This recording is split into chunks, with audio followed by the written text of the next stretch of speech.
Hey guys, welcome back to the channel. This is a story about what if Deku found himself in another world part 1. If you guys enjoy this what if and want to see part 2, comment down below and let me know before I start. Please do support for more awesome content. And leave a like and don't forget to subscribe to my channel and also share this video with your friends and check out the description in my playlist. The author of the story Lord Bingus the Destroyer from 𝗏3. So let's start the video. Believe it or not, Izuku Midoriya was once happy. Before the day everything went down, he had a supporting mother, a father-like mentor, and a whole bundle of friends that he could even call his family. Sure, he still had the responsibility of being the 9th holder of OFA, but he was still happy. A lot had changed in the last 2 years. Dirt and grime covered the masked hero's face as he looked down at the city below him. It seemed as though there was some sort of riot or crime going on every minute. And Izuku was tired. But more importantly, he was full of vitriol. He hated everything. He hated this stupid city that did nothing but beat him down. He hated the chilling grin of the man that took everything away from him.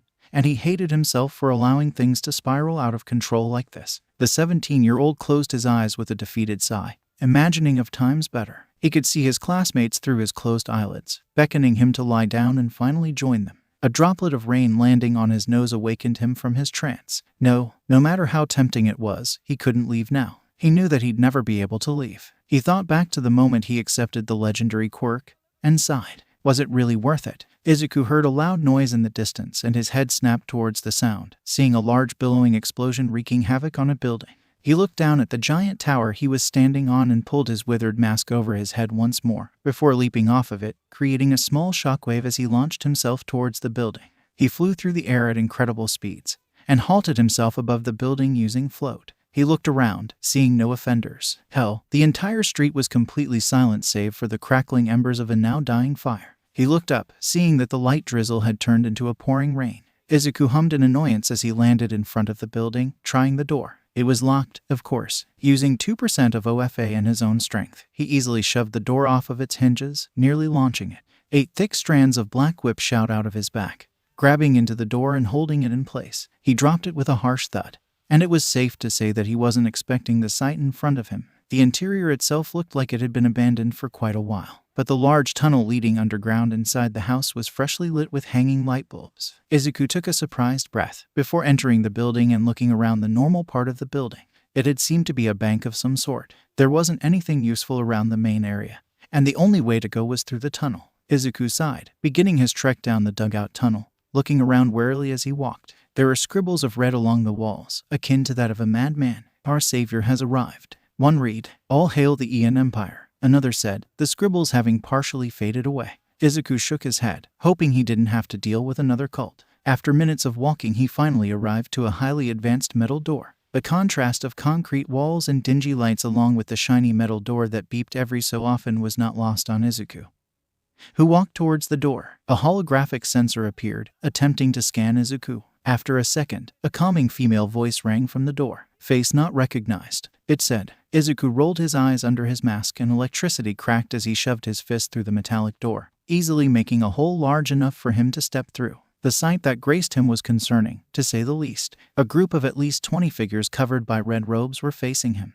Izuku immediately tensed up, preparing for battle, when the figures all cheered at his arrival. "The vessel is here," one said. "It's finally time," another proclaimed. Izuku was so shaken that he nearly let his guard down. A large figure walked up to him, his red robe emblazoned with real gold. "It is a pleasure to meet you. We have been waiting here for you for months," the figure said, voice booming throughout the well-lit bunker. Izuku blinked under his mask. "What?" he started, only for another person to walk up to him, this time a thin woman. "You must be confused. Over a year ago, each of us received a transmission on each of our personal devices, coming from millions of miles away," she explained hurriedly. Izuku blinked once more, already nearly lost. "You see, we're all engineers that were working on a confidential project for the Japanese government when we received the transmission.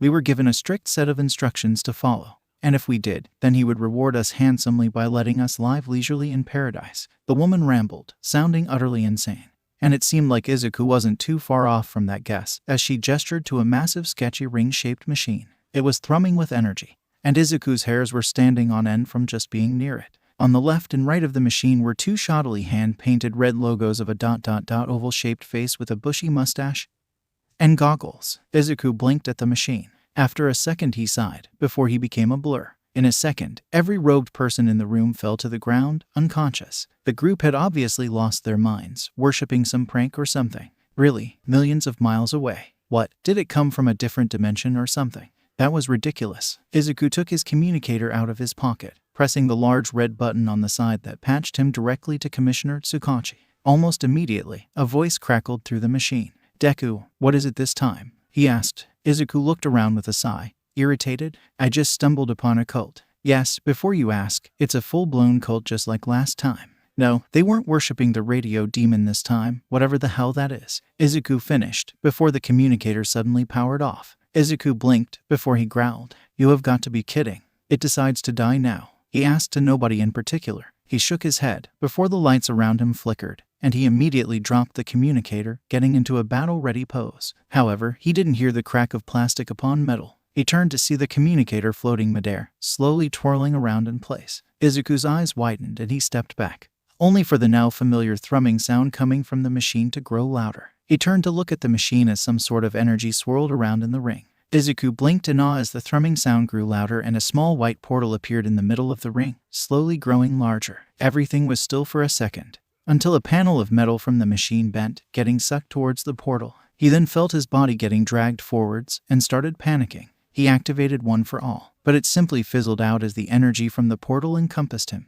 He tried using Black Whip, but the same thing happened. He looked around, seeing that he was the only person being dragged towards the portal, and desperately tried to dig his iron soles into the ground, to no avail. He was barely a foot away from the portal now, and he had to cover his eyes as the bright light was nearly blinding to him. As he flew closer to the portal, he grit his teeth, trying anything and everything to halt his progress, but it was for nothing. As the bright light finally encompassed him, and the feeling of his body being ripped apart and put back together caused him to pass out, Izuku awoke on an uncomfortable flat bed. He looked around blearily, before noticing that his costume had been removed, and he was in a tight-fitting red jumpsuit with that same mustached face from before imprinted over his chest, and comfortable black slippers over his feet. He sat up, looking down at his palm as a spark of electricity swashed through him. He sighed, relieved. He still had access to One for All. He stood up, legs wobbling for a second. It looked like traveling through portals seemed to affect your equilibrium for a bit.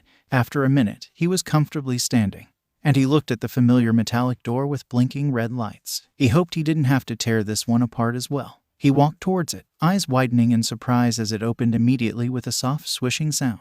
He peeked out to see a vast hallway, connected to dozens of other mechanical doors. However, the sound of a blowtorch echoed throughout. Wherever he was, he narrowed his eyes, following the sound. He was on guard for anything that could possibly jump out at him, and he was relieved as he made it to a large room with an equally large man using a blowtorch on something. Izuku narrowed his eyes, sparks of energy crackling around his fingers. The man's mustache twitched and he placed the blowtorch down, before turning to face him with a large welcoming grin. "Ah, you're finally awake. You had passed out during the teleportation process, so I had decided to give you a spare jumpsuit. I made sure it suited your exact measurements," the man stated in English. He was absolutely massive, towering over Izuku at a staggering 71. He wore a red top with a yellow cape attached to his shoulders, flowing down his back. The top was tucked into a pair of black pants that connected to black boots. Izuku looked at him cautiously as his mustache twitched once more, his rotund body cutting quite the intimidating figure. "Where am I? Who are you? Why am I here?" he asked, also speaking perfect English. The man's grin widened, before he held his gloves hands out, similar to that of an entertainer, and bowed. "My name is Dr. Ivo Robotnik, and you are in my lair. As for why you're here, we'll get to that later. More on you. You are quite the fine specimen. Did you know that your muscle mass is 9 times as dense as a normal human's?" The man rambled, Izuku barely being able to follow along. Izuku looked around, the massive room really accentuating the outgoing demeanor of the man. Izuku blinked, seeing a hint of dark green behind Robotnik, and his eyes widened. He walked around the man, seeing his costume. The dark green fabric seemed to have been changed. It looked softer, and the long white bracers were thinner, with matching metallic claws at the end of each glove. His leg bracers were also thinner, and had a metallic sheen to them. Finally, his black iron shoes looked mostly unchanged, though they were a bit bulkier. "You altered my costume without my permission?" Izuku asked, narrowing his eyes at the mysterious doctor, though he was entirely unintimidated. "Yes, I did. I made several improvements. The tech in your costume was somewhat lacking, so I fixed it. Change into it and follow me. It's high time I explain just why you're here," Robotnik said, holding his hands behind his back and walking down the hallway that Izuku had come from. Izuku frowned at him as he walked, before sparks of OFA lit up around him and he changed at super speed, getting dressed in just under 15 seconds. Izuku then followed the doctor, who looked back at him with a hint of surprise. Already finished? Well, you're quite fast, he said, grin widening. Izuku was slightly unnerved as he fiddled with his new hood. The costume was slightly tighter around him, which he didn't really mind much. He had made it purposely baggy when he was younger as he felt embarrassed at the thought of someone taking a peek at his well-defined body, but he had grown out of that fear long ago. The mask, however, was almost entirely unchanged. It still had the 2 ears sticking out of the top, and it hid his face well. The only main difference was that it slid over his entire head instead of just covering the front. Honestly, it was a welcome change. He had always felt slightly uncomfortable wearing the mask as it rarely even stayed on right. Now though, it fit snug on his head. Robotnik led him to an even bigger room with white panels covering every surface. The room was almost as big as a football field. Izuku looked around, eyes wide. What the? He muttered, making Robotnik tweak his mustache a bit with a proud grin. Impressive, is it not? He said, causing Izuku to look at him, awe prevalent. He responded with a nod, and Robotnik reached into one of his pockets, pulling out a remote with a dial. He twisted the dial, and the room shook slightly before the panels started shifting, some rising, others forming structures. Izuku's eyes widened even further as the white panels then changed color, changing to a lavender color with ancient-looking engravings. A few of the panels even changed to look like bubbling lava. Welcome to an accurate recreation of Marble Zone. Now ... it's about time to test your abilities. If I deem that you're not what I expected, then I'll simply send you back to your world and look for another warrior. The doctor explained. Izuku narrowed his eyes before the man snapped his fingers. Izuku heard the sound of mechanical whirring, and turned around to see a few dozen robots now littering the area. Say hello to my badniks, robotic helpers that sometimes get the job done, Robotnik explained. Izuku studied the robots, noticing that they were designed to look like animals. There was a giant ladybug on a singular wheel, a flying bee with a cannon for a stinger, a chameleon that almost fully blended into the background, and even a large crab with small gun barrels inside its razor-sharp claws. Destroy all of my badniks in under a certain amount of time, and you pass my little test. You must understand that my opposition is not to be taken lightly, and has thwarted my plans of world 𝐒𝐭𝐴𝐵 multiple times. All I want is to harness the power of a certain set of jewels to create a new society, one where everyone is free to do as they please, and free from that repugnant rodent. The doctor ranted, clenching his fist with a scowl. Izuku began to get suspicious, as it sounded like a major villain monologue at the end there, but it was quickly pushed to the back of his mind as the doctor snapped his fingers again. One of the ladybugs rushed at him on its wheel, surprising him with its speed. I counted the robots earlier. There should only be 26 around here. This should be easy, Izuku thought, his body lighting up with sparks as he activated his legendary power. He hopped over the speeding bot, before grabbing the Modabug by the wheel and ripping it out. He then threw the robotic corpse in the ground and stomped on it, causing it to explode. Izuku looked back at the doctor to see a grin on his face. Good. The timer starts now. You have 3 minutes, he said. Izuku looked forward again to see 3 bees rushing at him. He jumped backwards, avoiding a few lasers that were shot out of the stingers, before rushing forwards, kicking one out of the air, and grabbing the other two's heads and slamming them together, crushing them in the process. 22 left. A crab jumped at him, claws grabbing at him. He jumped, using float to keep himself midair, and kicked both of the claws, crumpling them. He then shot a few strands of black whip that tied around some panels and pulled, sending him down onto the crab's head, crushing it. He was then shot in the back, making him wince. Even with 5%, he actually felt it. He turned around to see a chameleon blending into its surroundings. Luckily, he had sparred with Tsuyu enough to adapt to this kind of fighting style, and simply condensed the electricity flowing around his body into his 2 fists, and slammed his hands together, causing a wave of energy to explode outwards in a small area, acting as an EMP.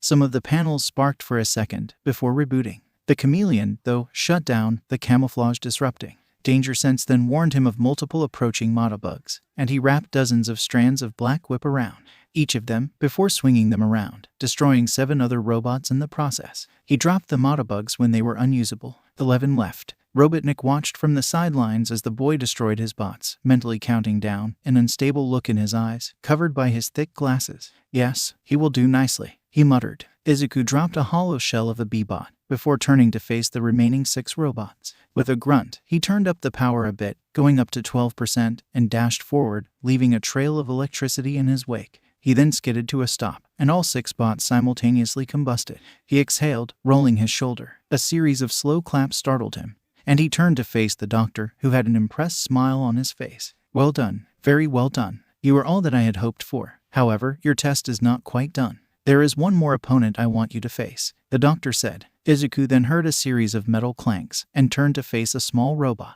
It looked far more durable than the others, and it glared up at him, eyes lit up with a menacing red sheen. Izuku raised an eyebrow at the robot, and it immediately copied his expression, his red eye changing to match that of his own. Izuku had to admit that he was a bit unnerved by the bot, but he didn't show it. Meet Metal Sonic, my finest and latest creation, he said. Izuku looked at the doctor, a questioning look on his face under his mask. Metal Sonic, what kind of name is that? He asked. The doctor briefly looked offended, before remembering that he hadn't explained who his enemy was yet. All will be explained in due time, my dear boy, the doctor said, and Izuku shivered as an unwelcome memory of a bloody smile passed through him. I'm so proud of you, my dear boy. The words echoed in his head like a curse, making him clench his fists for a moment, before he took a small breath. He turned to the doctor. Continue, he stated. Robotnik hummed. Metal, meet ... HRM. I don't believe I caught your name, he said to Izuku, who grunted. Midoriya. My name is Midoriya, he told the doctor, whose grin returned. Metal, meet Midoriya. Now then, Metal, initiate combat mode, Robotnik said, making Izuku look at him in annoyance. I have to fight another one of your robots. We're at the last 20 HRNG. Izuku started, only to be cut off by a small fist embedding itself into his stomach. Izuku slid backwards a few feet, falling to one knee. He looked back up, barely avoiding a kick to the face, ducking under it. He performed a backwards handspring, activating OFA as he gained distance, immediately going to 10%. That punch hurt. He winced, knowing it was going to form a bruise. Metal Sonic dashed towards him, feet clanking against the ground at insane speeds. The robot pulled his fist back, and Izuku prepared a powerful right hook counter, ignoring the fear he felt as Metal Sonic robotically turned its head to face him. Suddenly, the robot disappeared from his view. Izuku looked around in confusion, stopping his punch. Danger Sense suddenly screamed at him, and he reacted on instinct, reaching behind him and trying to grab the machine's punch, only to receive a kick to the jaw. Izuku's head snapped up and he grit his teeth in pain. A double fake-out, he thought to himself, before narrowing his eyes in anger. Fine, you want to see my power. Just be prepared to repair this thing when I'm done, Izuku said, before the electricity around him nearly tripled in intensity. 25%, he stated internally, and the robot finally looked interested. Metal Sonic then dashed forward, attempting to get another swift punch in, only for Izuku to literally slap the attack away and grab the back of Metal Sonic's head, pulling him into a devastating knee that slammed into Metal's visor, cracking it. Metal stumbled backwards, his red eyes glitching out, before finally focusing as Izuku jumped in the air and delivered a 360 spin kick to the machine's cheek. Metal was sent flying, bouncing off the ground and slamming into the wall opposite of Izuku. It made a dent in the wall which it clawed its way out of, before glaring at Izuku, who almost flinched at the pure spite oozing from the digital red eyes. Izuku then summoned a thick strand of black whip, attacking at Metal's legs, who simply jumped into the air. Izuku smiled under his mask, before launching up after him, swiping at him. However, the turbine in his chest lit up, and a burst of flame poured from his back, and he evaded the attack, before kicking Izuku back down to the ground. Metal landed behind him, and Izuku groaned as he stood up. Metal was looking at him, waggling his index finger tauntingly at him. You're too slow, the robot said. Izuku grumbled to himself silently, getting to his feet. He inhaled deeply, before exhaling, a large amount of pink smoke exiting his rebreather, swiftly filling the room. Metal stopped taunting, keeping his guard up. His red eyes searched around the room, not being able to see through the thick smoke. Finally, he saw the silhouette of Izuku and immediately rushed forward, only for his metal neck to be grabbed. The smoke cleared to show Izuku, the electricity surrounding him now zapping at Metal, causing his software to malfunction. Error, power overload, Metal said, grasping at Izuku's wrist. A buildup of energy appeared at the front of Metal's turbine, a large yellow ball of energy that he planned to launch at Izuku as some sort of plan to get rid of this excess energy. However, before anything else could happen, Robotnik cleared his throat. I've seen all I need. Midoriya, drop Metal Sonic please, Robotnik said. Izuku powered down, gently placing the robot on the ground. Metal looked up at him, and Izuku swore he could see a hint of respect in his red eyes. Geez, this robot is so lifelike, he thought to himself. All right, Metal, go charge yourself, you deserve it, Robotnik said, and Metal looked somewhat surprised, before he walked away, arms at his side. Robotnik then walked up to Izuku, hands clasped behind his back. I believe it's time to fill you in on what's going on. Follow me, he ordered, walking away. Izuku walked behind him, looking around as they walked even further down the hallway from before, leading them to a room with a ton of monitors. On each of them was a grinning blue thing. Izuku had to admit that he was confused. What even was going on here? Robotnik seemed to sense his confusion as he gestured to the screens. That is Sonic the Hedgehog, the absolute bane of my existence. He has done nothing but destroy my work and attack me. He's a terrorist who uses legendary artifacts to get what he wants and doesn't care what it does to others. He has even recently indoctrinated a child on his side, Robotnik explained, clicking a button. One of the monitors then switched to show Sonic and a fox with two tails dashing through a grassy field. Izuku hummed lightly to himself, seeing that Sonic lived up to his name. He was practically a blur as he sped past robots, using his sharp quills to destroy badniks and free tiny animals. What's with the critters? Izuku asked, making Robotnik freeze for a second.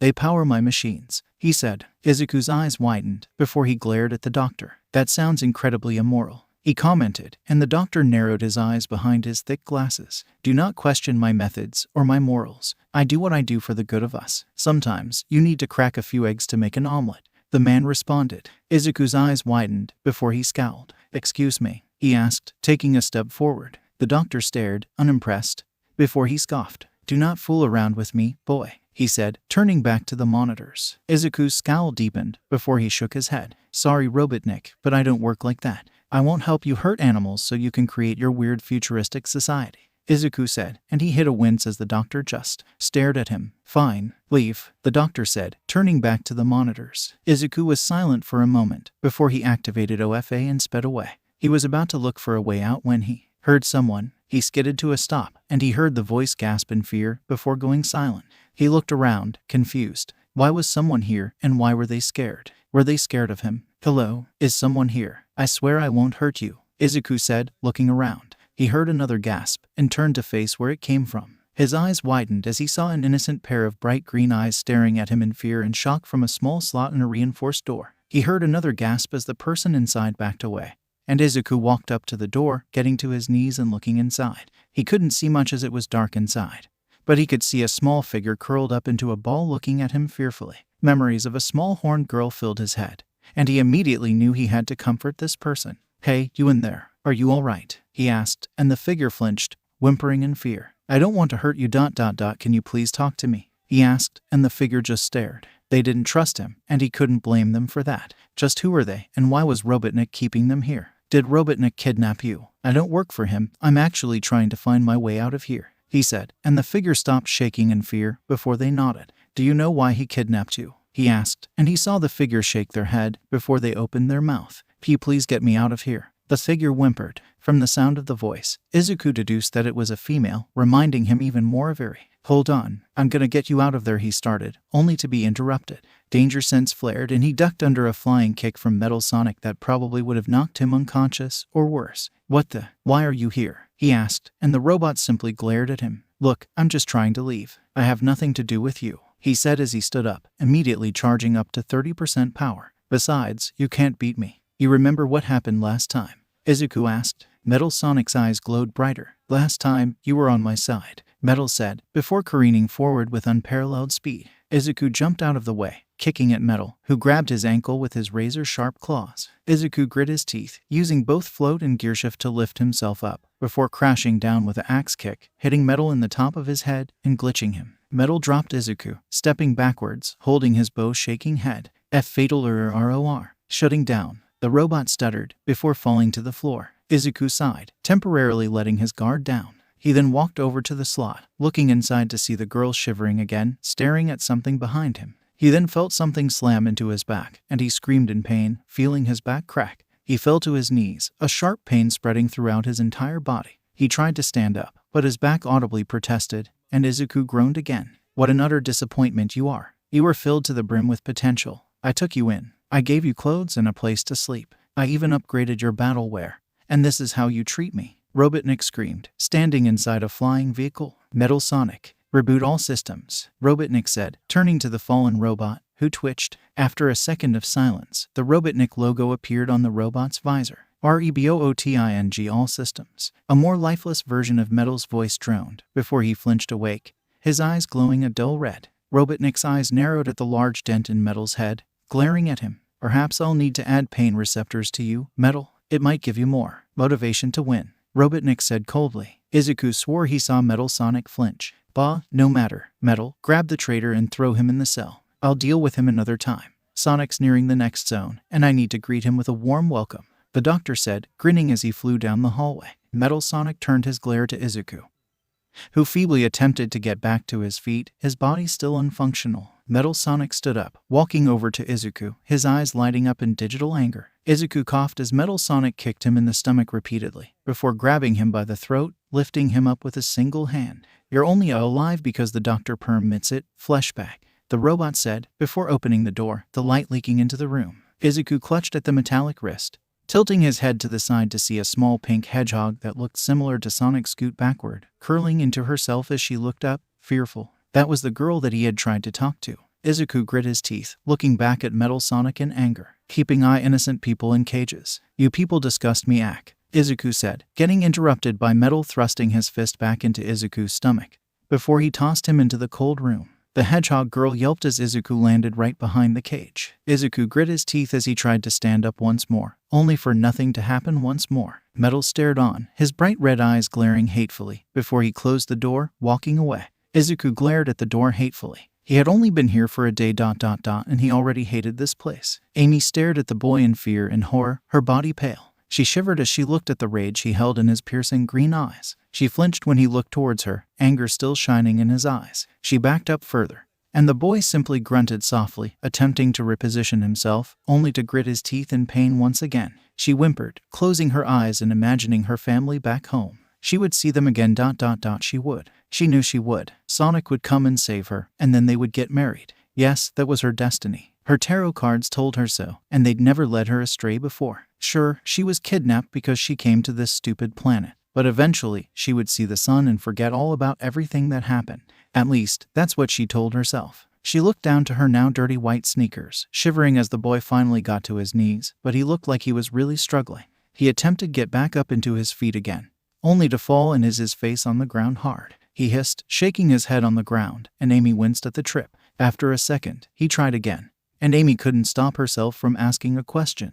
Why do you keep trying? She asked. The boy turned to face her, eyes narrowed. He was silent for a second, before he tried to push himself up again. Because, I can't ...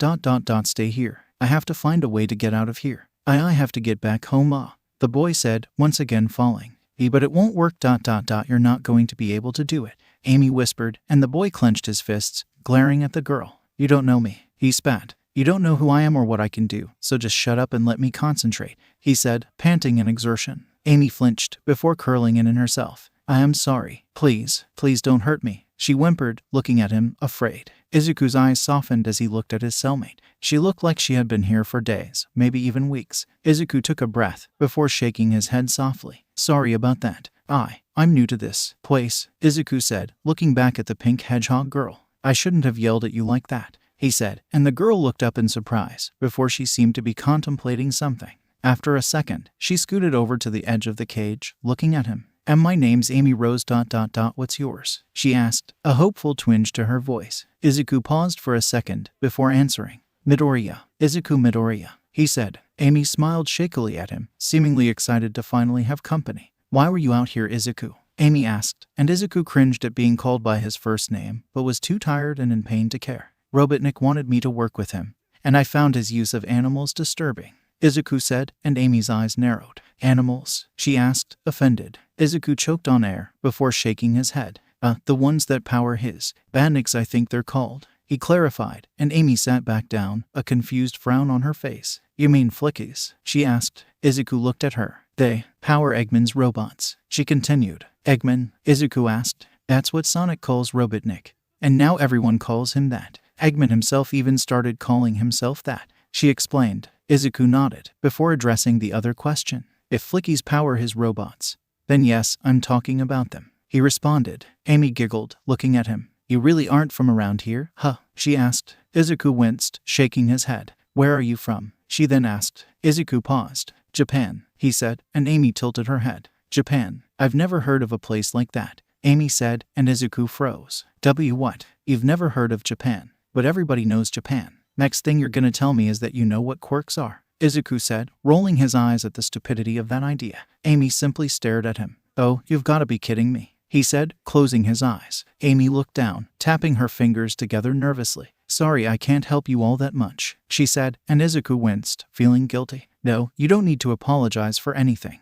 I just need to find out where I am. Am I in America? He asked, and Amy raised an eyebrow. America, she asked, giving Izuku his answer. Ugh, just where am I? He asked, mostly to himself. Little planet, Amy responded, looking at him curiously. Izuku looked back, eyes wide. I'm sorry, did you say little planet? Is it like a base or something? He asked. Amy looked at him like he was an alien. What? No, we're on little planet. You know ... the planet? She asked. Izuku's jaw dropped, disbelief apparent. I'm on a different planet, he asked, and Amy covered her ears. Yes, geez, she said, rubbing her ears. Izuku winced again. Sorry, he said. I can't believe I'm not on Earth. Do you know where Earth is? He asked. Amy sucked a breath in through her teeth, looking at him with pity. You're really not gonna like what I'm about to tell you, Izuku, she said. Izuku groaned, putting his head to the ground. Amy giggled again, and Izuku glared at her. Sorry, you're just really funny, she said. Izuku grumbled and looked at the girl. I can't believe that basta ... jerk Robotnik would capture a child ...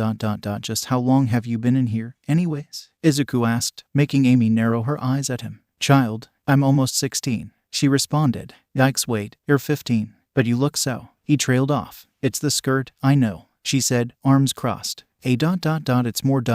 your entire look. Honestly, the skirt definitely helps, but so does the shirt and the shoes, he said, making the girl grab onto the bars, a vein popping out of her head. Hey, I'll have you know that my mother says my sense of style is very beautiful, she said, before turning away, arms crossed. Izuku cringed, looking at the girl. I guess her childishness helps too, Izuku thought, a drop of sweat rolling down the side of his head. Amy turned back to him, still crossing her arms and pouting. However, she quickly got bored of the silence and looked at him curiously again. So ...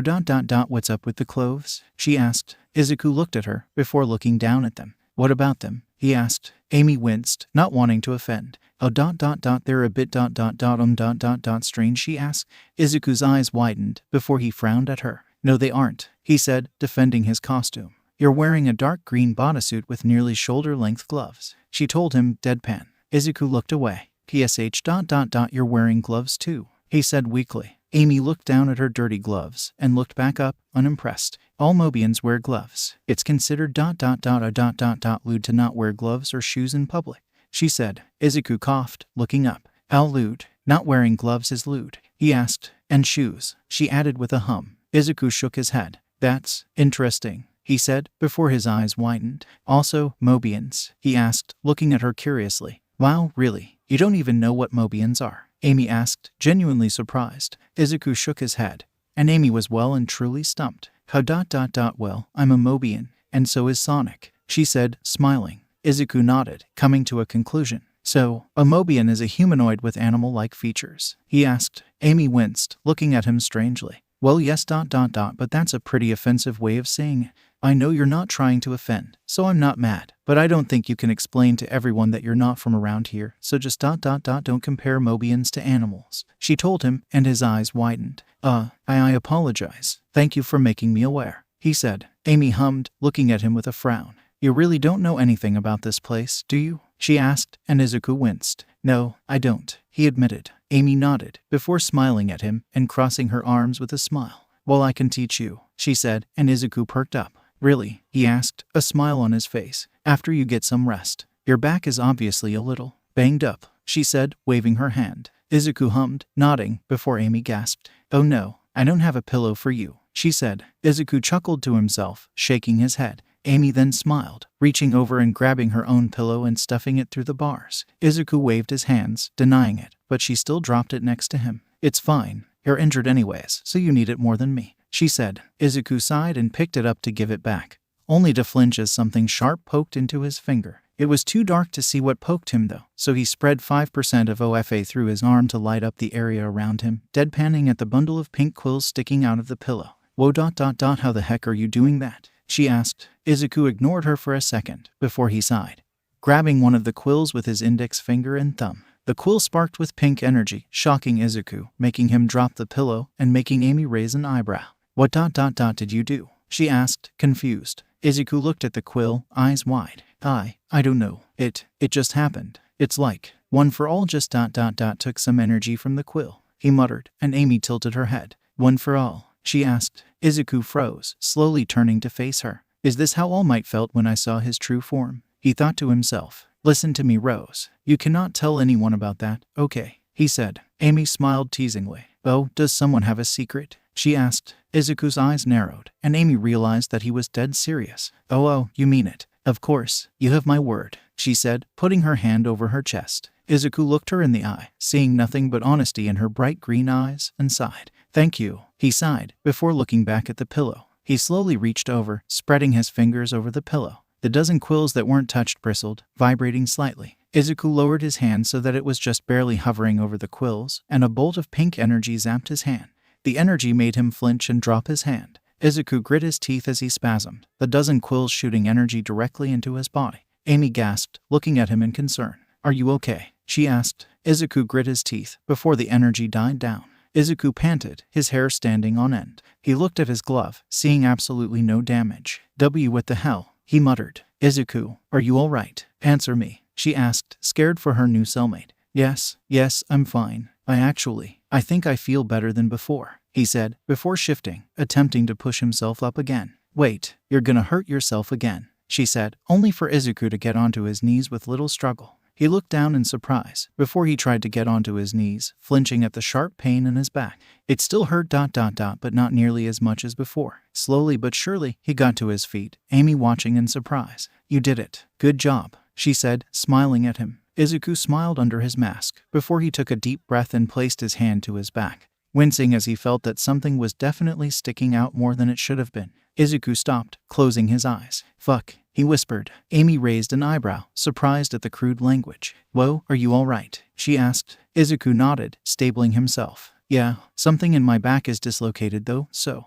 I'm going to have to relocate it. Amy winced, looking at him in sympathy. She remembered when she dislocated her ankle while playing at the park when she was younger. She could still remember how much it hurt to reset the bone. Oh God, I'm sorry. Do you need help? I have some medical training, she said. Izuku shook his head, looking at her as he winced. And no, I can do it myself. You might want to cover your ears though, he said. She nodded, doing as she was told, and he took a deep breath before lowering his mask, making Amy's eyes widen. A strand of black whip slithered out of his shoulder and extended to the front of his mouth. He bit down on it, making sure that he had something to ground him and lower the noise he would make. He then used 5% of OFA in only his legs and jumped backwards into one of the thick metal walls. Tears stung at his eyes as he cried into the thick strand of black whip. He clenched his fists and closed his eyes as he did it again. This time, a loud crack echoed throughout the room, and Amy winced. She could even hear it through her covered ears. After a minute or two of cursing into the black whip strand, Izuku fell to one knee, the ethereal energy whip retracting back into his body. Amy looked at him in concern for a minute as he panted, wiping his eyes. Are you all right? She asked. Izuku nodded, stretching slightly and sighing when he felt no pain from it. Yes, sorry about that, he said. Good, that looked like it really hurt. And I'm glad you fixed it. Now, I have a few questions, Amy said, looking at him, surprisingly stoic. Izuku gathered himself for a few more moments, before nodding at her. Go ahead, he said. First, you're a human, she said, and Izuku chuckled tiredly. That's not a question, he responded, and Amy shrugged. Second, what was that weird black stuff you bit down on? She asked. A strand of black whip shot out of his back, forming a hand and waving at her. She waved back, and he smiled. That's black whip. I can form it into any shape I want and shoot it out of any part of my body, and thanks to a friend, it can even go through my clothes without tearing them, he explained. Amy nodded. Right, makes sense. Third, what does 𝐒𝐭𝐲 mean? She asked, and Izuku blushed. A bad word, he said. Amy raised an eyebrow. I'm 15, not 8. I've heard bad words before, she told him, and Izuku shrugged. It means shit in my language, he said, and Amy's eyes widened. Oh, it's a bad word, she said, and Izuku facepalmed. I'm just kidding, Amy said, a smile on her face. Izuku dragged his hand off of his face, amused. So ... what exactly is one for all? She asked, and Izuku winced, knowing that the question was coming. Izuku looked around for cameras, spotting one quickly. He looked to see if there was a microphone, humming when he didn't see one. It used to be a secret at my home, but ... well, let's just say the majority of people know about it. So I guess I don't mind telling you about it ... but you're probably gonna be pretty confused unless I tell you about my world, he said. Amy shrugged. We have time, she responded. Izuku smiled. He always loved explaining the things he cared about, even if most people stopped listening after 5 minutes. Well, it all started a little over 200 years ago, when a certain glowing baby was born. It had been at least 4 hours since Izuku had started explaining his story, and Amy was still listening intently. It wasn't her fault Izuku's world was so interesting. She expected him to get bored of explaining, or simply summarize the one for all part, but he just kept going about the different types of powers that existed in his world. So, there's 3 types of quirks, right? She asked. Izuku, who was giving a brief explanation on how some emitter quirks were actually mutant quirks, paused before nodding. So what type of quirk would I have? She asked. Without a second of hesitation, Izuku responded. You'd be considered a mutant, he said, and she nodded with a smile. I thought so. It's because of the hedgehog parts, right? She asked, and Izuku nodded with a smile. Exactly. I'm surprised you followed for so long.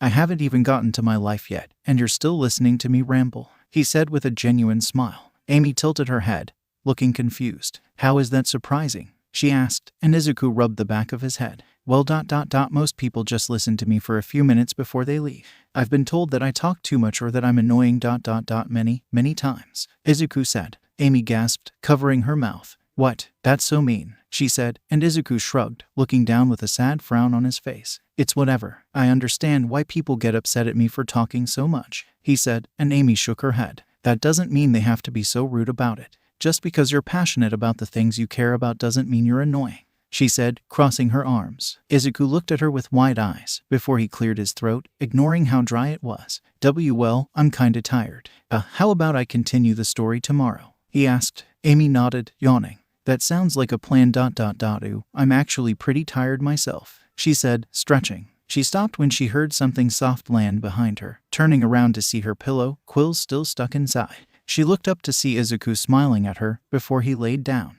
Wait, I gave this to you though. You need it more than me, she said, and Izuku wagged his finger. It reminded her of Sonic, and she blushed. What about your back? She asked, flustered. Fixed it, remember. Just take the pillow, Rose. It's fine. I've slept under way worse conditions, trust me. Besides, I'm way more durable than most people, he said, and Amy's blush deepened. Why do you keep calling me Rose? She asked, and Izuku paused. Oh, yeah, back where I live, you only called somebody by their first name if you were really close with them. Otherwise, you called them by their last name. It's the, respectful way to do things back in Japan, he explained, and Amy nearly went catatonic. Why, you mean I've been disrespecting you this entire time, and you didn't tell me? She asked. Izuku winced, and Amy groaned. Oh, I'm really sorry, Midoriya, she said. Izuku shook his head, chuckling. Don't worry, I'm not gonna make you do something that you're not used to. I don't mind people using my first name. I can call you Amy too if you want, he told her, and she peeked at him from over her knees.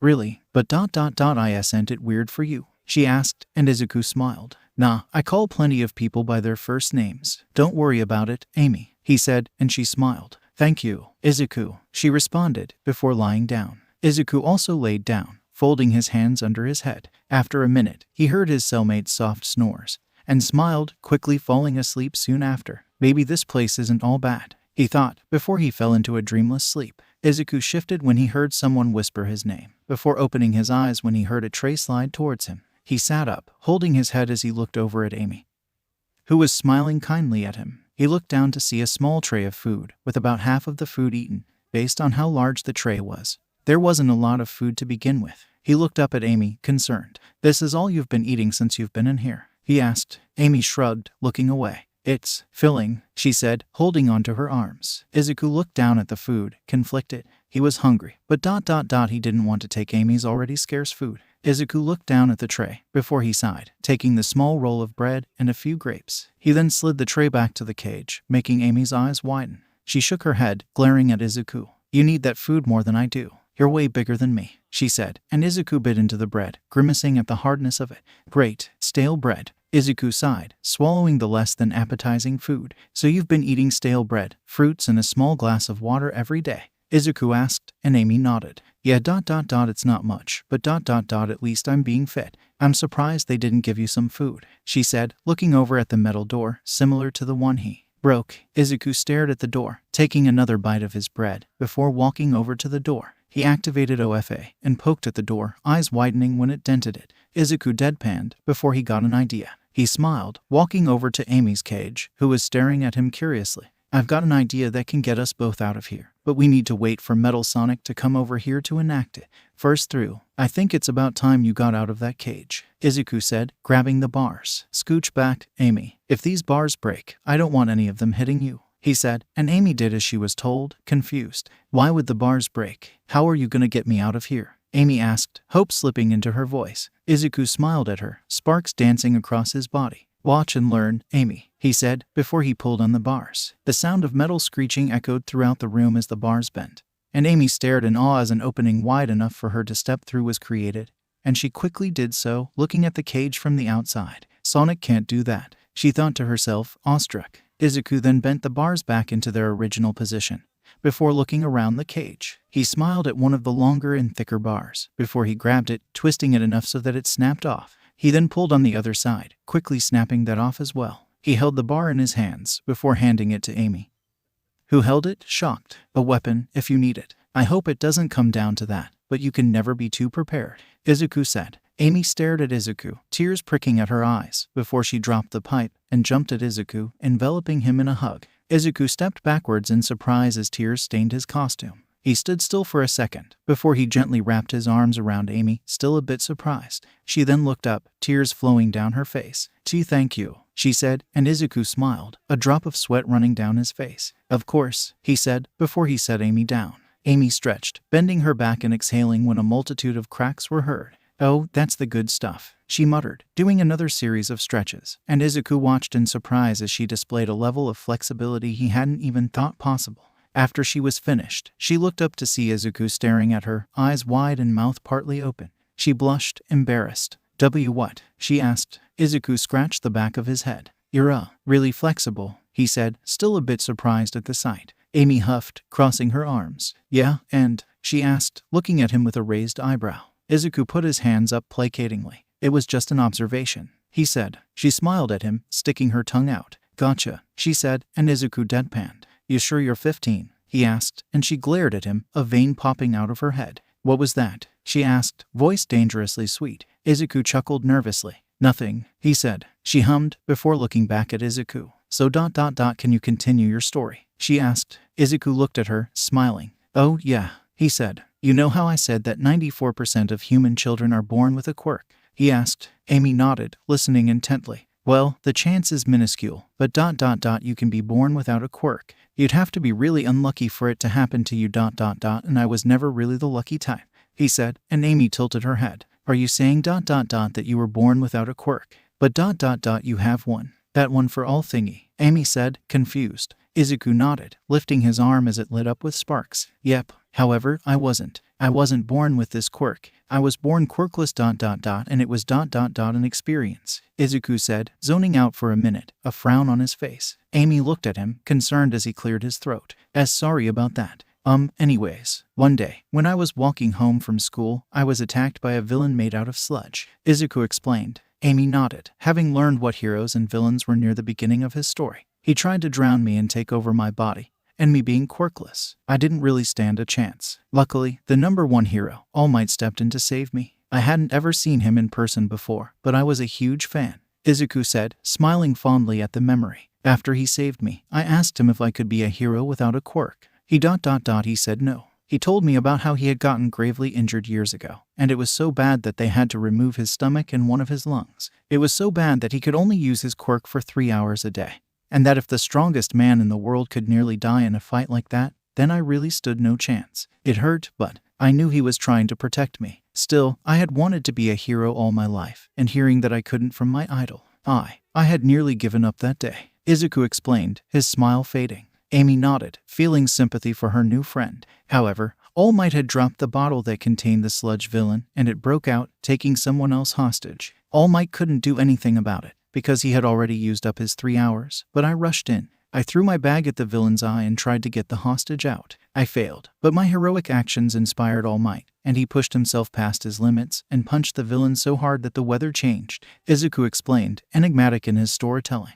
Amy's eyes widened as she listened, leaning forward in anticipation as Izuku continued the story. After that whole debacle, All Might stopped me on my way home, telling me what I had done for him that day, before he made me a proposition that would change my life forever. He told me of a legendary quirk that had been passed down through generations, And that quirk was, Izuku said, looking at Amy, who perked up. One for all, she asked, and Izuku smiled, nodding. Exactly. All Might had chosen me to be the 9th wielder of OFA, so I trained. I trained so hard that I passed out due to exhaustion at one point, but All Might was there for me every step of the way. I don't know where I'd be if it wasn't for him, if I'm being honest, Izuku said. Amy smiled at him. He sounds like a great man, she said, and Izuku's smile grew sorrowful. Yeah, he was, he said, softly. Amy's cringed, looking at him sympathetically. Oh, I'm sorry, she said. Izuku waved her off, shaking his head. It's all right. He passed a little over a year ago. It was especially hard because my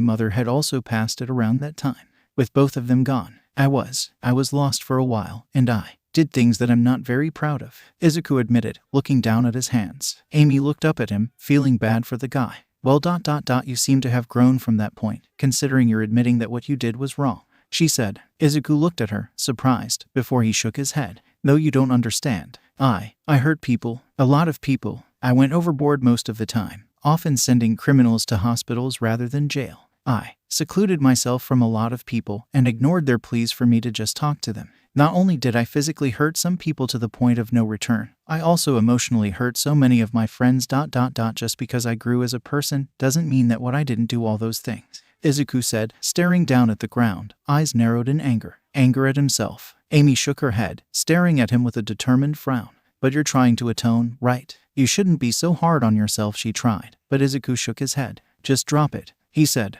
Amy opened her mouth, but Izuku shot her a pleading look. Please, he said. Amy closed her mouth, looking at him, before she sighed. All right, she said. Suddenly, the two heard the now familiar metallic stomps. Izuku's eyes narrowed, and he slipped his mask and rebreather on. He's coming, Amy said, shivering, her eyes dilated. Izuku looked at her, in battle mode, and smiled under his mask. Don't worry, I won't let anything happen to you, Amy, he said, and she looked up at him before she nodded shaky. Follow my lead, he whispered as Metal Sonic stopped in front of the door. Izuku led Amy the corner of the room, where they wouldn't be seen. Sure enough, the slot opened, and a pair of glowing eyes looked through the slot. What? He asked, before the door opened with a hiss. Izuku grabbed Amy, telling her to be quiet. She nodded, and Izuku used float to levitate, before he activated OFA at 20% and kicked the door with both feet. It flew off of its hinges, slamming into the unaware Metal Sonic, and sending him through multiple walls. Izuku grinned, rushing out the door, still holding Amy. Do you know the way out of here? Izuku asked, and she shook her head. Izuku hummed, before zipping off at incredibly high speeds. Amy yelped, burying her face into Izuku to stop the wind whipping at her face. Izuku raced through the building, looking for an exit, before skidding to a stop in the monitor room. He looked at all the cameras, seeing that Sonic was speeding through the same base that they were standing in. Izuku grinned, placing Amy on the ground as she took a few wobbly steps around. So dizzy, she said, nearly falling, but catching herself before she could trip. With a quick blur of power, every single one of the monitors was smashed, glass shattering and exploding. There, now he won't be able to see what Sonic's getting up to, he said, hoping that Robotnik was lying about Sonic, and that he was actually a hero. Suddenly, danger sense pinged, and Izuku somersaulted over Amy, blocking an attack from Metal Sonic that probably would have hit her. You insufferable wretch, do you know what is going to happen to me because of you? Metal asked, and Izuku kneed the damaged robot. It was clear that the metallic copy had taken some damage from the door, as his chassis was dented, and his visor was cracked. His left arm hung limp, and one of his eye LEDs was out. That sounds like a heaping pile of not my problem, Izuku replied, jumping and kicking Metal in the head, sending him flying backwards. Before Metal could get up, Black Whip rushed out from his back, wrapping around Metal's wrists and ankles. Metal struggled, his singular lit eye blazing with rage and desperation. Look, I don't want to have to do this. You surrender, and I'll let you go.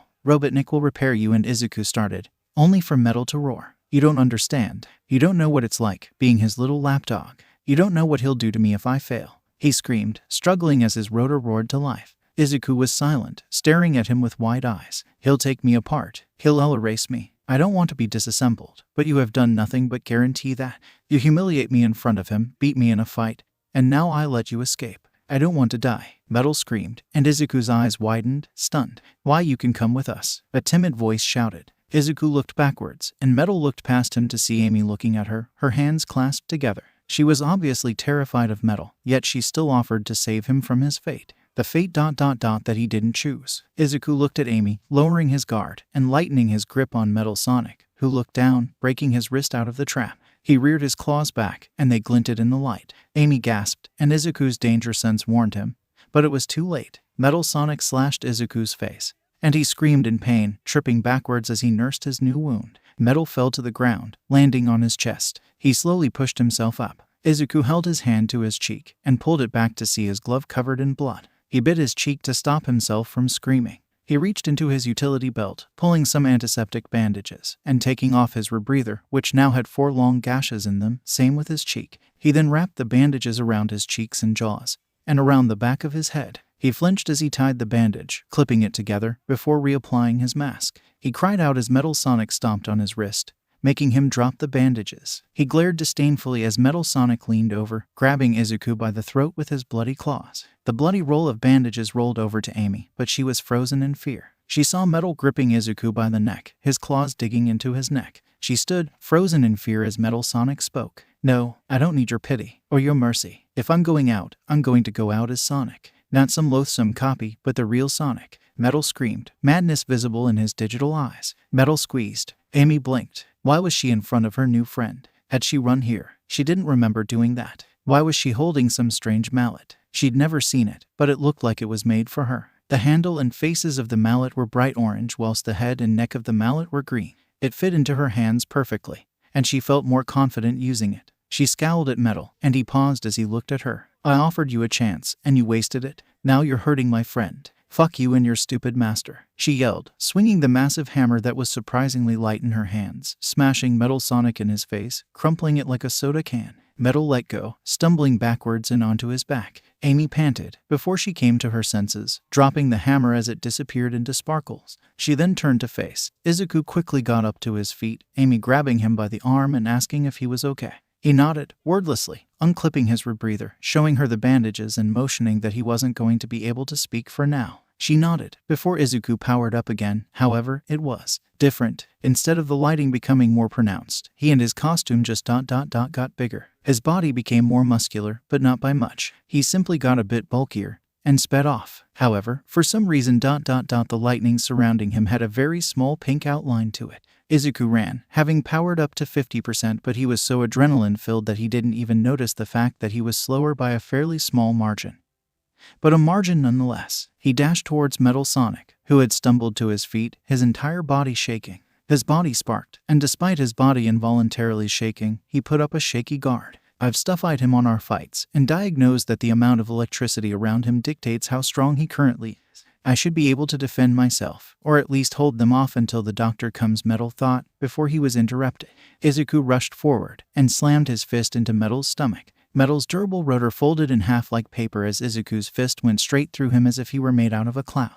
However, he was not unscathed. His arm seemed to rupture on the inside, bits of bone sticking out of his now dark purple arm. The costume simply stretched around the bone, and Izuku screamed in pain, stepping back and fully powering down. Metal stood there, stunned as he looked down, his single working lead eye sparking, before shutting down. Metal fell to the ground, slowly rebooting. Izuku stepped back, nearly stumbling if it wasn't for Amy catching him. "Jeez, you're heavy," she complained, trying her best to not look at his bloody costume. She helped him stand on his own 2 feet, before Black Whip wrapped around his arm, acting as a cast. "Let's go," he grit, stumbling forward. They needed to get out of here before the doctor returns. He was out of the fight, and Amy couldn't fight the doctor. He stumbled forwards, falling to his knees. He looked up, seeing the doctor, covered in soot, flying towards them. His face was tight in rage, and he was glaring at Izuku and Amy with shock and anger.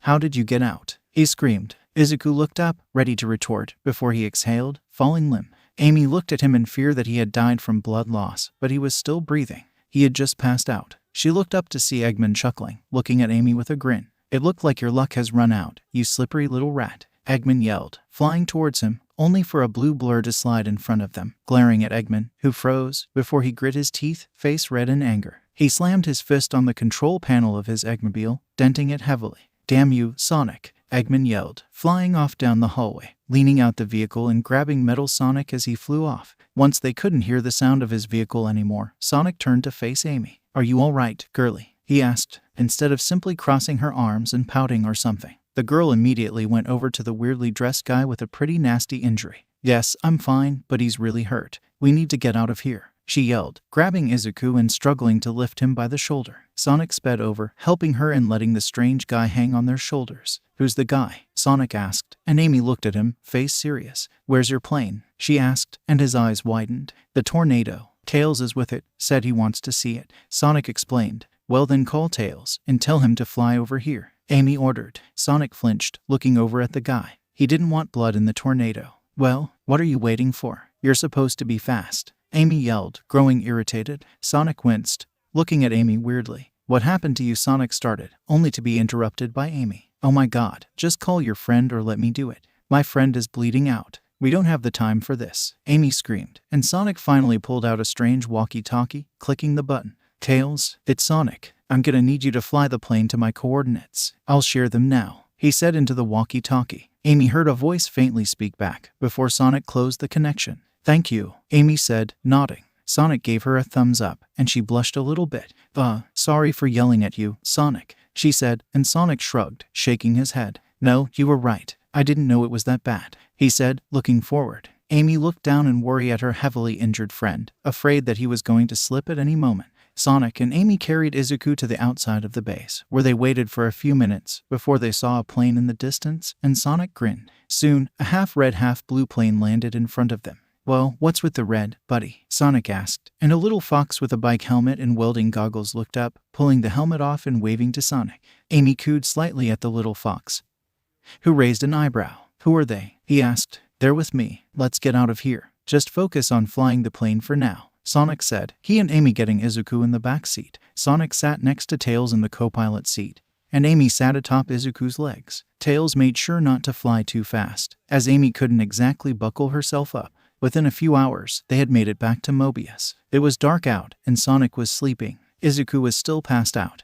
and Amy and Tails were both tired but awake. Tails landed the plane in front of his and Sonic's cottage. Sonic snapped awake, looking around seeing that they were back at their house. He looked around, seeing a tired and emotionless Amy grab Izuku by the legs, attempting to lift him. She failed at lifting, but successfully pulled him far enough out of the plane that Sonic could help. They began dragging him, only for him to groan, his feet finding their way to the ground. His eyes opened, and he looked around blearily. He saw grassy plains and beautiful waterfalls reflecting the moonlight. Suddenly, he snapped awake, looking around, hyper-aware. Amy," he asked, voice muffled by the bandages, before she answered him. "I'm right here. Sonic got us out of there," she told him. Izuku looked to his other side to see the hedgehog give him a thumbs up along with a small smile. Izuku exhaled, standing up to his full height, flinching as his shattered arm shifted. He took a deep breath before he nodded down at Sonic as thanks. Izuku then unclipped his damaged rebreather, showing off his bandaged mouth. His face was almost entirely covered, except for his eyes. Tails then stumbled over to them, staring up at Izuku with a smile. "You're awake. I prepared some beds for you and Amy in the guest room.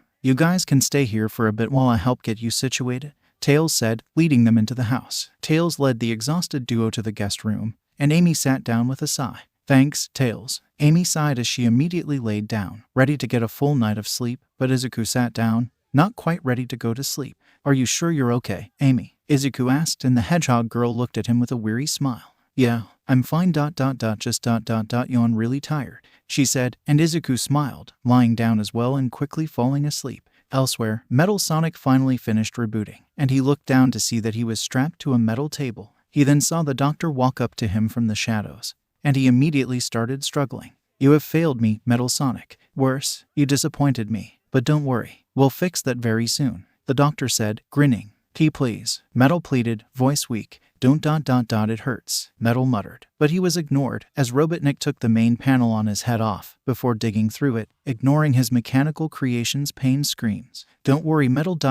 You won't remember any of this once I rebuild you. Not a thing. If you fail me again, I'll make sure you never forget," Robotnik said, as he placed a small kill chip inside Metal Sonic's brain. Metal twitched as the virus slowly killed him from the inside, erasing him by the second.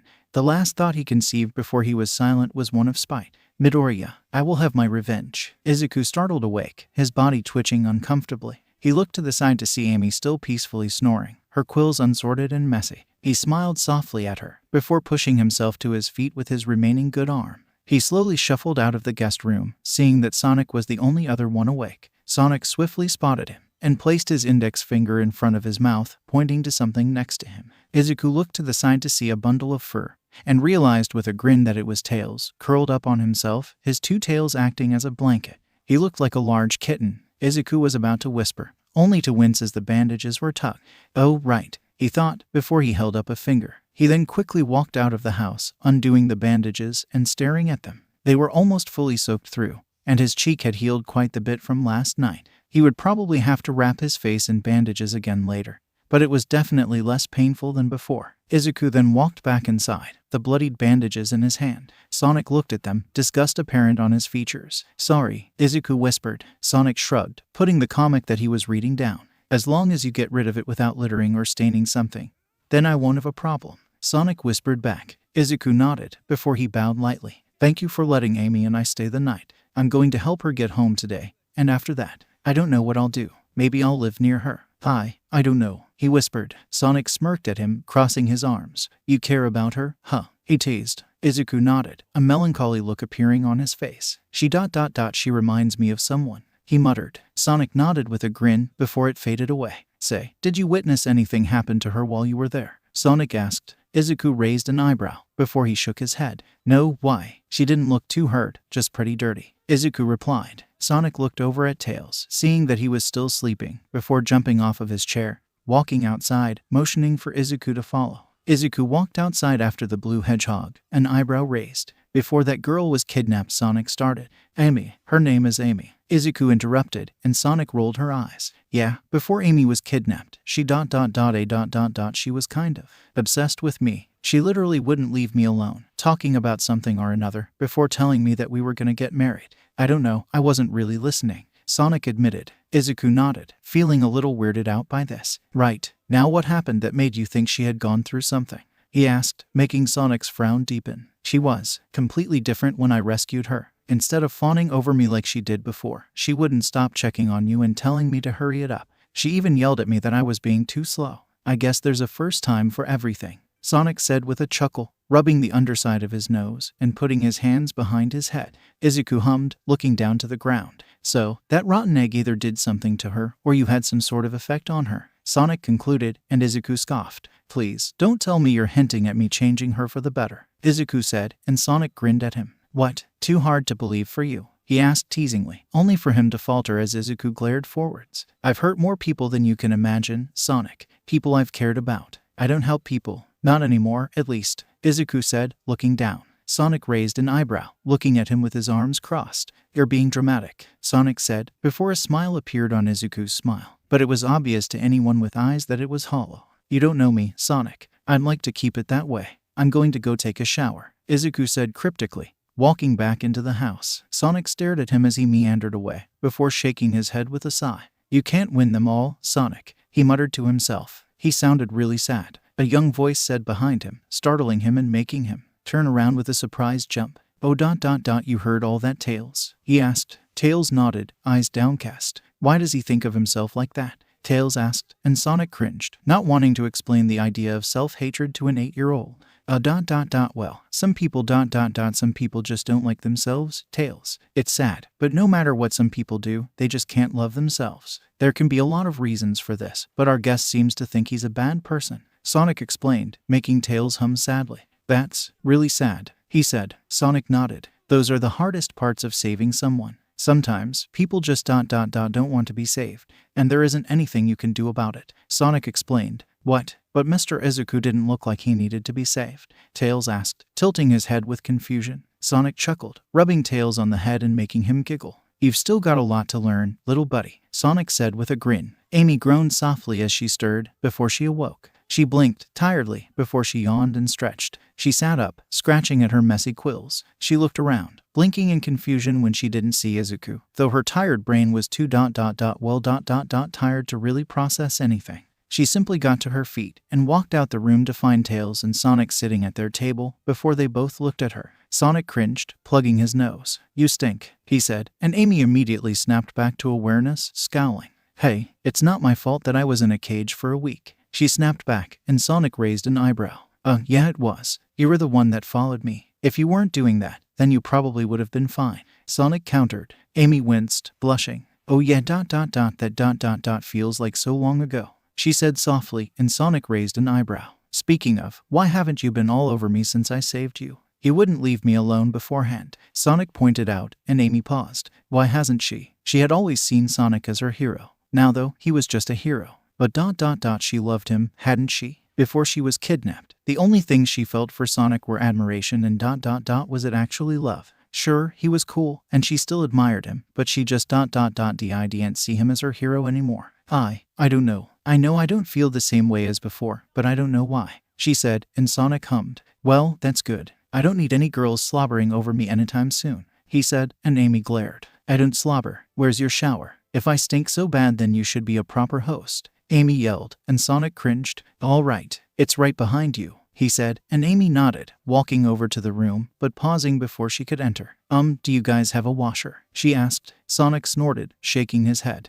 All we wear are shoes and gloves. We wash out stuff by hand, he said as if it were obvious. Amy frowned, looking at him with an annoyed glare, before she waved him off. Fine, just know that I'm gonna have to walk around in the nude, she said, and Sonic immediately grimaced in disgust. I'll wash your clothes, geez, he said. Amy walked into the bathroom, waving at him from inside. Thank you, she sang. Sonic grumbled as the shower turned on, and he quickly sped around the house, washing Amy's clothes at super speed, putting them back near the shower. He then sat back down and crossed his legs, picking his comic book back up. Sonic, Tails asked. Sonic peeked over the page. What does in the nude mean? Tails asked innocently. Sonic's eyes widened before he looked back down at the comic, face slightly pink. I'll tell you when you're older, he answered. Tails groaned. You say that all the time, he said, pouting. Well, that's because other people need to learn how to watch their mouth around you. Sonic snapped back. Tails pouted again. Izuku walked through the door, and Tails perked up. Mr. Izuku, what does in the nude mean? Tails asked, and Izuku choked on his own spit. When Annie walked out of the bathroom with her clothes clean and her mood chipper, she found Izuku back, with his mouth unwrapped. She immediately rushed to him, grabbing onto his shoulder and inspecting the wound. While Amy, he asked, startled. She glared at the wound, grumbling. Well, at least it's clean, she muttered. Izuku pulled away from her, looking at her strangely. Maybe a warning next time, Amy? He asked. Amy smiled sweetly back at him. Nope, she said, walking away. Izuku watched her go, confused more than anything. Sonic looked at them before he shook his head, going back to his comic. Amy quickly returned, holding a pink quill in her hands, her eyes closed. She smiled, though her teeth were grit, and she seemed to be holding back tears. Amy, are you all right? He asked, looking down in concern. She nodded. Why, yep, fine. Jay, just take this and see if it helps with your arm at all, Amy said, handing him the quill. It sparked in his hand, but he didn't absorb the energy. Izuku took a breath before activating OFA, and he immediately felt the energy in the quill get sucked into him. He relaxed slightly as his arm shifted. He looked down, the quill no longer holding any energy, before his back whip cast slowly disappeared. Izuku winced as he looked at his clothed arm. I don't know if I can take this off on my own, Amy, he said, and Amy grimaced before she nodded. I'll help you. Come on, let's go outside, she said, leading Izuku outside the cottage, where Tails was sitting. He seemed to be relaxing, curled up in a little circle, his face buried in the soft fluff of his tails. Izuku had to cover his mouth to stop himself from blurting the stereotypical awa sound.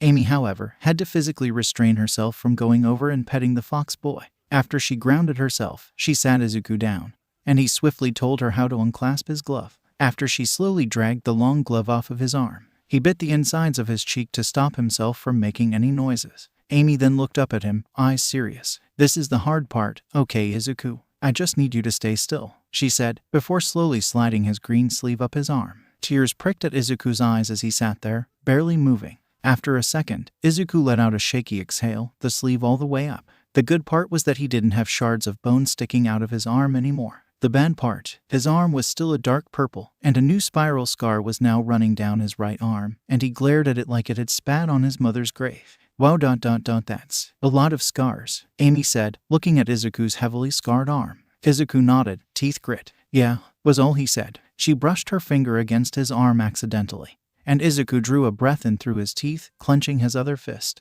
Amy flinched, eyes apologetic. Sorry, she said, and Izuku shook his head with a tight smile. It's okay, Izuku grit out, and Amy bit her lip at Izuku's arm before she smiled at Izuku. I'll be right back. Don't move, she said, and Izuku blinked as she rushed inside. He waited for a second before someone yelped in pain. 𝐒𝐭𝐚𝐲, Izuku heard, and Amy rushed back outside, a long blue quill in her hands. Izuku's eyes widened, and he narrowed his eyes at Amy. Amy, you can't just do that. he said. Amy shrugged, smiling sweetly at him. He wasn't using it, she said, an innocent grin on her face. Here, take it. It'll help, she said. Izuku gave her a "we'll talk about this later" look, before glancing down at the quill. It sparked in her hand, making her eyes widen. He wasn't even near it yet, and it was already reacting to his presence. Izuku took a breath before he grabbed the quill. Izuku's body surged with energy. Izuku grit his teeth as his body buzzed with power, his arm immediately healing at an accelerated rate. Amy backed up a little bit as Izuku shivered.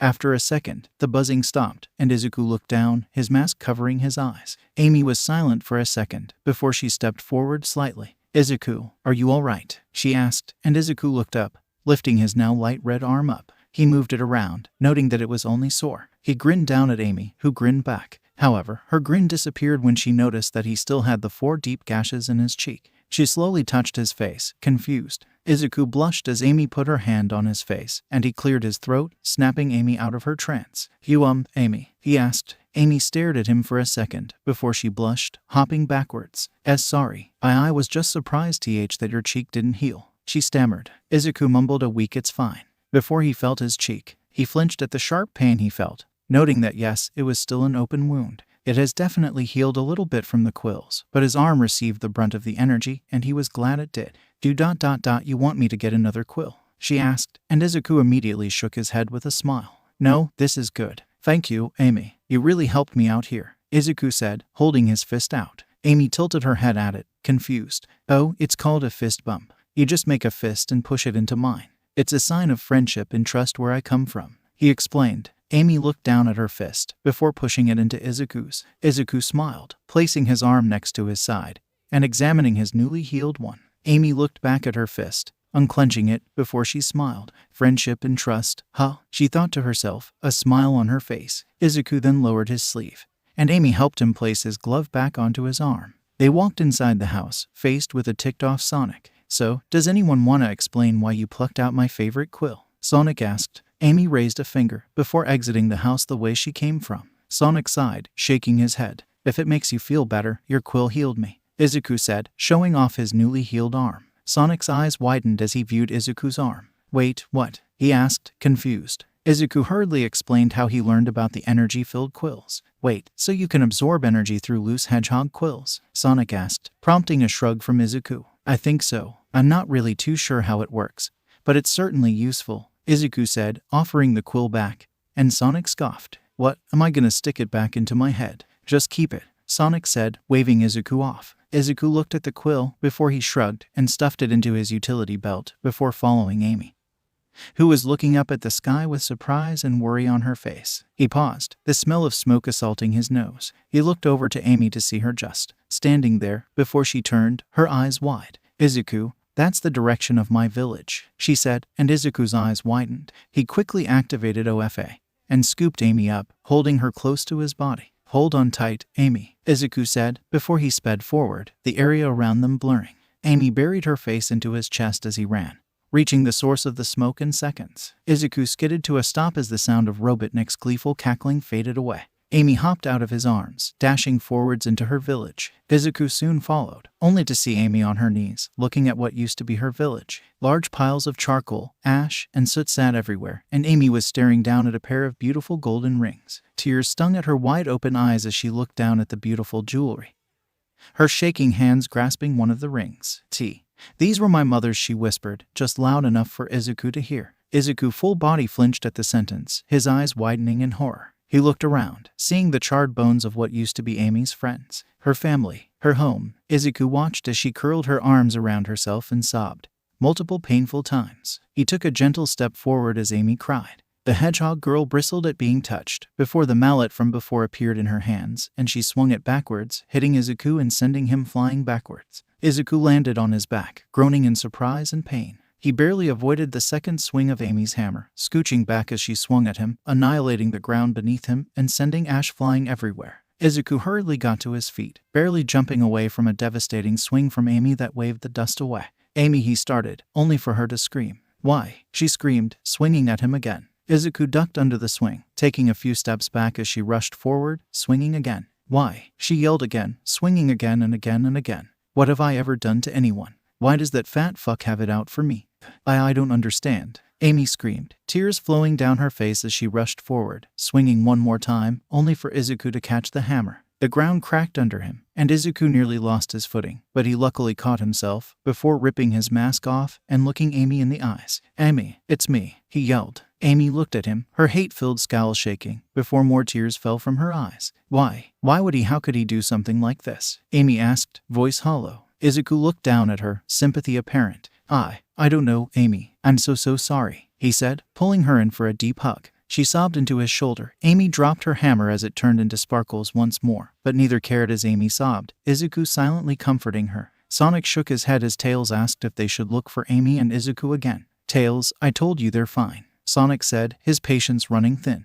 But Tails started again, only for the door to gently open. Sonic and Tails looked at the door as Izuku walked in, mask down, carrying a completely hollow-looking Amy. Izuku gently set the girl down, and she silently thanked him, walking past Sonic and Tails without a word. Sonic watched her go, an eyebrow raised. He turned back to Izuku, who looked drained. Whoa, you look nothing like how I expected you to, Sonic commented, and Izuku scowled. Really? He asked, and Tails stepped in front of Sonic, looking at Izuku with concern. What happened to Ms. Amy? He asked. Izuku looked down at Tails, biting his lip. He took a second to formulate his response, answering in the most innocent way he could. Robotnik did something really mean to Amy. Just ...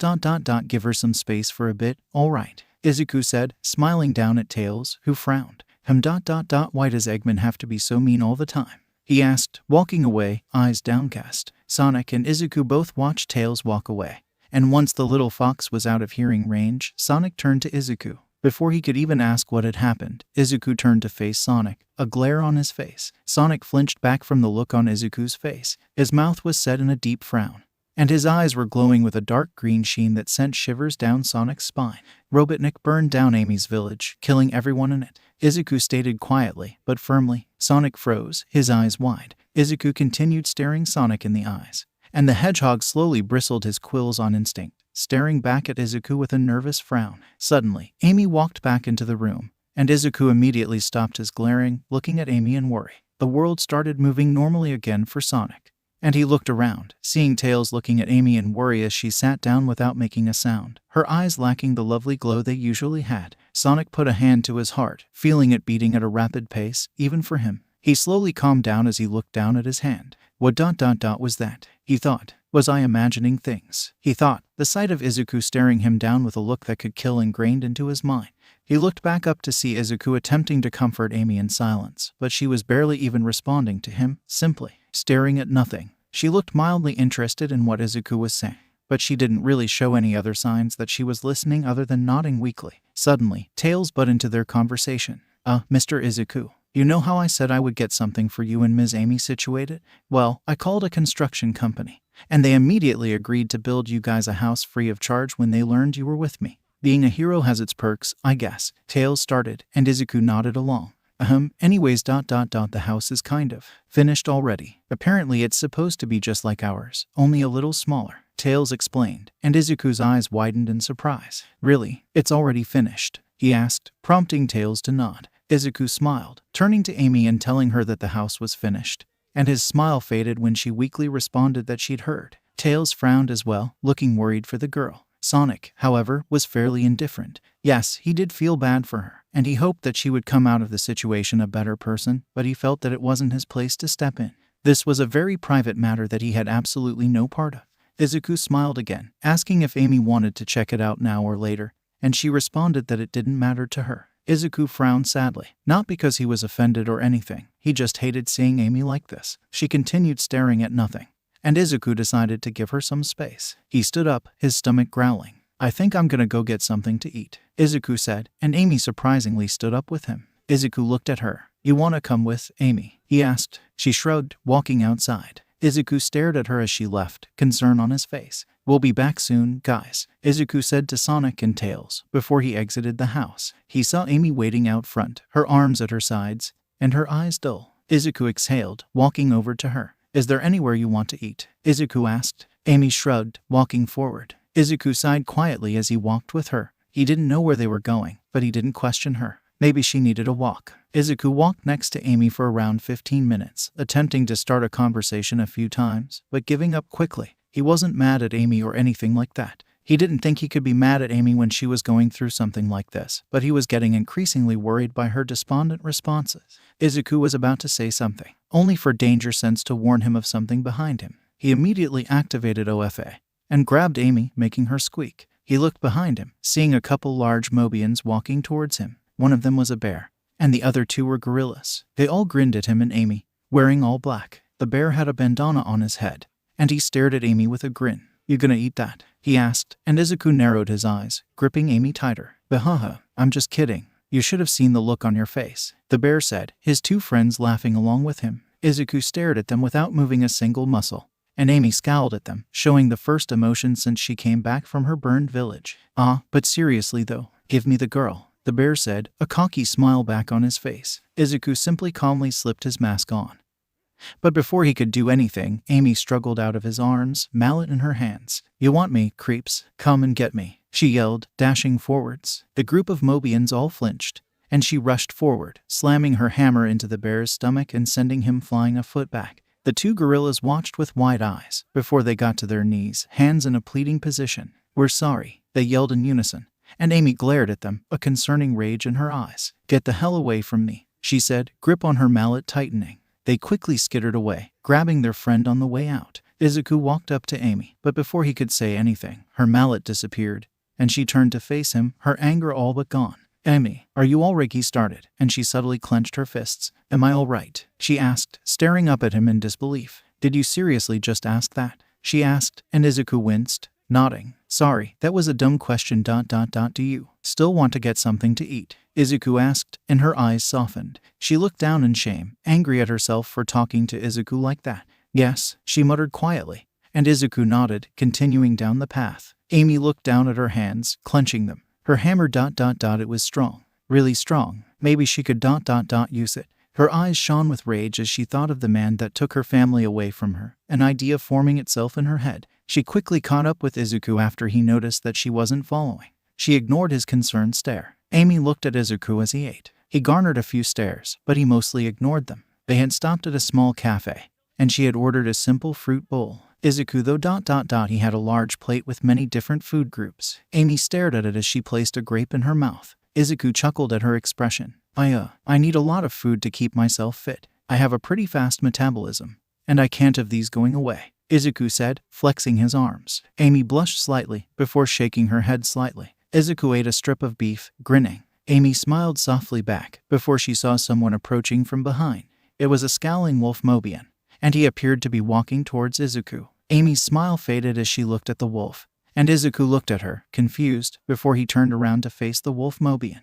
"We don't want your kind around here, human," the wolf said, his tail flicking up and knocking his plate off the table. It fell to the ground and shattered, causing everyone to turn to them. Couples stopped talking, people stopped eating, just to stare at the scene. Izuku looked down at his shattered plate, before looking up, unimpressed. "Hell of a way to show it. You do realize that someone has to clean that up, right?" Izuku asked, before getting out of his chair, picking up the shards of ceramic, with OFA active in his hands so as to not get hurt by the sharp shards. He stood up, and the wolf scowled at him as he disposed of the ceramic shards, before he sat back down in his chair. "I hope you're going to pay for our food, because you just wasted what my friend here was going to pay for," Izuku said. The wolf Mobian slammed his clawed hand on the table, startling Amy and causing Izuku to give him an annoyed look. "Do you want something?" he asked. The wolf Mobian growled at him, getting up in his face. "I want you to get your dirty human ass out of here. You don't belong here," he said, and Izuku's eye twitched. He looked around, smiling comfortingly to everyone. "Sorry about this, folks. I'll make sure to pay for the mess." "Amy, you said the currency here is rings, right?" he asked, and she nodded quickly. Izuku nodded back with a smile, before he turned back to the wolf, grabbing him by his black waistcoat, and simply disappearing. Amy blinked in surprise, before she shrunk down and into her seat, embarrassed. Everyone else was confused and more than a little surprised, and they all simultaneously looked to Amy, wanting answers. The girl shrunk at the rapid questions hurled at her. "What the hell, Izuku? Did you really just leave me here to fight some guy?" she thought to herself, angry. Izuku threw the wolf Mobian to the ground, glaring down at him. He crossed his arms and floated a foot off the ground. He didn't even bother slipping his mask over his head. The wolf growled as he got up, glaring back with hatred. He then rushed forwards, swinging with a powerful right hook, leading into a swift left jab, along with another right hook. Izuku simply avoided all of them, using float to execute fast maneuvers. The wolf growled again, before he rushed forwards once more, throwing a flurry of quick jabs that Izuku had a bit more trouble dodging, only being managed to be hit by one of the dozen punches, but he shook it off rather quickly. Izuku had to admit that he was impressed. This Mobian clearly knew how to fight. The wolf Mobian grinned, wolfishly at hitting Izuku, even if it was only once. Izuku hated saying it, but he respected the Mobian's skill. "Not so tough now, or yeah," he said, his grin still on his face. Electricity danced across Izuku's skin as he smiled. "All right then," he said, landing on the ground. He waited for a second, before the wolf Mobian rushed forwards, attempting a dashing knee, before kicking off the cafe wall, leading to a dropkick. Izuku stopped the move before it could even start, sidestepping and elbowing the wolf's back, stunning him. Izuku then grabbed his opponent's head and slammed it down to a knee in the upper back. The wolfman yelped as Izuku kneed him in the spine, falling to the ground. Izuku took a step back, letting the wolf get up. "What's your name?" Izuku asked. The wolf got up, grimacing. "It's Wolf, but everyone around here just calls me Wolf." "What's it to you?" Wolf asked, glaring at Izuku. "Izuku Midoriya. You fight well. Have you ever thought of fighting the Eggman?" Izuku asked as he took a step forward. Wolf growled at Izuku, his stance getting a lot more savage. "You work with Dr. Eggman?" Wolf asked. Izuku shook his head, unclipping his glove and lowering his sleeve to show off the brand new spiral scar. "No, he did this to me," he said, showing Wolf his arm. He growled, looking down. "I hate that man. If I could kill him right now, I'd do it without a second thought," Wolf said, getting back into his feet. Izuku blinked, looking at him, a little stunned. "That was a little dark.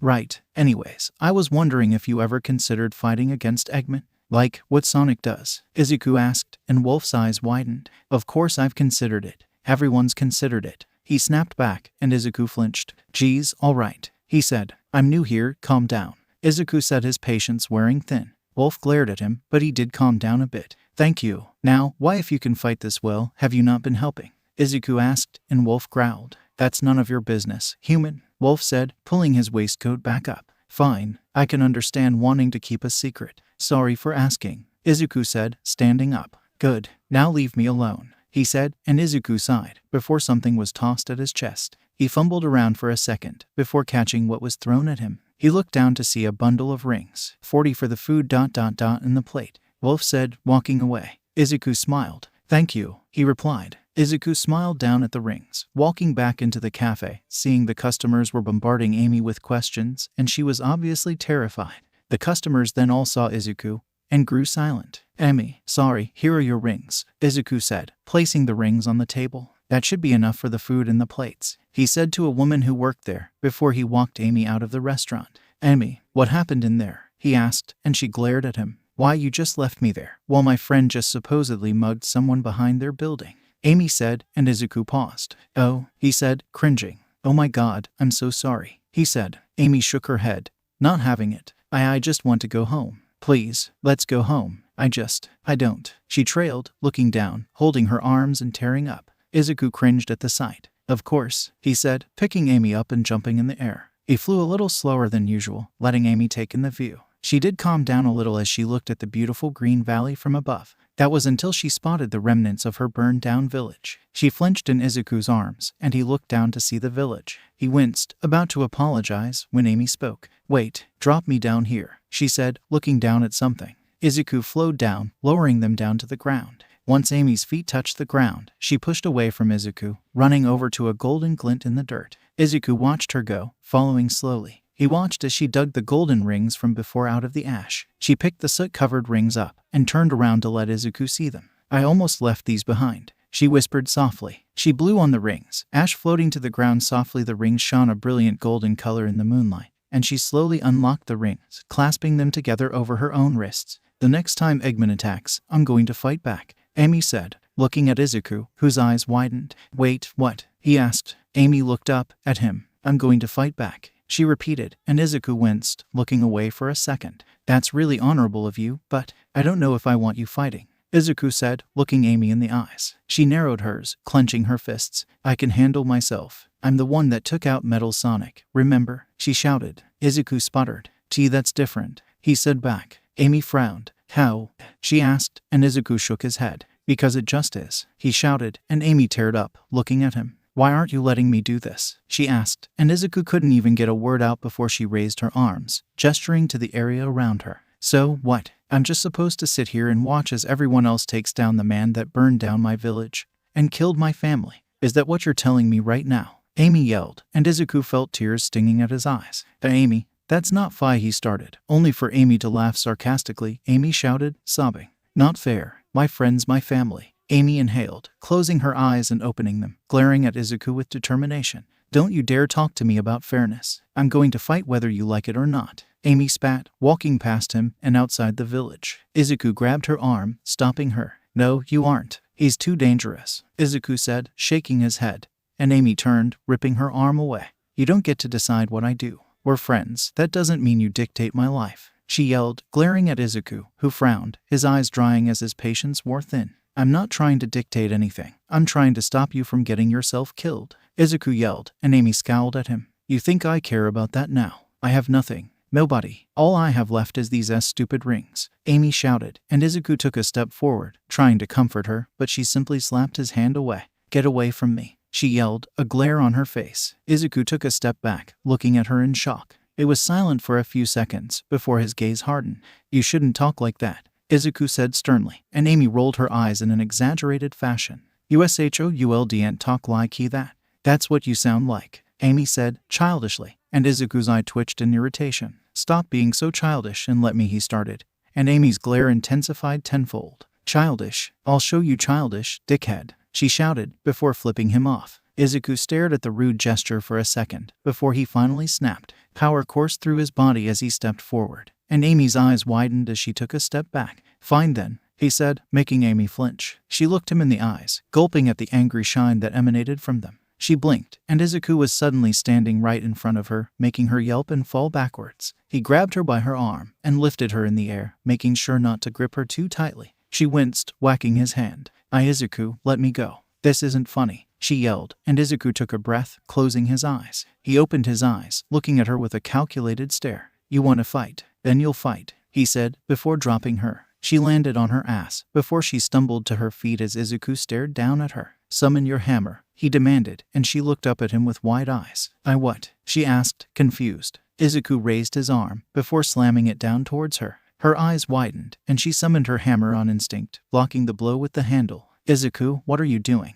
She asked, panicked. Izuku grabbed the handle of the hammer, lifting it, and her along with it, staring her in the eyes. I'm your enemy. We're fighting. I won't go easy on you. If you do a satisfactory job, then maybe I will consider training you. If not, you don't fight. No arguing, Izuku said, dropping the hammer. Amy landed on her feet this time, and she looked at him, shocked. Is he testing me? She thought, her eyes wide. Izuku took a few steps back, arms at his side. He slipped his mask on, electricity flowing around him with a soft thrum. Come, he said, putting his hands up. What, this isn't a fair fight at all. You're way stronger than me, she yelled, and Izuku responded by dashing towards her. She yelped, holding her hammer up as a sort of shield, only for Izuku to knee her in the stomach. Amy's eyes widened as she shouted in pain, falling to the ground. Izuku stared down at her, cringing slightly under his mask, before he shook his head. He needed to do this for her. She might not understand now, but she will eventually. Amy slowly got to her feet, before she flinched,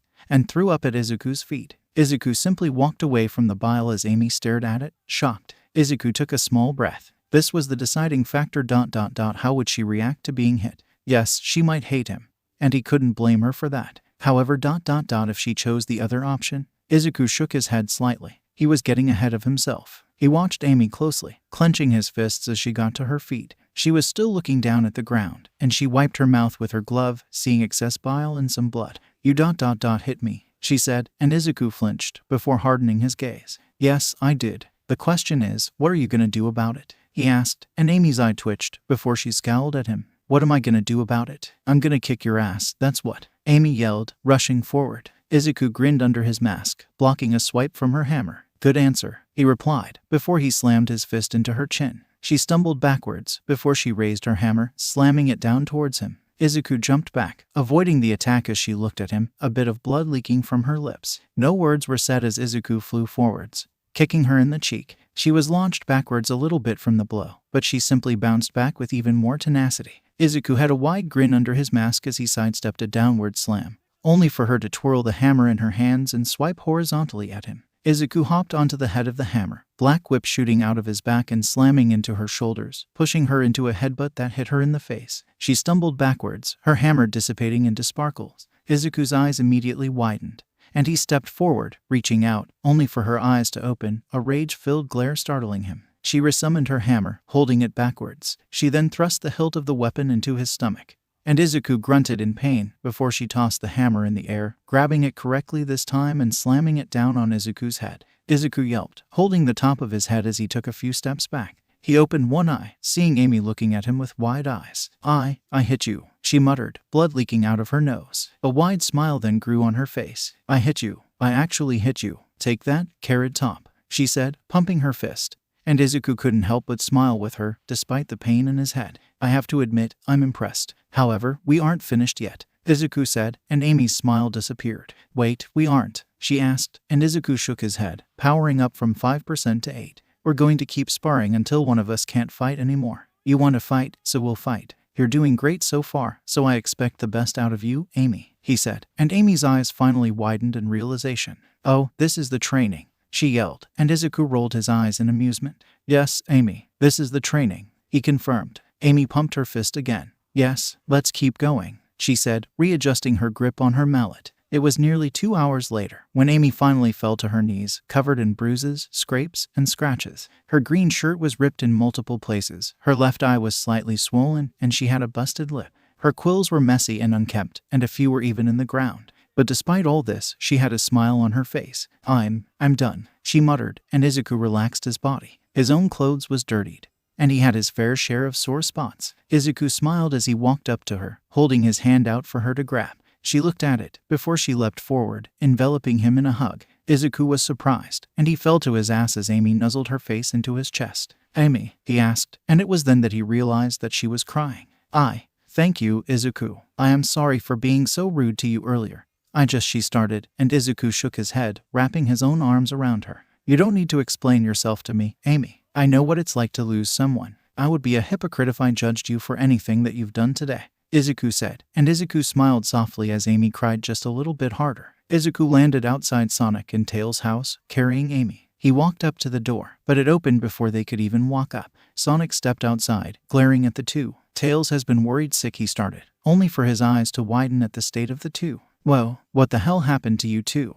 He asked, and Izuku chuckled. We talked, he said, and Amy nodded along with him, a small smile on her face. Sonic noticed Amy's heightened mood and simmered down a little bit. Tails then opened the door and squeezed past Sonic, his eyes wide. Oh, you guys are all right, he said, relieved. Izuku cringed, feeling guilty. Sorry we took so long. Amy and I had some business to tend to, Izuku said, and Tails' face immediately scrounged up in disgust. Were you guys kissing?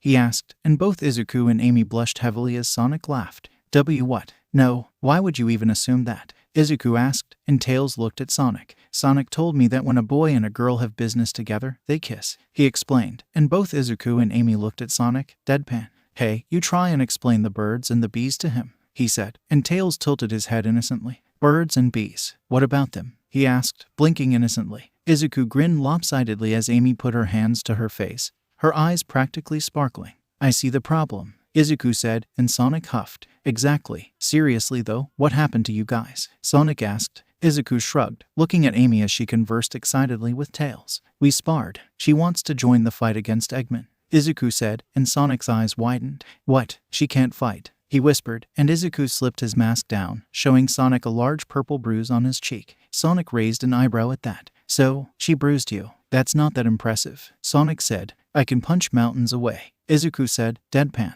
Sure you can, Sonic replied, walking towards Tails. All right, buddy, it's just about your bedtime, Sonic said, and Tails' eyes widened before he pouted. What? But I don't want to go to bed, he said, crossing his arms. Sonic rubbed the underside of his nose, grinning at Tails. Well, that's just too bad, isn't it? He said, before waving at Izuku and Amy as he walked Tails inside. Amy sighed, grinning. Tails is just the most adorable little kid, she said, and Izuku chuckled, shaking his head. You just might be right, he confirmed, before they walked down towards their new house. They had flown over it while coming over here, and it was only around a block away from Sonic's house, so they decided to walk there. Within a few minutes, they arrived at the house, and Izuku whistled, nodding to himself. It was definitely a bit smaller than Sonic's house, but that was honestly fine with him. As long as they had the proper equipment to live, he was fine. Amy just looked excited to see the house in general. Izuku walked up to the wooden door and grabbed the handle, pulling it. It was obviously locked, and he pulled a little harder, smiling when it didn't budge. "All right, the door's sturdy. That's a good sign," Izuku said, before noticing a key on the front porch. He bent down, grabbing it and placing it in the keyhole, unlocking the door and opening it. He held the door open for Amy, who walked inside with a pep in her step. "Hey, there's a note on the table," she said, walking over and grabbing the note. "Hey guys, this is from Tails. I left you two each a housewarming gift in the closet in you guys' rooms. I hope you don't mind," she read aloud. Izuku hummed, walking to the room closest to him. He entered, seeing a queen-size bed, a wooden nightstand, a large dresser, a hamper, and a closet. He walked over to the closet and opened it to find a small red shirt along with a white skirt, a pair of blue panties. He closed the closet door with a blush, exiting the room to see Amy doing the same thing, a similar blush on her face. "I found your gift," Izuku said, and she nodded, looking down.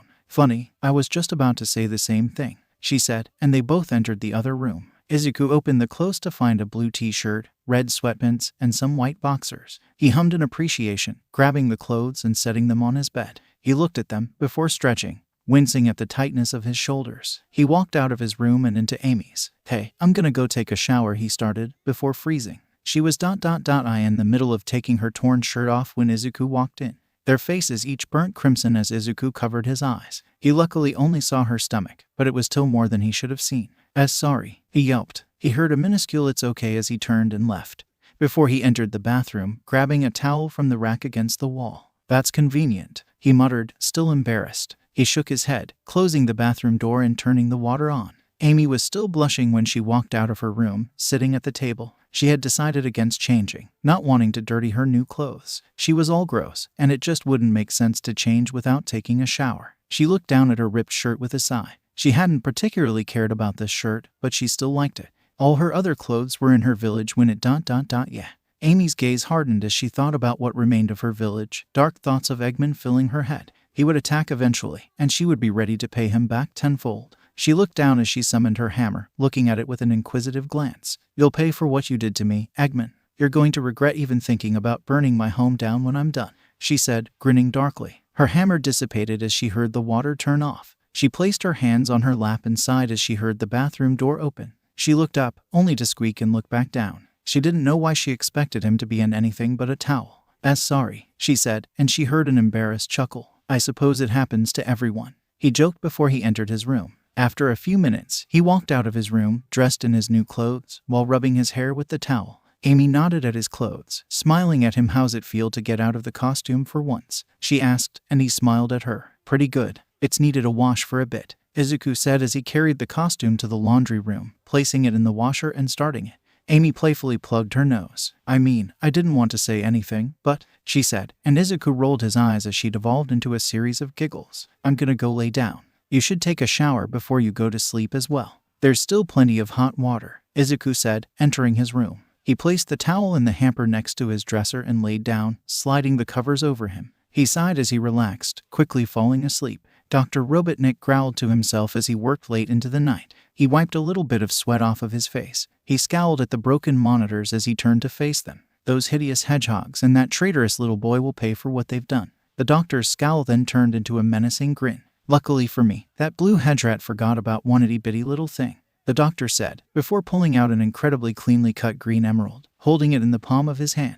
It positively glowed with power, and Robotnik laughed, a small robotic skeleton behind him. He didn't notice it clench its fist as he laughed into the night. Izuku awoke with a light groan. He looked up, seeing the light that flowed into the window. He sighed softly, relaxing in his bed a bit, slowly waking up. He blinked when he felt something brush up against his side. He blinked before he looked down to see a small lump under his blanket, and he gulped before slowly grabbing the blanket and lifting it up, peering under with a cautious gaze. "Oh, it's just Amy," he thought, blushing. Why the hell was Amy nestled into his side? She was breathing softly, a tiny smile on her face. Izuku calmed down.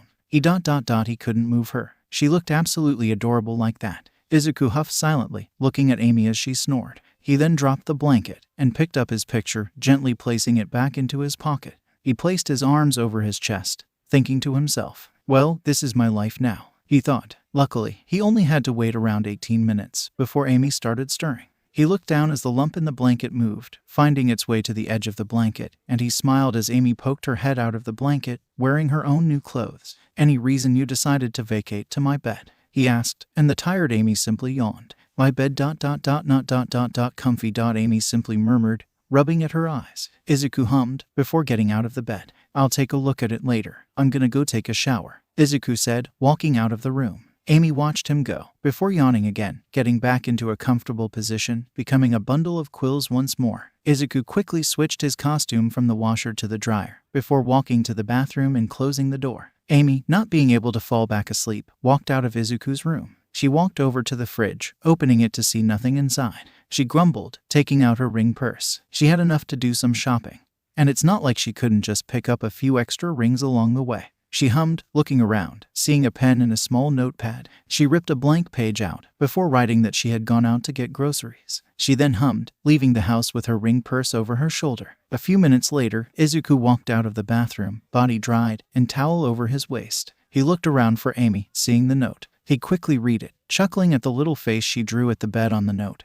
Before his smile disappeared, his eyes widening. Wait, she left alone? He asked, before zipping to the dryer. He waited, annoyed at how long the dryer took. After around 10 minutes, he decided he didn't care anymore, and got dressed in his mostly dry costume. He then zipped out of the house, quickly taking to the sky. Amy hummed as she entered Central City. It was honestly pretty rare to see Mobians around here, as a pretty large amount of them didn't care for humans, mostly due to Eggman. However, not all humans were bad. A good chunk of them were kind and inviting, like Izuku. However, some of them, "Hey, Amy," a voice said, and Amy cringed. She knew that voice. "Hey, Henjin," she said, turning to face the human boy. He was a little older than her, at 18, but for whatever reason, he was utterly obsessed with her. Whenever he saw her, he made sure to confess how much he loved her. She tried to tune him out as he rambled about how they were going to get married and have children, and she winced. "Is this how I look to Sonic?" she asked, embarrassed. "Why are you talking about that blue guy when I'm right here?" Henjin said, pointing to himself. Amy's eye twitched, a vein visibly throbbing on her forehead. She then turned left into the market, sighing in relief. She quickly grabbed a basket at the front, walking deeper into the store. "Oh, there you are," a voice said, and she turned to see Henjin following her into the store. Her eyelid twitched, before she took a deep breath, smiling at Henjin, irritated. "I am trying to go shopping. Could you, please leave me alone?" Amy asked, trying to be kind. Henjin flinched, looking down. "Oh," he said, and Amy grit her teeth. "Here it comes," she thought. Henjin then rubbed his arm, looking away. Sorry for bothering you. I'll go now. I am currently walking away." "Quite sad," Henjin said, finally leaving her alone. She sighed, turning around, only to see a few people giving her dirty looks. She quickly adopted a deadpan stare, walking back into the store. This was probably the worst part about dealing with Henjin. He always made a scene when she rejected his advances, and it was beyond annoying. Everyone who saw the interaction immediately saw her as some rude girl who harshly rejected a boy, when he practically stalked her. "I'm starting to really feel bad for Sonic," she muttered, ignoring the judging eyes as she grabbed what she needed. Izuku flew over the area, scanning the area with his eyes. "Where is she?" he asked himself. He had been looking for the past 15 minutes, and he still hadn't found her. However, his attention was directed somewhere else when he noticed a group of shady individuals dragging a lone snake Mobian into an alleyway. Izuku's eyes narrowed as he watched. He looked back down, scanning one final time for Amy, before he turned directions, diving down, and landing softly on an opposing rooftop. He looked down as one of the human men slammed the snake against the wall. "Hey, there you are, Pent," the man said, smiling threateningly at the snake, who looked absolutely terrified. "Can you please just leave me alone? I don't want any trouble," the snake man pleaded. The man that was holding the Mobian against the wall looked behind him into his cohorts, grinning. "Well, should I let him go, guys?" he asked with a laugh. The 2 men and 1 woman laughed along with him. "Well, what do you think?" the man said, turning back to the Mobian. Before the snake man could even say anything, the human scowled, pulling out a pair of pliers. "I suggest you don't speak. It'll make pulling all those sharp teeth out even harder for you. We don't wild animals in our city," the man said, and Izuku had seen enough. He slipped his mask and rebreather on as he shot Black Whip out, wrapping it around the human's waist and pulling him backwards. The man dropped the pliers with a yell as he slammed into the wall. Izuku then jumped down, where the human once stood. He turned back to the snake man. "Get out of here," he said, and the snake smiled. "Thank you so much," he yelled, slithering away. Izuku faced the criminals as they turned to him, glares on all their faces. "What the hell? You're really fine with letting those beasts run around?" the woman yelled, and Izuku flew forward, burying his knee into her stomach, following it up with a palm strike to the face, breaking the woman's nose. "They're not beasts, you racist," he retaliated, danger sense warning him of a strike coming from behind him. He crouched, digging the metal claws at the tips of his fingertips into the ground, and scraping them across the pavement, sparks flying into the man's eyes. He screeched in pain, holding his hands to his eyes. Izuku then jumped off the wall, slamming his shoulder into the man, resulting in the man flying back, hitting the wall and denting it slightly. He was definitely out for the count. Izuku then turned as the woman got up, only to get punched in the cheek by a man with a pair of brass knuckles. Izuku stumbled backwards, catching himself, as well as the incoming punch from the man. He glared into the man's eyes, electricity surrounding him. The man's eyes widened. "Oh no," he said. Amy walked out of the grocery store, raising an eyebrow at the crowd that had gathered around an alley. She shrugged, walking towards the group, when they all made way for something.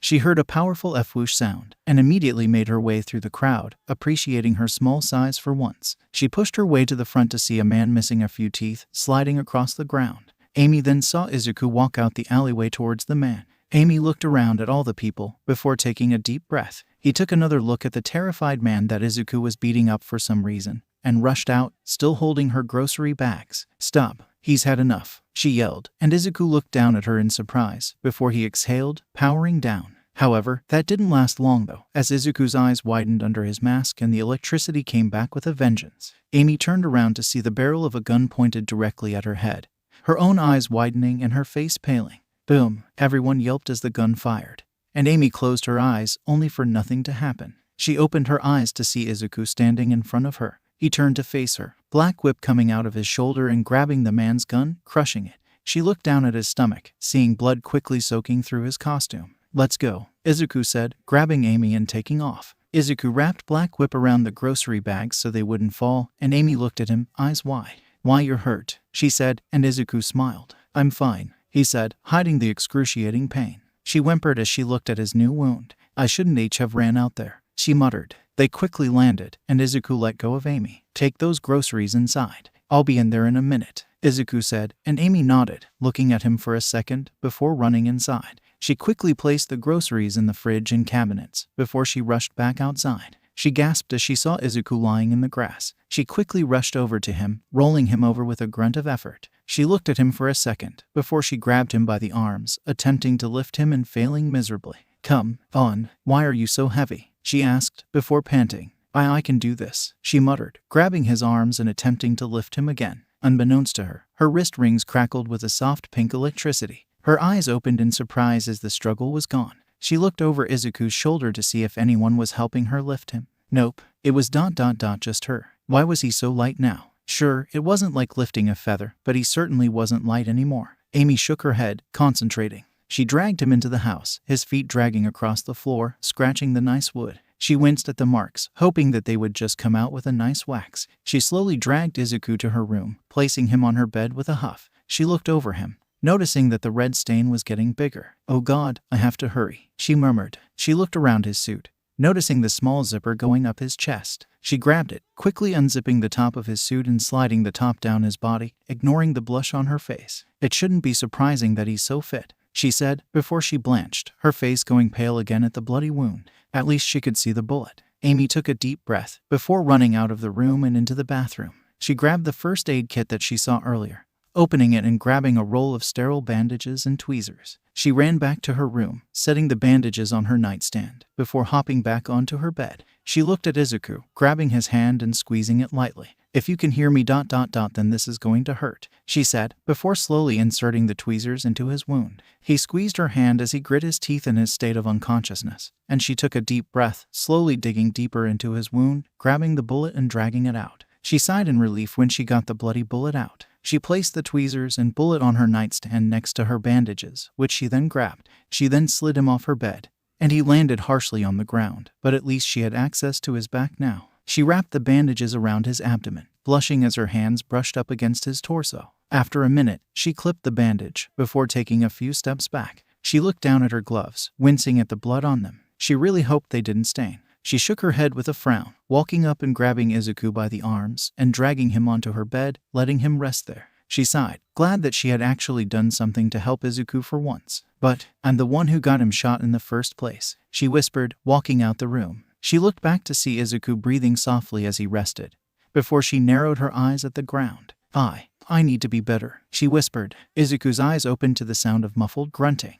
He sat up, wincing in pain. He looked down to see bandages wrapped around his torso. Oh right, the bullet. Amy must have dragged me inside and patched me up, he muttered, standing up with a grunt. This bed really is uncomfortable, Izuku commented, walking out to the living room. He could still hear those muffled grunts. Just what was that? He put his shoes on, walking outside to see Amy struggling to do push-ups. Izuku watched for a minute as her arms shook, a blank look on his face. She's really serious about this, isn't she? I can't say that I blame her, Izuku thought, remembering how he felt when he found her body. Izuku blinked, shaking the thought away, and walking towards Amy, who looked at him. Oh, you're up, she said, slowly getting to her feet. Izuku nodded, looking at her curiously. You bandaged me, right? He asked, and she nodded, looking away with a small blush. Well, someone had to, she said, and Izuku smiled at her. Thank you, Amy. Did you get the bullet out? He asked, and she nodded, shuddering at the memory. Yeah, it was scary, she said, and Izuku hummed.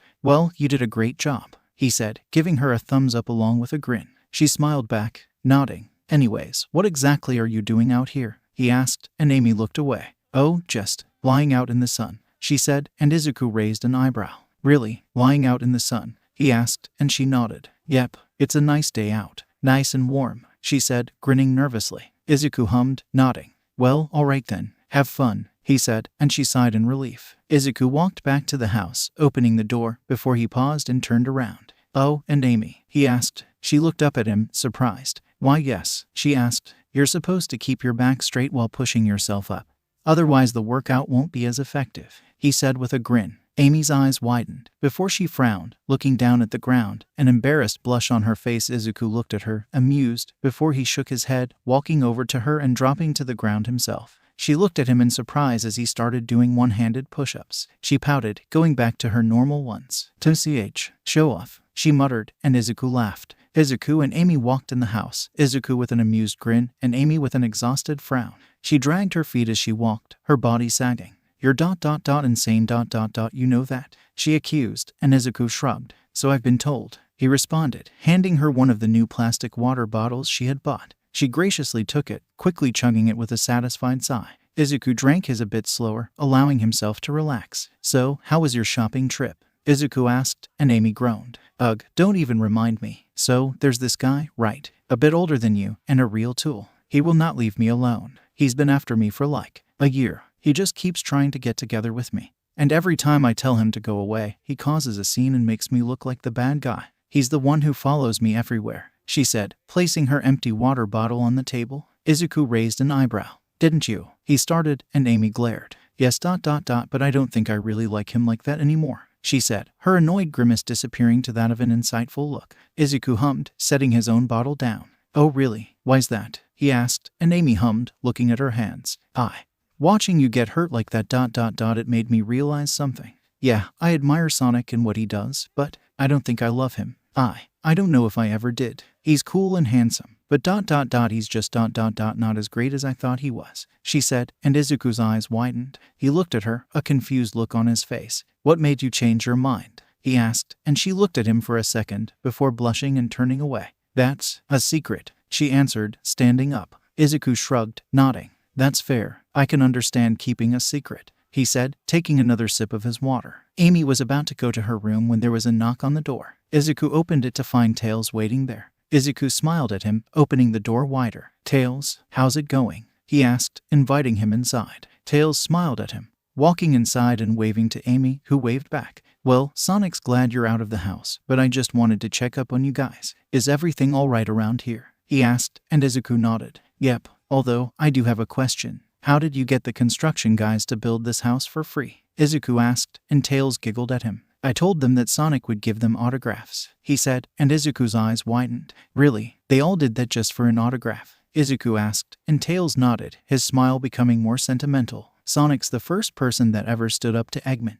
If it wasn't for him, then we'd all probably be his slaves. He saved all of us multiple times. Sonic is known as the savior of Mobians for a reason, Tails explained. Izuku hummed, impressed. Well, that makes sense. Were they happy when they got their autographs? Izuku asked, and Tails nodded, a grin on his face. They looked like little kids, he said, and Izuku smiled in amusement. Tails saying that is pretty ironic. He thought to himself, well, things are all right over here, Izuku said, and Tails nodded at him before looking at Amy, his smile fading. And Amy, how are you doing? He asked softly. Amy smiled at him, appreciative. I'm doing better. I also made a decision. I'm going to fight with you guys, she declared, clean high her fists at her sides and looking at Tails with determination. Wait, what? He asked, surprised. Izuku nodded, his mouth set in a soft smile. Yeah, she decided that she wanted to fight against Eggman with you and Sonic. I was against it at first, but she definitely has potential to be a great help in the fight. She's stronger than she looks, I can tell you that,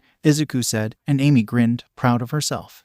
I'll see it when I believe it, a new voice said. Izuku, Amy, and Tails turned to see Sonic staring in the doorway. You left this open, by the way, he said, rubbing the underside of his nose. Amy crossed her arms, looking away with a pout at his comment, while Izuku invited him inside. Sonic, why are you here? Tails asked, confused. Sonic grinned at him as he closed the door behind him, rubbing his head affectionately. I wanted to see what had you out the door in such a hurry. You flew away so fast, Sonic said, and Izuku raised an eyebrow. You flew your plane here? He asked Tails, who looked at him in confusion before he realized. Oh, we never told you, Tails said, before his tail started spinning and he levitated off the ground. Izuku took a step back, his eyes wide. What? How? Izuku asked, and Sonic shrugged. Beats me. He can just do that. It's pretty cool if you ask me, Sonic said, and Izuku nodded, quickly going behind Tails to see it. I see ... It's almost like his tails are a propeller. How interesting. Maybe he does it by Izuku said, trailing off into a mess of mutters. Sonic and Tails looked at him in confusion. Never actually seen him do it, Amy commented. And the other two Mobians looked at her, making Amy flinch. Don't look at me like that. He just told me that he has a habit of going on a muttering tangent when he finds something interesting, she said, and Tails blushed, lowering himself to the ground. It's not that impressive, he mumbled, holding one of his tails. What? Don't say that, bud. You're way past cool, Sonic said, giving Tails a noogie. Tails giggled, shaking himself out of it, and Izuku snapped back to reality, smiling at the sight. Yeah, Sonic's right. That's a miracle of life right there. I'm pretty sure I've never seen anything like it, Izuku said, and Tails hummed, blush deepening. Thank you, he said. Sonic chuckled at his reaction, before he walked over to Amy, looking at her with a raised eyebrow. Amy blushed slightly under his scrutiny, before Sonic turned to Izuku, pointing to Amy with a look of boredom. You really think she's strong? She doesn't look all that tough to me. She's so ... How can I say this in the nicest way possible? Sonic said, and Izuku smiled amusement. Well, one thing I can say about her is that she gets angry pretty easily. And that's usually when she gets her strength, he said, pointing to her. Sonic looked up at him, before turning to face the now glaring Amy. He took a step back, chuckling nervously. I didn't mean it. He tried. Yeah, nice try, blue boy. You wanna see strong? She asked, before she summoned her hammer, raising it above her head. All right, I believe it now, Sonic said. Tails flocked over to her, his eyes wide. Well, how'd you do that? He asked, and Amy smiled, shrugging happily. I don't know. I just wanted to clobber Mr. Big Mouth over there, and poof. It was in my hands, she explained. Izuku nodded along. That made sense. Amy scanned the hammer, studying its design. Where did this hammer even come from? She thought aloud, and Tails hummed along. I'm not sure ... It just looks like a hammer, but ... It's not. It just appears like this, he asked. Amy nodded. Yeah, it happened when Izuku was attacked by Metal Sonic. He was about to finish Izuku off, when it just appeared in my hands and I swung at him, crumpling his head, Amy said, and Sonic looked at her in surprise. Wait, that was you? He asked, and she nodded. Yeah, what? It's not like he was that strong, Amy said, rolling her eyes. Izuku looked at her, silent for a second. Amy ... That thing was built to combat Sonic. It's made to be durable. You denting it. That's no small feat, Izuku told her, and she looked down at her arms before she placed the hammer down on the ground, looking at Tails. Can you lift this, please? She asked. Tails looked confused, but he walked up, grabbing the handle and pulling. It didn't budge. Tails backed up, before he twirled his tails, flying up into the air and grabbing the handle again, trying to lift it from above. Once again, it didn't move an inch. After nearly 15 seconds, he got tired, floating to the ground, his tails twitching. Hey, that might be a new record, Sonic said, patting Tails on the head. Thanks, Sonic, Tails said, panting. Sonic then walked up, spitting on his gloves and rubbing them together. All right, my turn, he said. Amy cringed as he gripped the handle with his spit-covered gloves, before pulling. Sonic grit his teeth as he pulled with all his might, only to slip and fall into his back, the hammer still not having moved.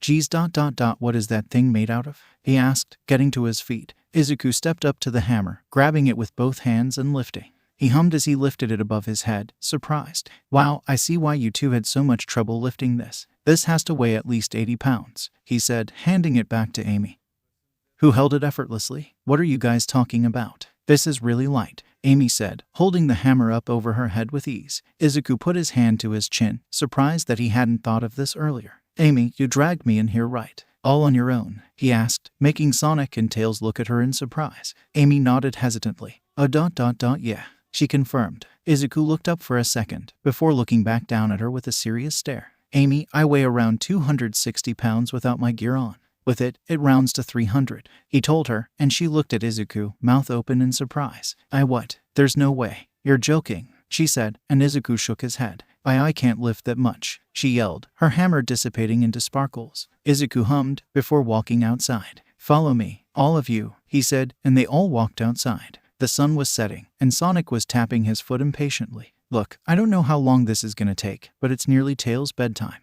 he said, pointing to Tails, who yawned. Izuku nodded. Don't worry, this will only take a bit. Do any of you know where the nearest junkyard is? Izuku asked, and Tails told him there was one only a few miles west. Izuku thanked him and launched into the air. Nearly a minute later, he came back, black whip wrapped around a large chunk of scrap. He lowered it to the ground, before covering the surface area in black whip. The large chunk was easily twice his size, and had to weigh an insane amount. He placed it on the ground, looking at Amy. Can you lift that? He asked. Amy stared at him, crossing her arms in discomfort. You tell me. You're the smart one here, she said. Izuku sighed, lifting the pile of scrap with one hand, electricity dancing around him. Just try please, he asked, exasperated, before setting it in the ground. Amy sighed, walking up to the scrap pile and shifting her fingers under it. She attempted to lift it, visibly struggling. She looked back, shaking her head. Izuku hummed, before he snapped. Hey Amy, Sonic just said your quills look stupid, Izuku said, and Sonic turned to him, stumbling over his words. Amy looked back at Sonic, a glare on her face. However, the pile still didn't move. Never mind, must have been the wind, Izuku said, shaking his head, before an idea came to his head. He cringed at it, but it made sense. What if her strength came from ...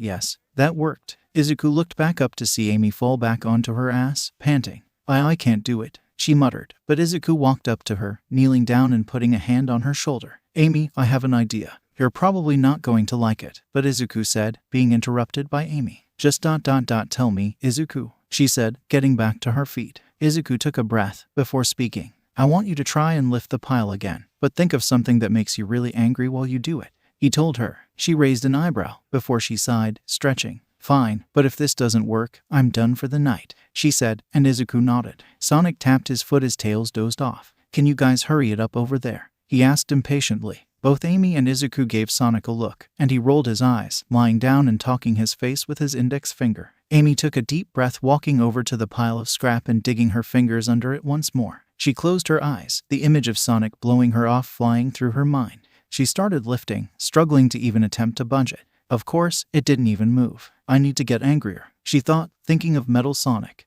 and how she had offered him a chance at freedom, and how he had spat on the idea and nearly killed her friend. Sonic stopped tapping his face as the pile of scrap moved an inch, and Izuku smiled. Angrier, Amy thought, the idea of a sinister grin staring at her, the sight of smoke in the background. A vein bulged out of Amy's forehead as the pile of scrap slowly lifted, Amy straightening her back. Izuku laughed, pumping his fist, as Sonic's jaw fell. Amy stood triumphantly, holding the massive pile of scrap over her head, before she screamed, throwing it nearly a foot away from her. Tails was shaken back to reality as the loud crash startled him. What? He asked, his tails flicking around. She ...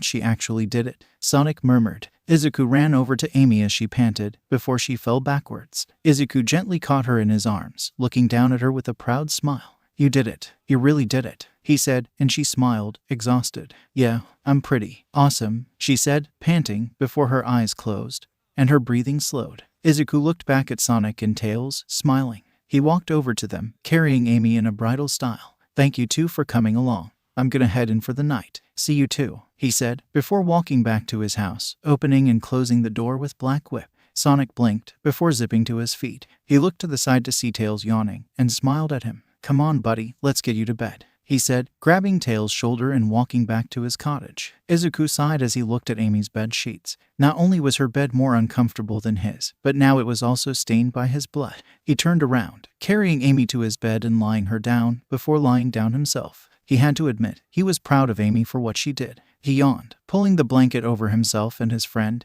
nestling deeper into his sheets. Maybe staying here isn't such a bad idea, he thought to himself, quickly falling asleep. Izuku awoke to the sound of heavy knocking on the door. He winced, sitting up. He looked to his side, noticing that Amy was still sound asleep, and he stood up, walking out to the living room and opening the door to see Sonic glaring at him. "Hey, you kind telling me what this is about?" he asked, and Izuku looked behind him before stepping outside, closing the door behind him. "Sonic, what are you talking about?" he asked, and Sonic threw a bundled-up newspaper at him. Izuku caught it before opening it, and the headline made him do a double take. "What? Masked menace attacks random civilians in broad daylight," he read aloud. "A man in a green costume has been publicly seen to attack multiple civilians in the street, breaking multiple bones and sending them all to the hospital. If you see someone in a dark green costume at the height of 59, contact your local authorities immediately," he read, eyes wide. "So, you got an explanation?" he asked, and Izuku sighed, rubbing his hand down his face. "This is moronic. Yesterday, Amy went out for groceries alone when I was in the shower,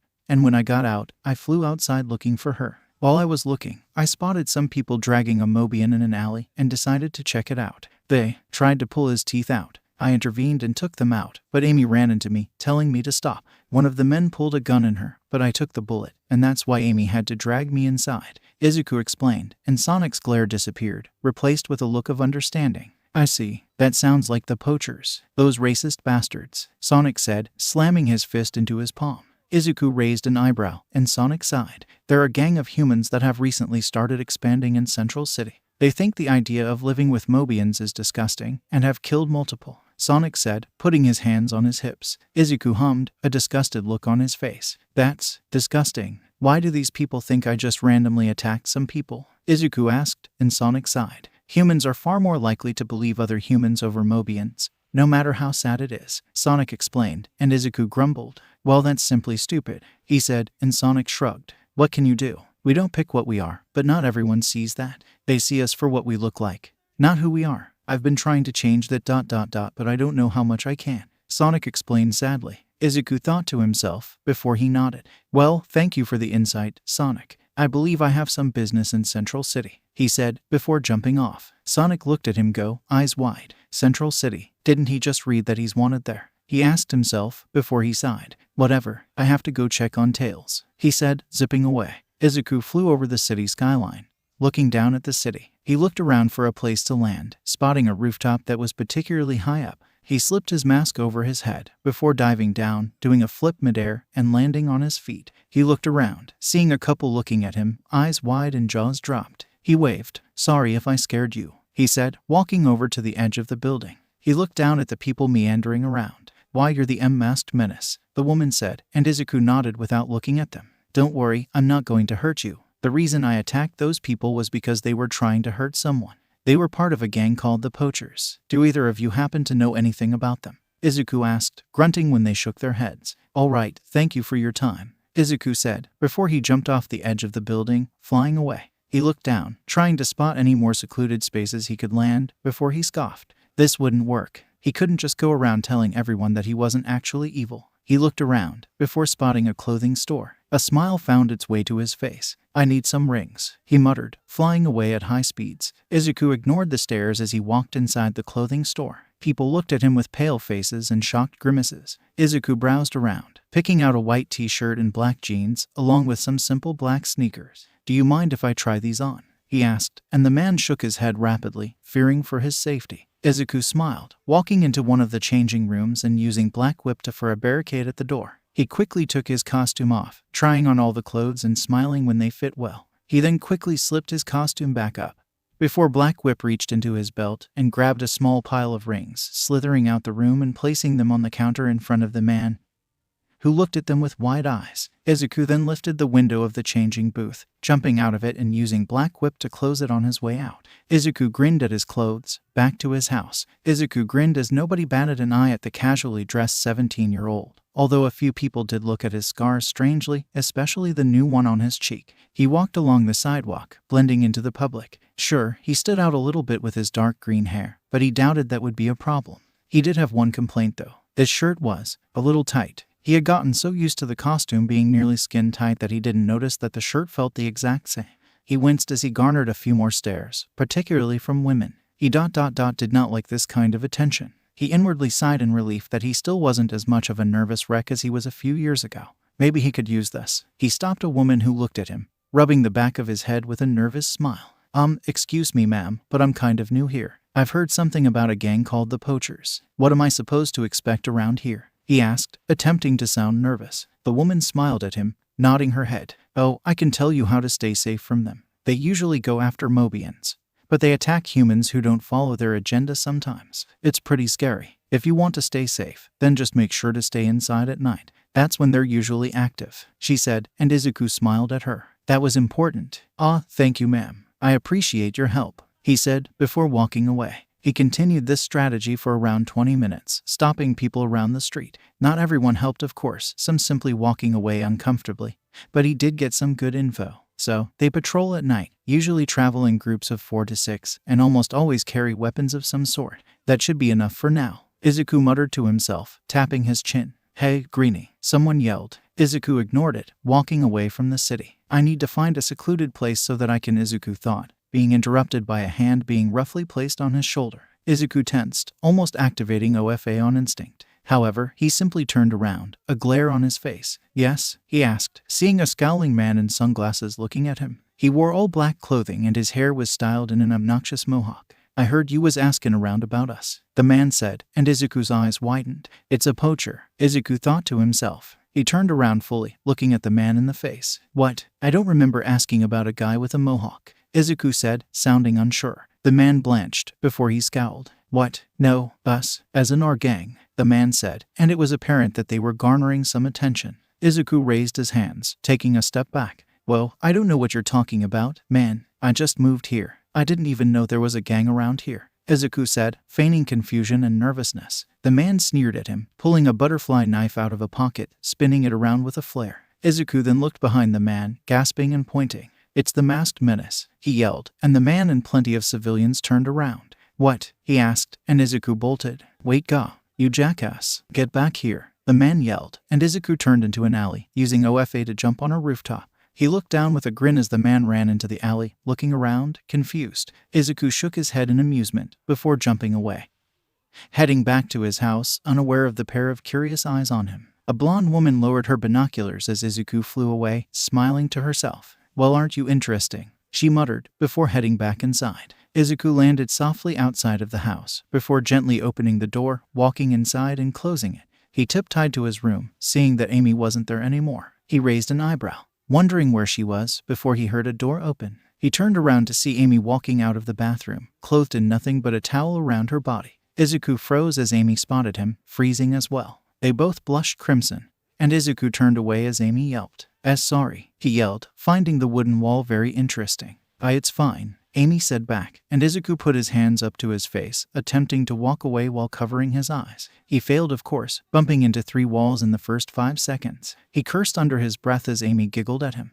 All right, I'm good now, she said, and Izuku exhaled in relief, uncovering his eyes. He looked Amy to see her fully dressed now, though her quills weren't styled the way they normally were. They hung down her back, and he had to admit, it made her look more mature. Your quills ... they're not styled, he asked, and Amy winced. Yeah, I ran out of gel. I'm probably gonna get more later, she said, and Izuku smiled at her. Honestly, they look better like that, Izuku said, walking away. Amy blushed, staring at him as he walked away. Do they? She thought, walking back into the bathroom. Izuku was still a little red from what just happened, but he calmed down a bit. He walked over to the washer, smiling when he saw that his costume was fully washed. He then switched it over to the dryer, turning it on and walking back into the living room. Amy walked out of the bathroom, playing with her hands, a blush on her face. So I thought about it a little bit ... Do you think I should stop styling my quills like Sonics? She asked, looking up at Izuku, who grinned at her. You do whatever you want with them, but in my opinion, yes, you look more like your own person, he said, and Amy's eyes widened before she smiled.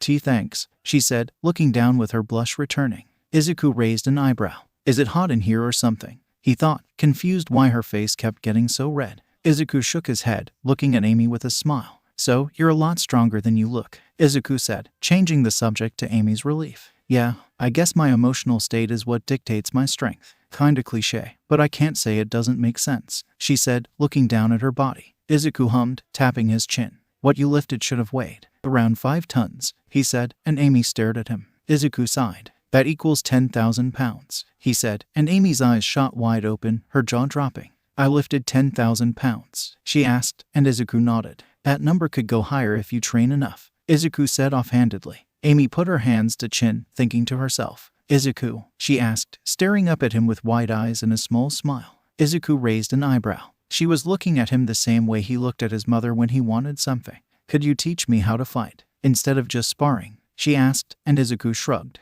Yeah, I don't see why not, he said, and Amy pouted. But you know that I can wait, really? She asked. Izuku looked at her, nodding. I mean, it would kind of be a waste not to. I can definitely teach you how to fight. Well, kickbox, at least, Izuku said, standing up. Amy jumped with a grin before Izuku walked over to the fridge, opening it. After we have lunch, he finished, and right on cue, Amy's stomach growled. Izuku looked at her as she blushed in embarrassment, holding her stomach.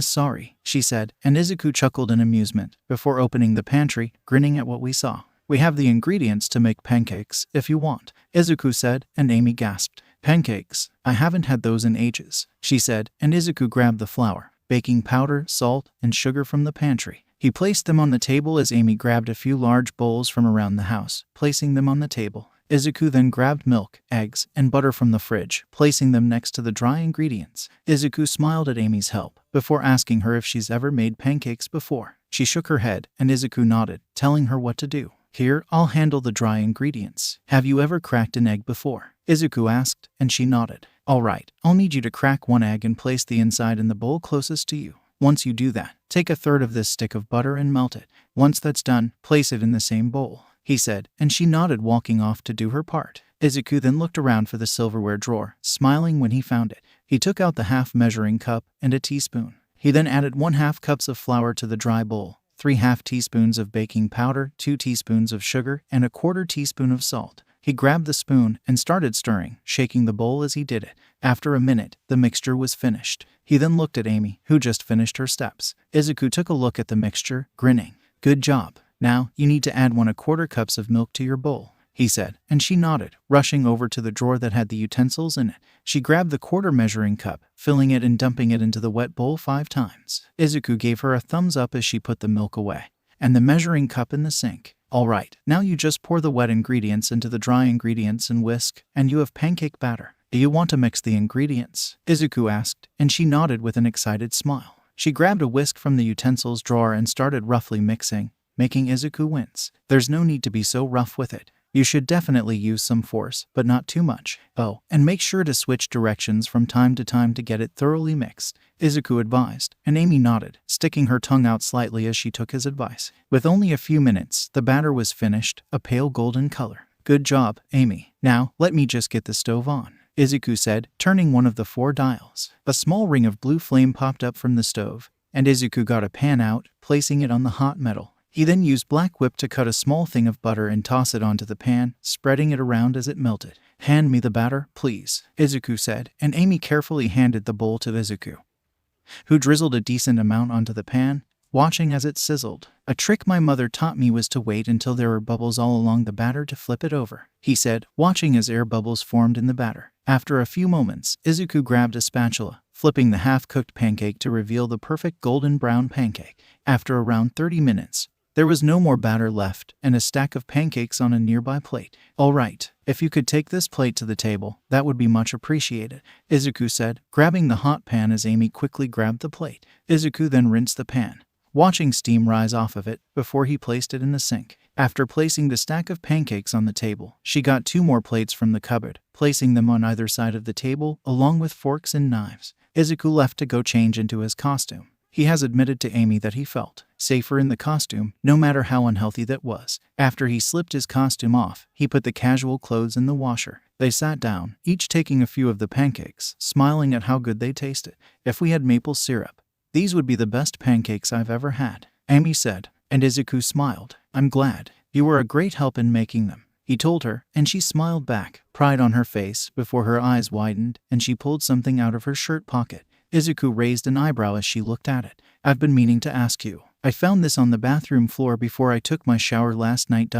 What is it? She asked, handing it to him. Izuku grabbed it, his eyes widening as he gazed at one of the only things he took with him. A picture of him at UA with the rest of his classmates. He shifted as he saw how everyone in the picture was smiling happily, and he closed his eyes to stop them from watering. His mouth shifted to a set line, folding the picture up and putting it away. Don't worry, it isn't important, he said, shaking his head and going back to his meal. Amy looked at him strangely. What? But I want to know. It's important enough for me, she said, and Izuku shook his head. I understand that, but… No, sorry, but I'm not telling you, he said, and she crossed her arms, looking at him with a questioning stare. Why not? Is it a long story or something? She asked, and Izuku paused. Yes, it's a long story. I'm sure you have things to do, Izuku said, going back to his food. Nope, not really. I don't mind. Just tell me, she pleaded, and Izuku gripped his fork tighter, glaring at her, beginning to get irritated. No, drop it. I'm serious, he warned, and she pouted. Why though? Can you at least tell me why?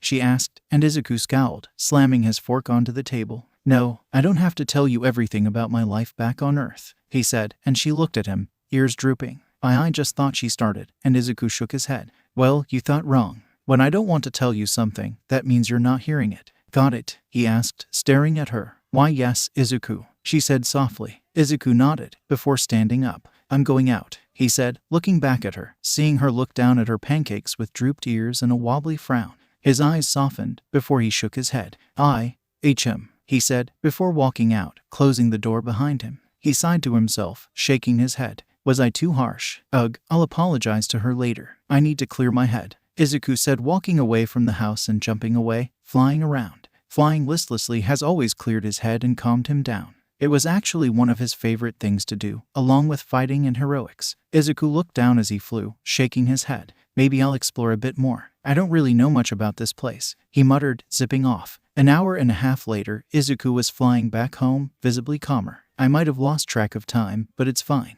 I need to get home and apologize to Amy for snapping at her like that, Izuku said, flying faster. In minutes, he landed on the now familiar grassy plains, walking up to the cracked open door. Did he slam the door and break it or something? He walked inside, his eyes widening at the sight of the flipped-over table, 4 large claw marks dug into it. Izuku froze, his body going cold. No, he thought. Amy? He asked, his voice shaky. He looked around, seeing that one of the chairs was broken, and that her door had a large hole in it. He rushed into her room, seeing it in disarray, but no Amy. Amy? He asked again, looking around frantically. As she can't be gone. Where is she? He thought to himself. Amy, this isn't funny. Amy, he yelled, running into each and every room in the house, looking for her. He grit his teeth when he didn't find her. Amy, please, I'm sorry for telling it you earlier. I'll tell you about the picture, just come out, he yelled. Nothing. Izuku clenched his fists. If someone took her, all he started. Black whip itching to tear the area around him to shreds when he heard a click behind him. He turned, eyes full of relief, only for them to glare at the small motobug that had a slip of paper tied to its back. Izuku stomped towards it, ripping the tape off of it and pushing it away from him. He unfolded the paper, his eyes widening in rage. You really thought I wouldn't find her? It said in blocky red handwriting. Electricity surrounded him like a thunderstorm, burning the paper to ash,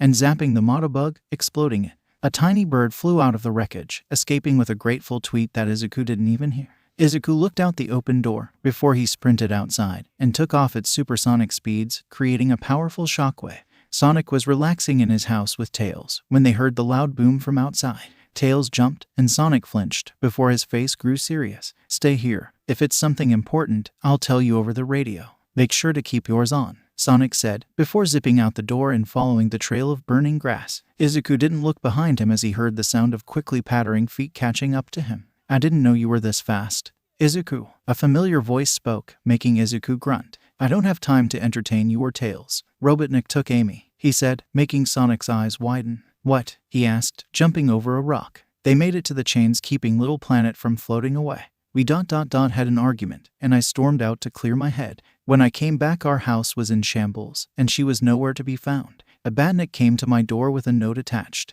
If you want to help me get her back, then hop on my back, Izuku said, grunting when he felt something light hop onto his back. He used Black Whip to make sure Sonic was secure before he sped up. He flew up, looking down at Little Planet with scrutiny, spotting Eggman's base. He flew at top speed, making it there in seconds, and slammed through the roof, flying through multiple floors, using Black Whip to guard Sonic from any debris, before something slammed into his side, halting his momentum and throwing Sonic off of him. They both caught themselves midair, landing on their feet. They looked up to see Eggman grinning, with a newly repaired Metal Sonic staring at them. There you are, you repugnant rodents. I see Metal Sonic MK2 has already introduced himself, Eggman said, grinning evilly. Izuku scowled, rushing forwards and rearing his fast back towards Eggman, only for Metal Sonic to slam into him again, carrying him outside the building. Eggman looked at Sonic, seeing him running to him. Eggman pressed a button, his egg mobile ejecting out of the ground under him. It's just you and I, you heinous hedgehog. Doesn't this bring back such tender memories? He asked, firing a missile at the blue blur, who jumped over it. Not in the slightest, Egghead, he yelled back with Izuku. Their surroundings were blurring as Metal Sonic carried him, and Izuku grunted in annoyance, slamming his fists into Metal's back, causing his turbine to short-circuit, and for them to fall to the ground. They landed roughly on a long winding road, rolling for a few meters before they stopped. Metal got to his feet slowly, while Izuku performed a handspring, recovering immediately. He looked at the robot, his eyes crackling with power. Where's Amy? He asked, but Metal stayed silent. Izuku grunted, slipping his hood and rebreather over his head. Izuku rushed forwards, and Metal ducked under the swift punch that Izuku delivered, before punching him in the jaw, making Izuku stumble backwards. He grabbed his jaw, glaring back at Metal. You're faster and stronger, Izuku commented, before becoming a blur, a streak of green lighting following his every move. Metal Sonic's eyes moved around, following his movements at an insane speed. He caught a punch, sidestepped a kick, countered a knee, and Izuku grit his teeth in annoyance. It's like Metal Sonic knew everything he was going to do. Izuku jumped up, attempting to land an axe kick on Metal's head, only for the robot to disappear, slamming into his back. Izuku yelped in pain as he flew forwards, just barely dodging the following energy attack. Izuku ducked under the next one, before he flipped forwards, Black Whip shooting out of his boots and cracking at Metal, who dodged each and every one of them, but he couldn't dodge the overhead swipe from Izuku, causing him to fall to the ground. Metal Sonic quickly got to his feet though, a decent dent in his head. Izuku scoffed, powering up to 30%. Metal Sonic moved first this time, his turbine roaring to life as he shot forwards, claws at the ready. He took multiple swipes at Izuku, who dodged the first two. However, he did get tagged by the third one. He growled, catching Metal's arm and pulling him into a right hook that broke the sound barrier. Metal flew backwards and Izuku's grip on his arm remained true, causing it to be ripped from its socket. Izuku scowled at the arm, crushing the wrist in his grip, before throwing it to the ground. He then zipped forward, seeing sparks fly from Metal Sonic's arm socket as he struggled to get up. Izuku walked forward, grabbing Metal Sonic's head. He used gear shift, speeding Metal Sonic's head up, and simultaneously slowing it down with both hands. Space warped around Metal's head before it was crumpled by physics. Izuku huffed, taking a step back before he reached down, grabbing Metal's limp body by his torso. Sonic yelped as he was hit by one of the missiles, and Eggman cheered. Take that, you bumbling blue hedgerat, Eggman said, before something flew over him, slamming into the wall and embedding itself there. Both Sonic and Eggman turned to see Metal's corpse hanging unceremoniously from the wall, and they turned to see Izuku flying in from the wall he was sent through, slamming his fist into Eggman's egg mobile. Eggman yelped as the vehicle exploded, crashing to the ground. Eggman rubbed his head as Izuku slammed down in front of him, his eyes glowing, an unstable look shining in them. Where is she? He growled, and Eggman grinned. Oh, the little Rose. She was well behaved on her way here, so I made it quick for her 𝐔𝐬𝐽, Eggman taunted, before Izuku punched him in the jaw with a loud crack. Sonic winced at the power of the blow. Izuku, he asked as he punched Eggman again, knocking his glasses off his face. Izuku, he asked again, flinching as the next attack nearly took the doctor's head off. 𝐒𝐭𝐻𝑢, he yelled, and Izuku screamed in rage, grabbing the doctor by his jacket.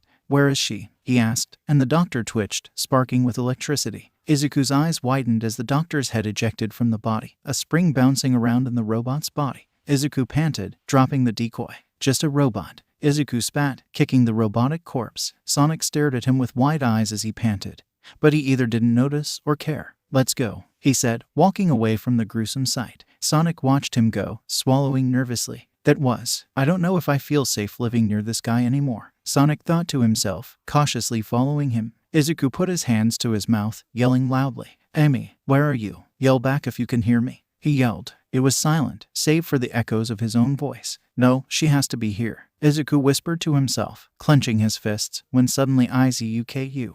"Is that you? Help me," she yelled, and Izuku perked up, zipping towards the noise. Sonic stayed behind, taking another look at the still robotic doctor. Izuku slid to a stop, looking around. "I need you to yell again," Izuku said, waiting for a response. "I'm in a dark room. You sound close." He heard to his left. He looked to his side, seeing at least a dozen doors. He slammed each one open, getting more and more frantic each time that he didn't see Amy, until he finally spotted her in a thick tube made out of some sort of plastic polyurethane material. He ripped his mask off, staring at Amy with wide eyes as she grinned back, tears in her eyes. "I was so scared. I was waiting for you to come back. And I heard the door open and turned to see Metal Sonic. I tried to fight him, but he didn't budge. And I tried hiding, but he found me and I thought I was going to die. He knocked me out and when I woke up, I was in this tube that I couldn't break, and Amy rambled." Before Izuku grabbed the tube, instantly shattering it. Tears flowed down his face as he dove forward, hugging Amy. She took a step back in surprise as he wrapped his arms around her. "I am so sorry.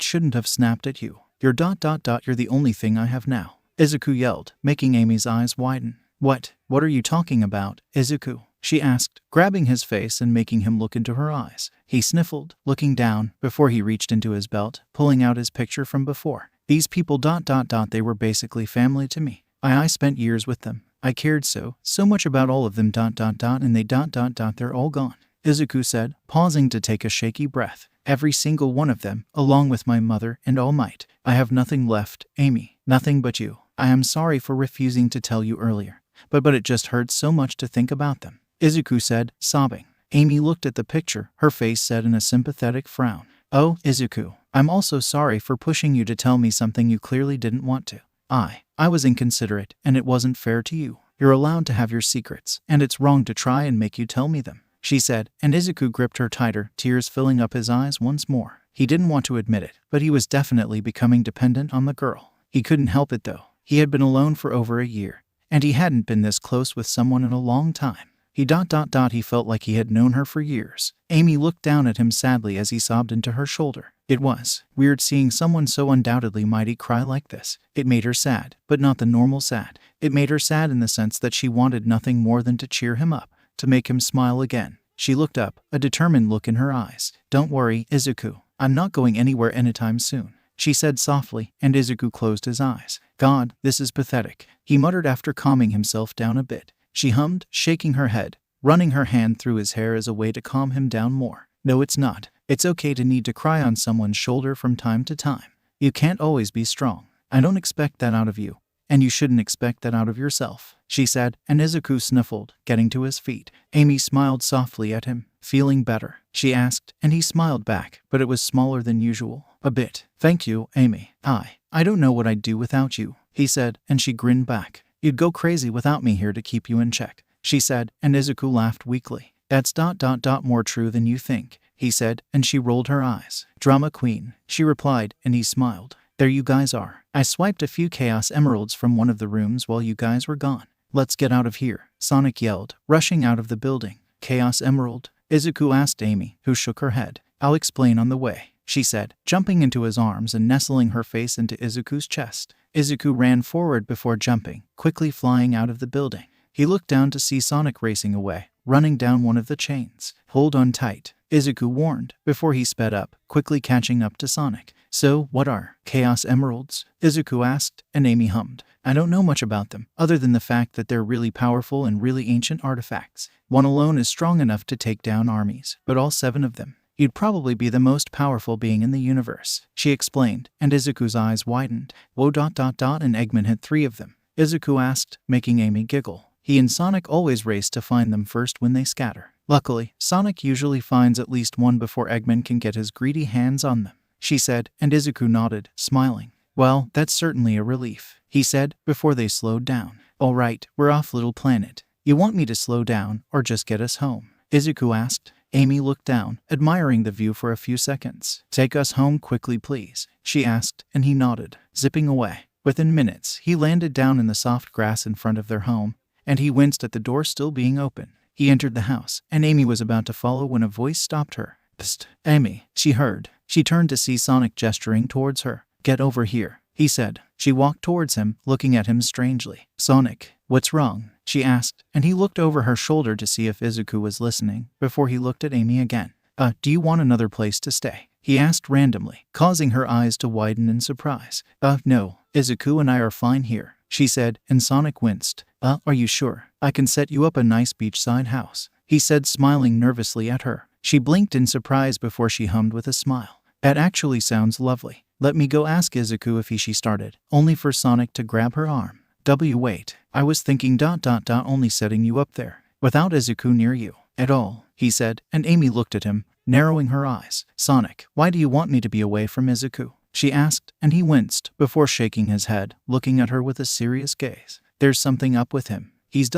he's not okay ... up there. You know?" he asked, and Amy crossed her arms, growing more irritated. "No, Sonic, I don't know. There's nothing wrong with Izuku," she said, and Sonic frowned. "Amy, he looked unstable when he fought that Eggman decoy. Hell, he punched his head off. He was lucky that it was a robot decoy," Sonic said, and Amy scowled at him. "I'm not abandoning my friend. Even if he did have some issues, I still wouldn't just leave him," Amy said, glaring at her former crush. Sonic groaned. "Amy, you're not listening," he said, and Amy shook her head. "No, you're not listening. Izuku cares about me, and is actively doing his best to make sure that I have someone to rely on. That's more than I can say about you," she said, before turning away and walking back to the house. "Amy, you didn't see him. He was acting like a wild animal," he said, and Amy turned around with a gasp. Sonic cringed, realizing he probably shouldn't have said that. "Really? You're calling him slurs now?" she said, and Sonic stumbled over his words, trying desperately to convince Amy that Izuku was dangerous. "No, let me tell you something, quick shot. Izuku has done nothing but care for me,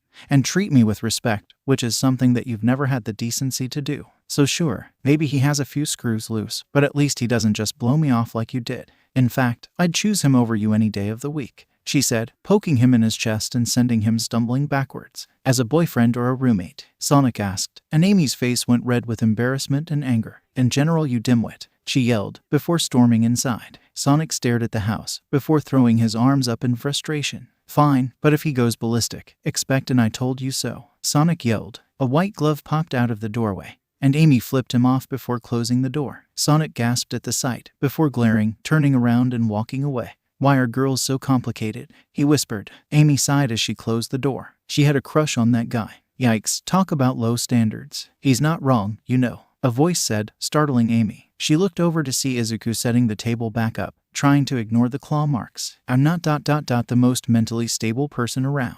Just because I'm careful around you doesn't mean I don't have issues," Izuku said, and Amy smiled at him. "You really think I care? Everyone has problems, even Sonic, though he probably won't admit it," Amy said, glaring back at the door. "Just ... don't hold it against him. He's only trying to keep you safe. I would do the same if I was in his position," Izuku said, and Amy shook her head, sighing. "You don't get it, Izuku. He doesn't get to say that stuff about you when you've done more for me than he ever even tried to. Instead of just blowing me off like he did, you talked to me. You got to know me instead of just ignoring me. You ...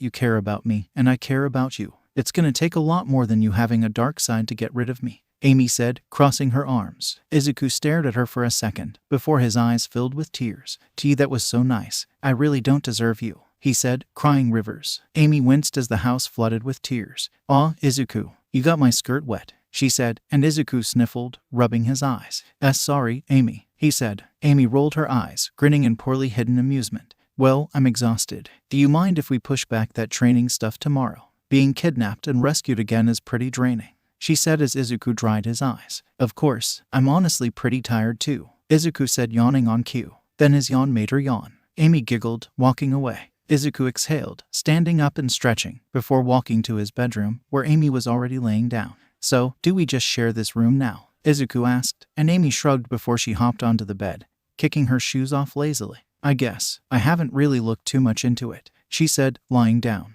Izuku took his gear off, following suit. "Yeah, that's fair," he said, lying down with a sigh. It was silent for a minute as Izuku pulled the blanket over him and Amy. A few minutes passed before Amy broke the silence. "Izuku," she started. Izuku hummed in response. "Have you ever known someone for a little while, but felt like you've known them your whole life?" she asked, and Izuku chuckled. "Yes, Amy, I have," he said, and she smiled. I figured, she said with a grin before she closed her eyes for the night. Izuku quickly followed suit, a smile on his face. Sunlight shone over Amy's eyes, making her stir. After a minute, she opened her eyes before she sat up, looking around wearily. She noticed that she woke up before Izuku this time, and she carefully got out the bed, making sure to not ruffle the sheets too much. She tiptoed out of the room, carefully walking to the bathroom and taking a quick shower. When she got out, she quickly dressed herself in a fresh set of clothes that she had bought herself. They were similar to her ruined green shirt and orange skirt. However, the shirt was a simple red frilly shirt and a red skirt with black shorts underneath.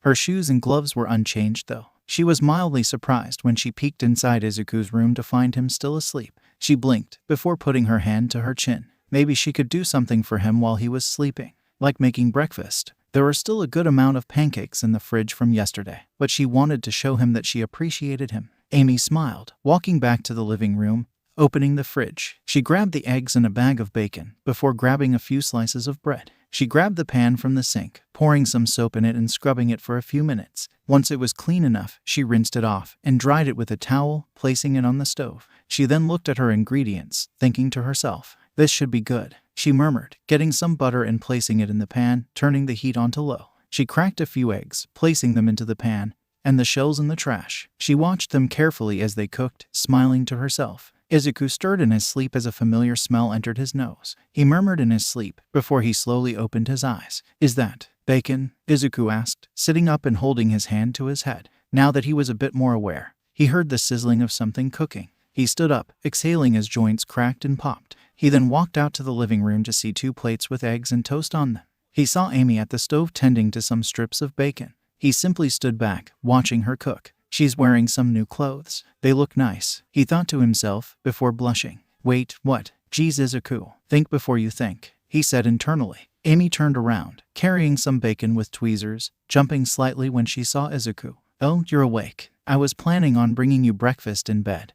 But this works too, she said, and Izuku blushed. That's so kind of you, Izuku said, and Amy smiled. Well, I wanted you to know that. I appreciate you, and I thought making you breakfast would carry that sentiment, Amy said, blushing slightly. Izuku smiled wholeheartedly at her, genuinely grateful. Thank you, Ames, he said, and Amy blushed again. Ames? She asked, looking up at him. Izuku nodded, looking to the side slightly. It's a nickname I came up with. Do you like it? Izuku asked, and Amy smiled at him, her face still slightly red. Ames, I like it, she said, and Izuku smiled. He rubbed the back of his head as Amy placed some bacon on his plate, before going back to the stove. Would you like any help? He asked, and she shook her head. Nope, all you need to do is just sit down, she said, and Izuku raised an eyebrow. If you're sure, just let me know if you want help with anything, Izuku said, watching her work. Wait, has she gotten taller? Izuku thought to himself, looking at her. Was he just imagining things? She turned to him, and he knew that he didn't imagine it.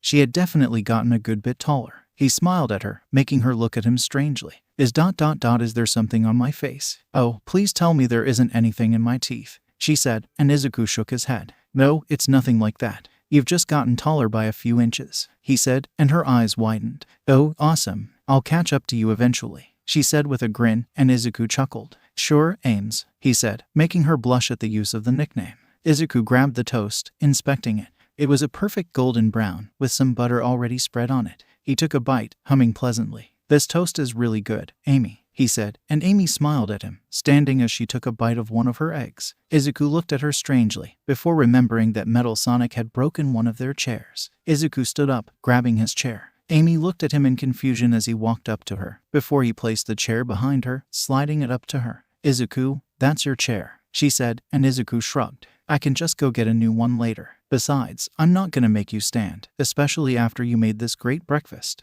Izuku said, and Amy looked down, face slightly red, before she sat down. Thank you, Izuku, she muttered. Izuku smiled back. Of course, Amy, he said, walking back over the table and going back to his food. They ate in a comfortable silence, breaking said silence to talk about their plans for the day. Oh yeah, you wanted to train today, right? Izuku asked, pointing his fork at her. She nodded, flexing her skinny arms. Yep, I want to learn how to fight so I can give Eggman the smackdown that he deserves, she said, losing her enthusiasm through the sentence. Izuku looked at her, worried for a second, before she smiled. I'm going to avenge my parents, my friends, all of them. I'm going to make that bastard pay for what he did. Amy said, and Izuku's eyes widened momentarily at the curse before he smiled at her. That's an honorable goal. Just don't focus solely on revenge. Trust me, it won't end well, Izuku said. Amy looked at him sadly for a second. Speaking from experience, she asked gently. Izuku looked away, eyes downcast, giving her the answer. Amy nodded. I won't, Izuku. I swear it, she said, and Izuku smiled at her, pride echoing in his face. Good. I'm proud of you, Ames, he said, grabbing his empty plate, as well as hers. He placed both their plates and silverware in the sink before he headed off to the laundry room, switching his casual clothes to the dryer. Amy, I'm gonna take a shower now, he said across the house. Receiving an okay in return, he stepped into the bathroom. Amy hummed as she made she and Izuku's bed, as well as fluffing the pillows. She smiled at her work before leaving the room. She looked around, seeing that the house was clean enough for her standards. She grinned, putting her hands on her hips. A knock on the door startled her, and she turned around to face it, a frown on her face. I swear to chaos, if that's Sonic, then I'm gonna lose it, she muttered, opening the door, smiling at the little fox boy who had knocked. Hello, Tails, she said, and he waved at her. Hi, Miss Amy. I was wondering if you and Mr. Izuku could hang out with me today. Sonic said he had some errands to run, and told me to stay home, but home is just so boring when he's gone, Tails said, pouting. Amy smiled, stepping outside. Of course we can spend time with you today. Oh, and by the way, you can drop the miss part and just call me Amy, she said, and Tails nodded. Okay, Amy, he replied, walking away from the house. All right, just stay there. I'm going to leave Izuku a note, she said, walking back inside. Izuku was still showering, so she grabbed a slip of paper, wrote what she was doing, and placed it on the table. She debated on drawing a few hearts, but waved that idea away. She didn't want him to think she was coming on to him. She then followed Tails outside, watching as he flew around with a smile. She always liked babysitting children. They were just so adorable, and unlike most people, they actually listened to her. Honestly, the only person to ever actually listen to her that wasn't her parents or a kid was Izuku, and it was very refreshing. She watched as Tails floated to the ground, before he saw a few flickies frolicking, and decided to playfully chase them. Amy then heard the door open and close behind her, and turned around to see Izuku in the clothes that Tails had gifted him, looking at energetic Mobian with a smile. He's got some energy, I'll give him that,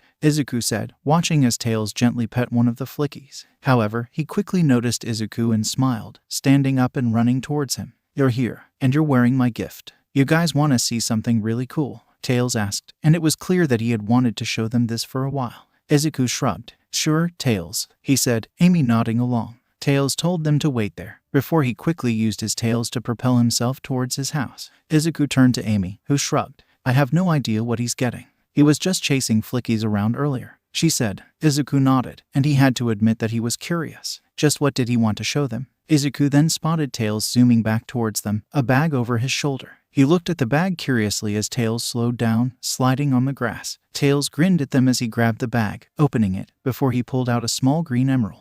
Izuku's eyes widened as Amy gasped. Is that a Chaos Emerald? Izuku and Amy asked at the same time, making Tails nod with a smile. Yeah, isn't it really cool? He asked, and Izuku had to admit that the gem was absolutely beautiful. It fit in Tails' palm perfectly, the green sheen on it reflecting in Izuku and Amy's eyes. It looked like it was cut by the gods, being perfectly symmetrical. Tails looked down at the emerald, before he held his hand out. Sonic would probably get mad at me for doing this, but I know you guys want to hold it, Tails said, and Amy immediately twiddled her fingers with a giggle, reaching for it. Izuku winced, clenching his fists in anxiety. He didn't know if he wanted Amy holding a weapon of mass destruction. It's not that he didn't trust her with it, he was just afraid that it would hurt her in some way. The words died in his throat as Amy grabbed the emerald, and nothing happened. She held it, feeling its weight in her palm. It glinted in her hand, and Amy oohed and awed at its beauty before she held it out to Izuku, who looked at it cautiously. He shrugged with a sigh before he reached out to it. However, when his finger got close to it, a bolt of bright green energy shot from the emerald to his finger, and Amy flinched at the feeling of being lightly shocked, dropping the emerald on instinct. Izuku, Amy, and Tails looked on, their eyes widening in panic and shock as it fell, before something indescribable happened. Izuku looked down as his arm twitched, before 8 thick strands of black whip launched out of his arm, grabbing the emerald and pulling to Izuku. Izuku grabbed his wrist in surprise and pain as black whip writhed. What the hell? He strained and Amy looked at him, concerned. Izuku, are you alright? She asked, and Izuku clenched his as OFA continued acting on its own. My quirk. It's doing this on its own. I'm not doing this, Izuku explained frantically, making Amy's eyes widen, and at that very moment, the emerald made contact with Izuku's hand. His body seized as an immeasurable amount of power flowed into him. Black Whip writhed in pain. Power? Izuku didn't know. The last thing he saw was Amy's terrified figure rushing towards him before everything went black. Amy was halfway to Izuku when Black Whip retreated into his arm, the emerald floating slowly to the ground, entirely unchanged. Tails rushed forwards, grabbing it and quickly putting the emerald in the bag, not allowing anyone else to even be near it. He looked back up to see Amy nursing Izuku's limp body, lifting his head and staring at him with tears in her eyes. Izuku, why you have to wake up? What happened? Is this some kind of joke? Please tell me this is a joke, she said, looking at Tails, panicked. His eyes were just as wide. Before he swallowed, his throat dry. I don't know what happened. I've never seen that, Tails said, stunned. Amy's eyes widened and her face paled. She turned back to Izuku, her face one of horror. No. Izuku, please, she yelled, and tears filled Tails' eyes as he stared at Izuku's still body in horror and guilt. Is he thought, before Amy's incredibly relieved gasp brought him back to reality, unintentionally stopping a panic attack. Oh thank God, he's breathing, he's just unconscious, Amy said, placing a hand over her rapidly beating heart. That was probably the most scared she'd ever been in her life. She could still feel the overwhelming dread as she saw Izuku's eyes roll back into his head. The immediate thought that he was dead flooding her mind. She then looked over to find tears sliding down Tails' wide eyes, and she immediately went to comfort him. Oh, Tails, don't worry. He's fine. It's not your fault this happened, I swear to you. Izuku's power just acts weirdly sometimes. Like one time it randomly woke him up one night. Or so he said but that isn't important. He's alright, Tails, she cooed, making Tails' breathing slow. He's fine. I didn't kill him, Tails asked with a terribly heartbreaking horror. Amy shook her head frantically, putting on her best smile for the terrified fox boy. Oh, chaos, no, Tails. He didn't do anything wrong. Come over here, listen. Do you hear him breathing? He's just sleeping right now. He's alright, Amy said softly, calming Tails down. Alright, I shouldn't have done that. I shouldn't have shown you guys these. I'm really sorry, Amy, Tails said, the tears starting up again. Amy pulled Tails into a comforting hug, rubbing his head like she'd seen Sonic do. No, there's nothing to be sorry about, little guy. None of this is your fault, Amy said, and Tails nodded, a relieved smile on his face. Alright, that wasn't my fault. Mr. Izuku is okay, Tails said, seemingly convincing himself. Amy nodded. Yep, he's perfectly fine. Amy continued keeping Tails' attention, not allowing him to see Izuku's body. Unbeknownst to both of them, Izuku was aware of everything, but something was going on deeper inside his psyche. Izuku saw nothing but darkness as he fell. He could tell that he was falling due to the wind that was blowing all over him, and the sensation of falling was pretty recognizable to him at this point, considering he fell large distances all the time. However, this was different as he could hear both Amy's and Tails' voices clearly from wherever he was. He couldn't help but smile at the sound of Amy comforting Tails, pride filling his heart. Izuku looked down, seeing a familiar sight rapidly approaching him. He attempted to activate OFA, but nothing happened. Izuku's eyes widened and he yelped as he flailed in midair, landing on his back, though there was no pain. Izuku sighed, standing up and dusting himself off, seeing the previous vessels of OFA surrounding something. Oh, there you guys are. I was wondering why it took you so long to communicate, Izuku said, alerting the 8 to his arrival. Young Midoriya, sorry about that. We've still been adjusting to the change. It's not every day that you go to another world, All Might's vestige said with an apologetic smile. Izuku nodded in understanding as he looked at what everyone was surrounding. Inside the ground was a bright green hexagonal tile, and it looked like the top of the Chaos Emerald that he had just touched. What did that emerald do? Izuku asked, and the first walked up to him. That's a good question, Ninth. Do you remember when you touched that girl's quills, and some sort of energy healed you? The first asked, and Izuku tapped his chin. Yes, I do. That was when my back was messed up by Eggman, Izuku said, and the first nodded. Well, that energy did something to One for All. It evolved it, the first said, and Izuku's eyes widened. Wait, what? What do you mean, it evolved? Izuku asked, and the first winced. Please don't yell. When you came into contact with that energy, it unlocked a new form of One for All, the first explained, and Izuku looked at him in confusion. Before he could ask what that meant, Banjo walked up to him, clapping him on the shoulder, making him stumble forwards. He's talking about when you got all buffed that one time. Remember how you gained some muscle mass when you were fighting that robot, and you broke your arm? Banjo asked, and Izuku winced at the memory. That was probably the worst he had ever broken a limb. Yeah, I remember that, Izuku said, and a small emerald popped up in Banjo's hand. It wasn't the real one, just a manifestation of Izuku's mind.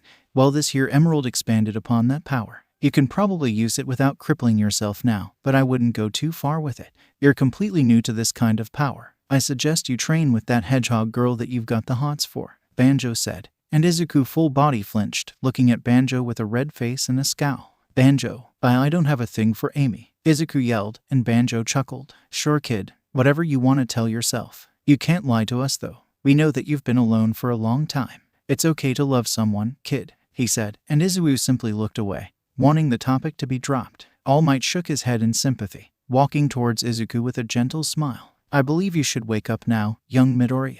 You have a couple ... what are they again? Mobians. You have a couple Mobians waiting for you, All Might said, smiling at him, and Izuku nodded, closing his eyes. We will be regularly communicating with you now. We probably should have let you know that we were still here, instead of just going radio silent, but even we make mistakes too, Nana said, and he could hear the grin on her face. Izuku smiled, concentrating on leaving the mental plane, before his eyes shot open in the real world once more. He sat up, hand on his throbbing head. He shook the fog out of his head, before looking at Amy comforting Tails. He smiled, before standing up. Guys, I'm alright, he said, and they both turned to him. Amy was expressionless for a second, before a massive scowl formed across her face. Why you idiot, she yelled, summoning her hammer and running towards him. Izuku yelped, quickly running away from her as she chased him. Do you know how scared I was? Do you know what it's like to see the last person in your life ...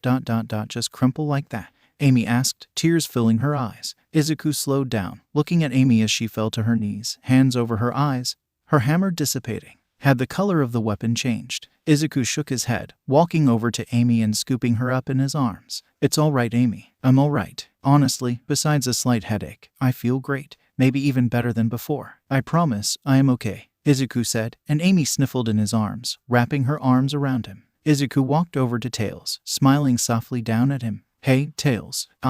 Thanks for showing me that emerald. It was really cool, he said, and Tails looked up at him, eyes wide and innocent. Really? He asked, and Izuku nodded with a grin. Yeah, I've never held a gemstone before, and it was really cool to hold one that beautiful, Izuku said, and Tails smiled back at him, though it didn't reach his cheeks. Thank you, Mr. Izuku, he said, and Izuku shook his head. Just call me Izuku. We're friends after all, he said, giving Tails a thumbs up as Amy asked to be let go. Izuku quickly placed Amy back on the ground, and she looked down, her eyes still moist. Sorry for chasing you, Izuku. I was just so scared. I'm not actually mad at you, I didn't know how to process what happened, so she said, being cut off by Izuku, who placed a hand on her shoulder. You don't have to explain yourself, Amy. I forgive you, he said, and she smiled back up at him, playing with her hands. Thank you, she said, and Izuku gave her a thumbs up in return. Suddenly, the sound of rapid footsteps approaching got everyone's attention, and Tails smiled at the familiar sound. Sonic's back, he said with a smile, before it dropped to horror. Oh no, Sonic's back. I'm not supposed to have these, Tails said, and Izuku looked at him, shaking his head. Don't worry, I'll cover for you. But next time something like this happens, you'll need to tell the truth. I'm only doing this because you already went through something rough, and you don't need Sonic yelling at you, Izuku said hurriedly, before Sonic skidded to a stop in front of them, an annoyed frown on his face. Tails, I thought I told you to stay home. Why are you out here with Amy and ... him? Sonic asked, making Amy scowl at the hesitation. Before she could say anything though, Izuku put a hand in front of her, stopping her from calling him out. I was just Tails started, and Sonic tapped his foot, impatient. Well, you were just what? Sonic asked, and Izuku stepped forward. I asked him to show me the Chaos Emerald. He didn't want to, but he said he'd only do it this one time since he trusts me, Izuku said, and Sonic's eyes widened. Wait, what? Tails, is this true? Sonic asked, and Tails froze up. He stumbled, and Sonic's eyes narrowed in realization. He looked up at Izuku with a scowl on his face. Listen, buddy, I don't appreciate you lying to get Tails out of trouble. He needs to learn what's wrong, and you just bailing him out won't do anything to help him, Sonic said, and Izuku sighed, knowing the jig was up. Normally, I'd agree with you, but Tails was already punished, Izuku started, but Sonic was already walking away, grabbing Tails by his ear and dragging him. Oh, Sonic, stop it. Tails whined in pain and discomfort, but Sonic shook his head. No, you're grounded, he said, and Izuku frowned, before shaking his head and running after them. Sonic, wait. Look, I know you don't trust me, but you need to listen to me. Something happened when I touched the emerald. Izuku shouted, and Sonic stopped before he turned around, a suspicious look on his face. What do you mean, something happened? Explain, Sonic said, and Izuku sighed, quickly telling Sonic what happened to him. He left out the vestiges, but he did tell Sonic that his power was somehow altered by the emerald. Sonic's eyes widened before he grabbed the bag from Tails' shoulder, opening it and looking inside. Which emeralds did you touch? Sonic asked. The green one, Izuku answered, and Sonic pulled it out, inspecting it closely. It's completely unchanged, Sonic commented, feeling the familiar thrum of power from the emerald. Izuku hummed, putting a hand to his chin. I know I took some power from it. Did one for all copy it? Is that even possible? Izuku asked himself, and a voice answered for him. Maybe the emerald has a self-sustaining power source. All Might proposed from within OFA. And a small smile overtook his face. That would make sense, Izuku said internally. And Sonic snapped in Izuku's face, taking him out of his head. Hey, geez, you spaced off immediately. I was trying to ask you why I shouldn't be punishing Tails for doing the exact opposite thing I told him to, Sonic said, and Izuku nodded. When I touched the emerald, I felt its power coursing through me for a second before I passed out on the spot. I could still hear everything, and well, Tails thought he had killed me. He obviously didn't. However, he thought he did. You can probably imagine how hard that was for him. So, now I'm asking you, do you really think Tails needs to be punished again? Izuku asked, and Sonic looked down at Tails in surprise. It was so obvious now, the slight tremble in his movements, the terrified lines under his eyes. He had originally thought that Izuku had done something to him, but he knew that if he tried, Tails would immediately bolt and get him. It all made sense now, and Sonic understood why Izuku was so adamant in not punishing the poor boy. You make a good point, I have to admit, Sonic said with a frown. Izuku nodded, before turning and walking away. Wait, Izuku, Tails said, before he struggled out of Sonic's arms. Izuku was about to turn around, only to feel Tails wrap his arms around his waist. I'm glad you're all right, he said, before rushing back to Sonic. Izuku was suddenly very glad that he wasn't facing the two, as his eyes filled up with tears immediately. Izuku simply gave Tails a thumbs up without looking at him, before continuing walking towards Amy, who was holding her hand over her grinning mouth. Oh my god, that was so adorable, Izuku said, wiping his eyes. See the look on your face when he hugged you. Oh, I wish I had a camera. Oh, that was gold, Amy said, calming down. And Izuku shook his head, trying to seem unamused. He obviously failed horribly. Sonic watched Izuku and Amy enter their house, before he turned to Tails, his frown a lot softer than before. Okay, so you aren't grounded. But if you touch the Chaos Emeralds without my permission again, you can't go past our front yard for a month, Sonic warned, and Tails cringed at the punishment. Yes, Sonic, he mumbled, and Sonic lightly grabbed Tails' hand. Let's go home, buddy. I dropped some chili dogs off, and I got us a movie I'll think you like, Sonic said, and Tails gasped. Is it the movie based off your first adventure? He asked, and Sonic nodded, trying not to cringe. He knew it was going to be absolutely terrible, but he didn't want to spoil the kids' fun. Yep, I can't wait to watch it with you, bud, Sonic said, before they raced home. Back with Izuku, he looked around the house, feeling like he was forgetting something. Weren't we gonna do something today? He asked Amy, who looked at him for a second, before her eyes widened. You were gonna train me, she said, and Izuku snapped, smiling at her. Right, do you want to do that later or now? He asked, and she paused for a second.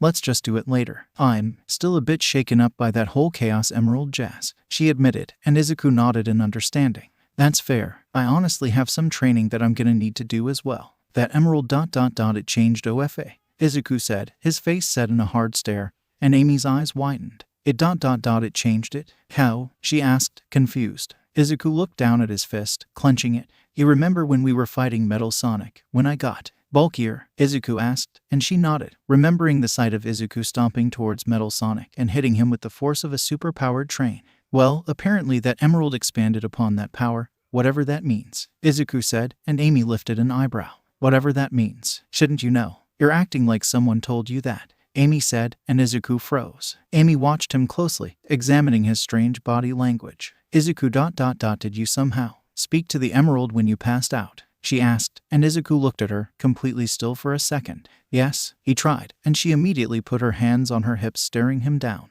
Okay, so if it wasn't that, then what was it? She asked, and Izuku looked away. I don't really want to talk about it right now. I will tell you, just ... not now, he promised, and Amy was about to argue, when her apology from yesterday echoed throughout her head. What am I doing? This is exactly what I did last time. I need to learn how to control myself, she thought to herself, before she nodded at Izuku. All right, If you don't want to tell me right now, I understand, she said, and Izuku exhaled, relieved. If she kept budging on it, he probably would have told her. He didn't want a repeat of yesterday after all. He smiled at her as she stretched and walked away. He was glad they had made up. He didn't know if he could handle her hating him. Is that because you like her, young Midoriya? All Might asked, and Izuku blushed. What? I already told you guys I don't like her, he replied mentally. Oh, but you have to admit she's cute. Those big old eyes of hers sure are doing her some favors, Nana said, making steam billow off of Izuku's face in droves. Shut up. Amy's not cute. Well, she's not cute, but it doesn't matter. I'm not crushing on her. I barely even know her, Izuku responded, and he heard a hum from the first. Well, you were referring to her when you said you'd felt like you've known someone your entire life, right? He asked, and Izuku groaned internally. I mean, yes, but he thought, and Banjo laughed. Just admit defeat, kid. You ain't winning this one, Banjo proclaimed, and Izuku shook his head, ignoring him. He walked into his room, opening his closet and frowning at his costume. He really needed some more clothes. Izuku then had a realization. If Amy was going to be training with him, then she needed some clothes other than dresses and skirts. She would need some proper shorts, a t-shirt or tank top, and some better shoes as well. Izuku hummed, tapping his chin before he nodded. Amy, we've got to run some errands. I'll be waiting at the front door, Izuku said across the house, before walking to the door and leaning against the wall. After a minute, Amy walked out to the front door, a questioning look on her face. So, why do we need to go out? What errands do we need to run? She asked. Well, first of all, you need to get some new clothes, he said, and she looked down at her threads, before looking back up with narrowed eyes. What's wrong with my clothes? She asked, and Izuku chuckled nervously, putting hands up. Gee, that's not what I was saying. However, if you're gonna be training, you can't wear that. Trust me, you're gonna thank me, Izuku said, and Amy sighed. If you say so. You clearly know what you're talking about, Mr. Muscles, she said, winking at him playfully. Izuku blushed at the action, before he shook his head. Oh, I can't wait, Amy said, opening the door, and Izuku raised an eyebrow. Really? It's not that big of a deal, we're just shopping for clothes, Izuku said, his face slowly shifting to that of realization. He was going clothes shopping with a girl. Oh god, what have I dragged myself into? Izuku asked, looking up. If there was a god, then they had surely abandoned him. Amy rolled her eyes with an amused huff. Drama queen, she said, walking off. He further proved her point by dragging his feet as he walked, sulking. This is gonna suck, he mumbled. Poor guy. Izuku sat on a bench, bored out of his mind. Amy was trying out one of the many dresses she had found, and he had nothing to do but wait, and it was slowly killing him from the inside. He leaned his head back, groaning silently. I'm so bored, he whimpered, and Amy responded, now out of the changing booth, wearing an overly frilly dress. Oh, hush, how do I look? She asked, doing a little spin. You look nice, Izuku said, doing his best not to look away from the dress. It hurt his eyes. You've said that about every dress. How do I actually look? She asked, and Izuku sighed. You're not gonna like my answer, Amy, Izuku told her, and she pouted, looking down. So it's a no, then, she said, turning to go back into the changing room. Amy, if you like it, then buy it, Izuku told her, and she shook her head. No, we talked about this. We only have enough for a few dresses, and those workout clothes you wanted me to get. I have to choose carefully, so I want to get dresses that we both agree I look good in, Amy explained, and Izuku sighed, nodding. Well, are we almost done? Izuku asked, a hint of hope in his voice. Relax, bush boy. I only have a few dresses left, she said, walking back into the changing booth, where another dress awaited her, and Izuku whimpered. But you said that an hour ago, he muttered, and Amy poked her head out. I heard that, she said, glaring at Izuku, who straightened in his seat. Sorry, he said, and she nodded, entering the changing booth again. Nana, you got an 8? Banjo asked, and he heard Nana click her tongue in her head. Hey, are you guys playing Go Fish in my head? Izuku asked the vestiges. Look, kid, we've got to find some way to entertain ourselves while your little girlfriend dolls herself up, the fourth said, and Izuku paused for a second. Can I join? He asked, before Amy walked out of the changing booth, a small smile on her face. Izuku turned to face her, and his jaw dropped. She was wearing a one-piece dress with thin shoulder straps. The skirt was fairly thin, making it a bit more flexible than a normal dress. It was dark green, with black highlights, and Izuku had to admit he really liked the way it looked on her. Whoa, Izuku muttered, and Amy blushed. Take it you like this one? She asked, and Izuku nodded. That ... it looks amazing, Ames, Izuku said, still a little stunned. Amy blushed once more, looking down and twiddling her thumbs.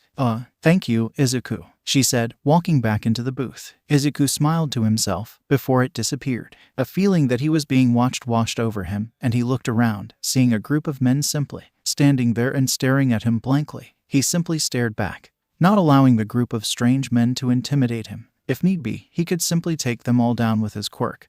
But that would risk leaking his identity, and he didn't want that. He heard Amy walk back out and immediately stopped staring, looking back at her with a small smile. He didn't want her to worry, after all. This time, she was wearing an all-black dress, and Izuku nodded, tapping on his chin. It was frilly, but not overly so like the other one. Overall, he thought it was a good choice. Amy agreed, before changing back to her normal clothes and deciding on the black one and the green one, placing them in the bag that also had her new workout clothes in it. Izuku grabbed the bag, standing up. Oh, finally, Izuku groaned, stretching. They then paid for the clothes with some rings that Izuku had scrounged up on the way here, carrying them out with a hurry. Izuku frowned, still feeling like eyes were on him. He turned as he walked, seeing the strange group of people following him and Amy. He huffed, leaning down slightly towards Amy as he walked. Don't look behind us, but there's a group of people following us. Follow my lead, Izuku said, and Amy's eyes widened, but she continued moving as normal, not doing anything outwardly suspicious that could give her away. Izuku turned into the nearest alley, with Amy joining him.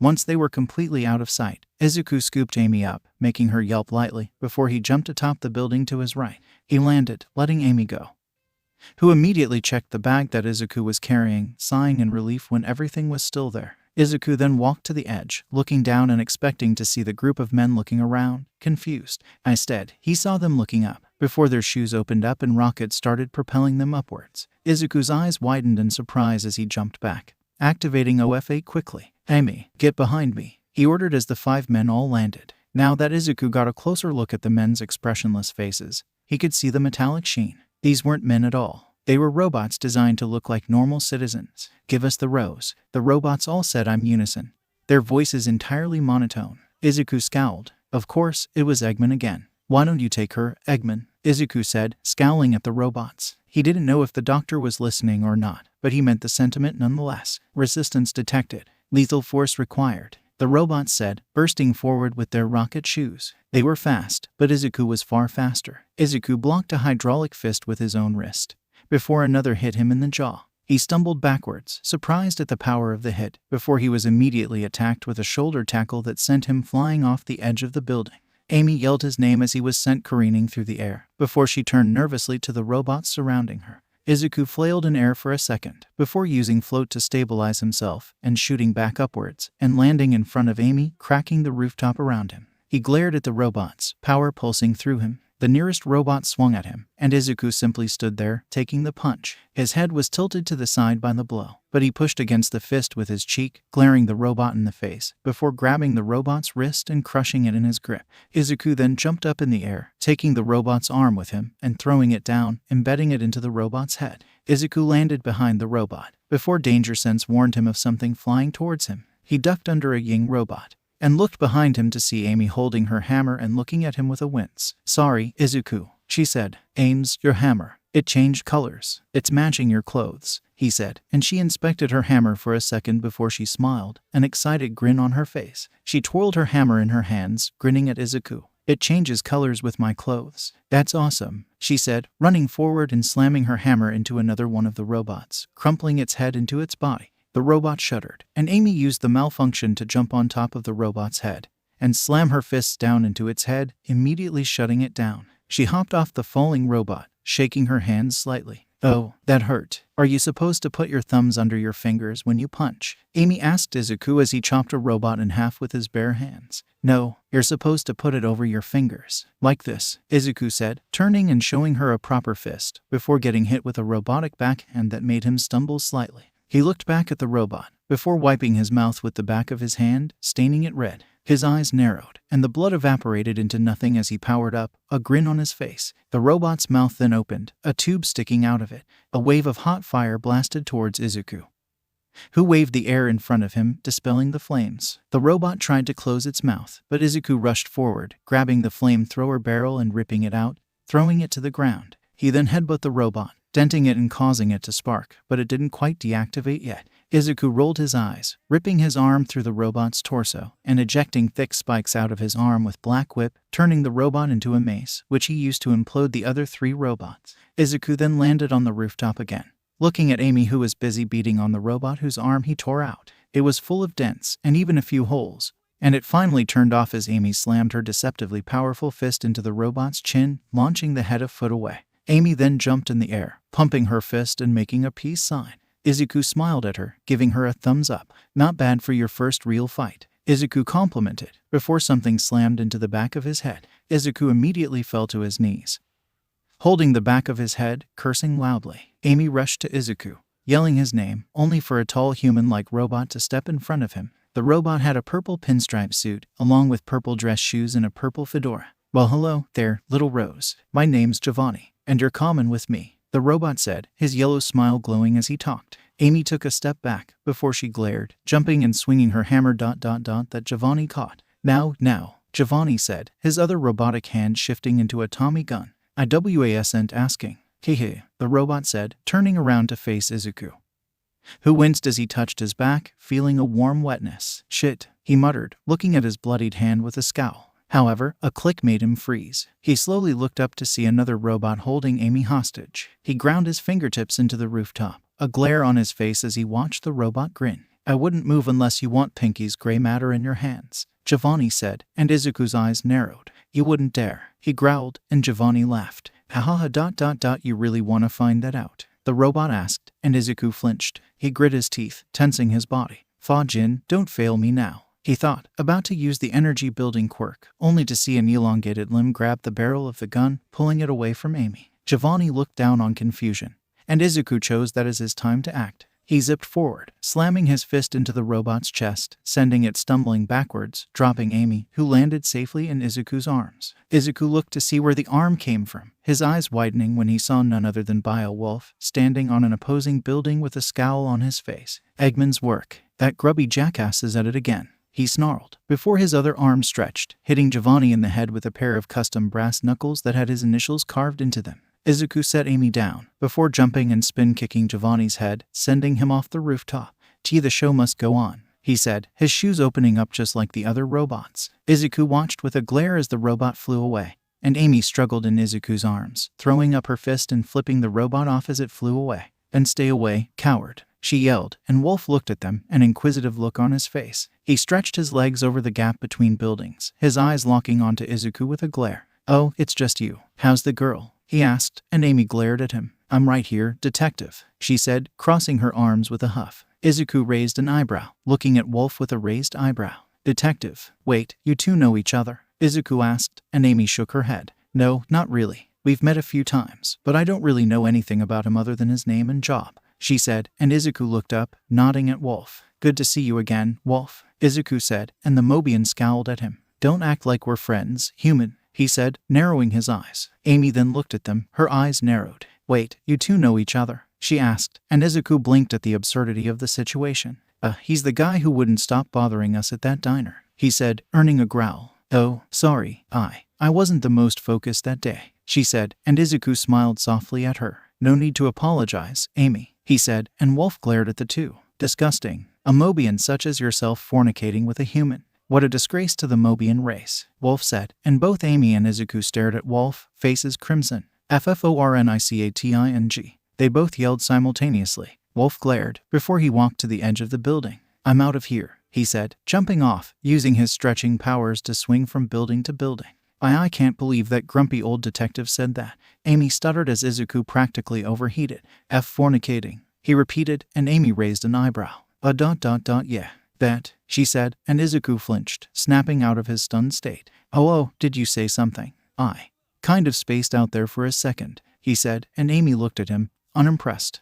"No, I didn't say anything," she said with a sigh, and Izuku nodded, face still red. "All right, I set the clothes down over there, and ... they're fine," Izuku said, grabbing the bag. He then looked over at Amy. "Anything else you want to do in the city before we head back home?" he asked, and she winced. "Isn't your head bleeding? We should probably go home and check that out," Amy said, and Izuku's eyes widened in surprise. "How did I forget about that?" "Whatever, come on," Izuku said, walking up to Amy and scooping her up in his remaining arm, jumping off of the roof and back into the alley from before where a broken robot was twitching. Izuku scowled at it, stomping on it. Amy struggled out of his grip, hopping on the ground. "Why didn't we just fly home?" she asked, and Izuku winced. "Well, I don't know how bad my head is. If we fly and I pass out midair, it's game over for both of us," Izuku said, and Amy paled. "Oh, good thinking then," she said. Izuku then walked out of the alley, glad that nobody seemed to notice the little debacle on the roof, Amy following him. "All right, let's head home," he said, walking with Amy at his side. Eggman stood in front of a repaired metal Sonic, who looked at him curiously.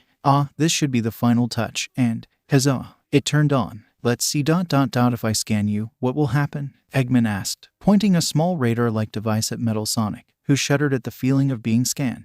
The radar buzzed loudly, and Eggman nodded. "All right, these readings seem correct. Now, what about this ring?" Eggman asked, pointing the radar at a ring that he had found. They were literally everywhere after all. The machine beeped, and Eggman grinned. "Yes, it finally worked. I have invented a machine that can detect chaos energy," Eggman said, holding it up with pride. "Maybe now I can finally one-up that repulsive rodent and his annoying friends and find the rest of the emeralds before he can," Eggman said, laughing to himself. Metal Sonic copied his pose, tilting his head in confusion. Izuku and Amy finally arrived home, and the two were just simply tired at that point. "I can't believe I'm about to say this, but can we postpone the training? My feet hurt," Amy whined, and Izuku nodded, his eyes drooping. "That took way longer than I thought it would," he said, and Amy walked into the bathroom, grabbing Izuku's hand and dragging him along with her. "Come on, let's check out that freakishly hard head of yours," Amy said, and Izuku huffed. "Well, this freakishly hard head is hurt by your words," Izuku replied, and Amy grinned at him. "Oh, well, tell him I said sorry, but not sorry," Amy said, and Izuku rolled his eyes, amused.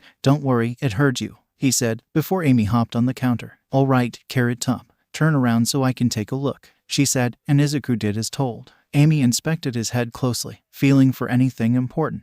Izuku winced as she made contact with his injury, and Amy hummed. "It seems like it's just a small gash. I think it already stopped bleeding," she said, noticing that no blood got on her gloves. And Izuku sighed in relief as Amy jumped off the counter. "Well, that's certainly good news. Well, I'm gonna go relax on the couch. Maybe watch some TV," Izuku said, tapping his chin. "I'll join you in that endeavor if you don't mind," Amy said, sighing. They both walked out of the bathroom, sitting on the couch. Izuku grabbed the remote and switched on the television, his eyes narrowing on what was on. "Mobian, dating season?" he asked, and Amy rolled her eyes with a scoff. "Ugh, this show sucks. It's a totally legit reality TV show, and all the relationships are super unromantic," she said, crossing her arms, looking uninterested. Izuku raised an eyebrow before it started, and both he and Amy's eyes widened, their faces turning crimson. "That is not Mobian dating season," Amy yelled, and Izuku quickly changed the channel. "Amy, was that Mobian porn?" he asked, turning to her, and she nodded, face red.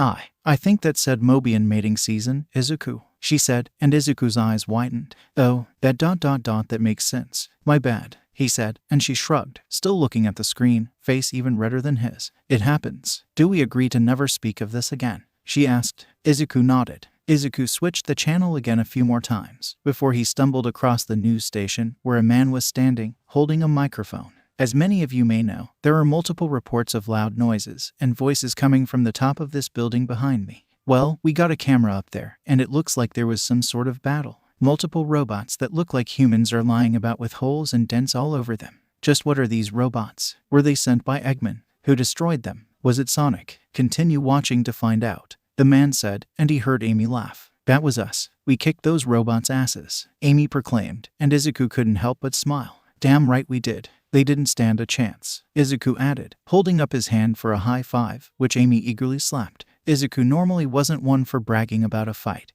but he didn't want to ruin Amy's fun, so he played along. "That's because you like her," Nana and Banjo said in unison, and Izuku blushed, looking away from Amy, who blinked, looking a bit concerned. "For the last time, shut it about that," Izuku thought, shaking his head slightly. "Izuku, are you all right?" she asked, and he turned to her, nodding. "Yeah, it's just hot in here," he said, and she raised an eyebrow. "It is?" she asked, a little confused. Izuku nodded, and Amy shook her head, dropping the subject. "Whatever, I'm gonna go take a shower," she said, standing up and walking away. Izuku waited until she was out of sight to groan into his hands. "That was so stupid," he murmured, and it seemed Nana agreed with him. Yes, you should have at least tried to say something suave.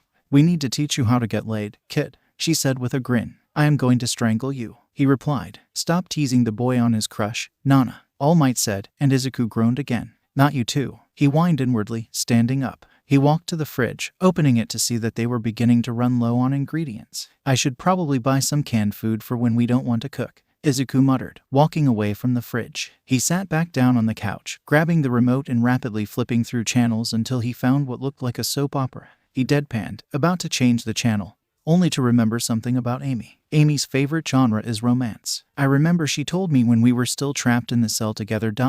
she'd probably love this, he said, looking to see what channel this was. Number .183. Alrighty, let me write that down, Izuku said, walking over to the notepad and writing down channel 183 soap opera. Well, now I'm just bored, Izuku huffed, before he heard the shower stop. Izuku straightened out for a second before he sighed, walking back over to the couch. He stretched, lying across the couch. After a minute, he heard the bathroom door open and quickly covered his eyes. Amy saw him almost immediately and giggled at him. Thank you for covering your eyes, she said, walking over to the bag that held her new clothes. He heard her fumble around with the bag before she turned back to the bathroom, entering it and closing the door. After a minute, the door opened and Izuku peeked through his fingers, seeing that she was wearing her new workout gear. Simple shorts and a pink t-shirt, along with her gloves and brand new running shoes. Izuku grinned at the sight. How do you like them? He asked, and she gave a thumbs up. It's really breathable. I also put my quills in a ponytail to keep them out of my face if that isn't a problem,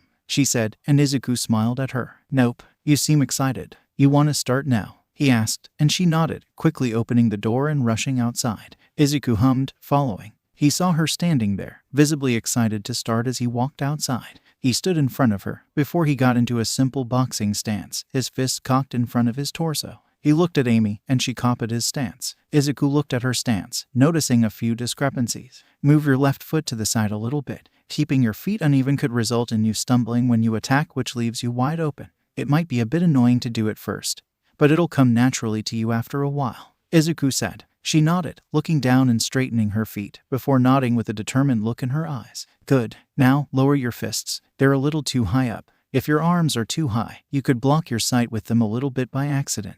It's actually really easy to do when you're in the middle of a fight, Izuku said, and Amy blushed, embarrassed at how many things she was getting wrong. She quickly fixed her mistake, and Izuku smiled at her, getting back into his own stance, before he quickly threw a punch forward, still in perfect form. He looked to the side, seeing Amy attempt the same thing, and he winced as she stumbled slightly. This might take a while, Izuku thought, and All Might chuckled inside his head. That's exactly what you looked like when you first started, he commented. I looked like a 42 hedgehog girl that had pink quills, Izuku sassed. He then flinched as if someone had smacked him lightly in the back of the head. You knew what I meant, All Might finished. How did you even do that? Izuku asked, rubbing the back of his head. Trade secret. You should probably help your friend. She looks like she's kind of struggling, All Might advised, and Izuku's eyes widened as he saw Amy frowning. No, that one wasn't it either, she grumbled, frustrated. Izuku walked up to her, telling her to relax her shoulders and straighten out her back a little bit. She looked back at him, appreciative, before she tried again. Izuku grinned at her as she threw a quick jab. Sure, it wasn't perfect, but it was far better than her last few. Izuku patted her shoulder with a smile. That was great, Amy. Now I'm going to teach you how to throw a hook. This is a bit simpler to pull off, Izuku said, before getting back into his stance, along with her. He looked at her, nodding at her form. Whilst the jab is a lot quicker and more reliable, a strong hook can knock any guy on his ass. It's a lot more predictable and slow than a jab, but it packs one hell of a punch, Izuku said, before demonstrating what he meant. He summoned a large bundle of black whip, making it float in front of him as a punching bag. He then cocked his fist back, throwing a brutal right hook. Amy looked at him, before looking down and mimicking his movements, punching her palm softly. She looked up, her eyes burning with determination, and whacked the black whip punching bag with all her strength ... and pulled her hand back, shaking it with a soft curse. Izuku chuckled slightly, ignoring Amy's warning glare. He stepped forward, grabbing her fist. Amy's glare was replaced with a blush as Izuku thoughtlessly shifted her fist. You were bending your wrists during that hit, and you shouldn't punch with your fingers. Hit with your knuckles instead. You don't want to break your fingers after all. Too many breaks, and they could end up crooked, like mine. Izuku said, his smile disappearing as he was momentarily lost in his thoughts. Amy's eyes widened as she looked at Izuku's hands, noticing that one of them was in fact slightly crooked. It was a miracle that she hadn't noticed it yet, as now it was insanely obvious that there was something up with his hand. How? She started, and Izuku smiled sadly, answering before she could finish. Before I learned how to control my quirk, it would break my body any time I tried to use it. Hell, the first time I used it, it completely shattered my right arm and both my legs, he said, and Amy's eyes widened. I punched a giant robot's face in to save a girl that was nice to me. People didn't usually treat me with kindness due to my previously quirkless nature, so it was strange to be seen as an actual person for once. I was lucky she caught me midair, or I was probably gonna be in pieces, Izuku said, chuckling. Wait. You broke both your legs and an arm. How did you even get back home that day? She asked, and Izuku shook his head in amusement at the memory. I passed out from the pain, and after that, an old woman healed me with her quirk by kissing me on the forehead, he said, and Amy crossed her arms, staring at Izuku with an unamused look. Izuku grinned, shaking his head. I know, it sounds insane, but it's the truth. Her hero name was Recovery Girl, Izuku said, and she shook her head. It could give me irrefutable evidence, and I still wouldn't believe that an old woman healed you by smooching your forehead, Amy said with a small smile. Izuku rolled his eyes with a smile, before he shook his head, refocusing on the task at hand. Sorry, I got sidetracked. As I was saying, make sure to hit with your knuckles and not your fingers, Izuku advised.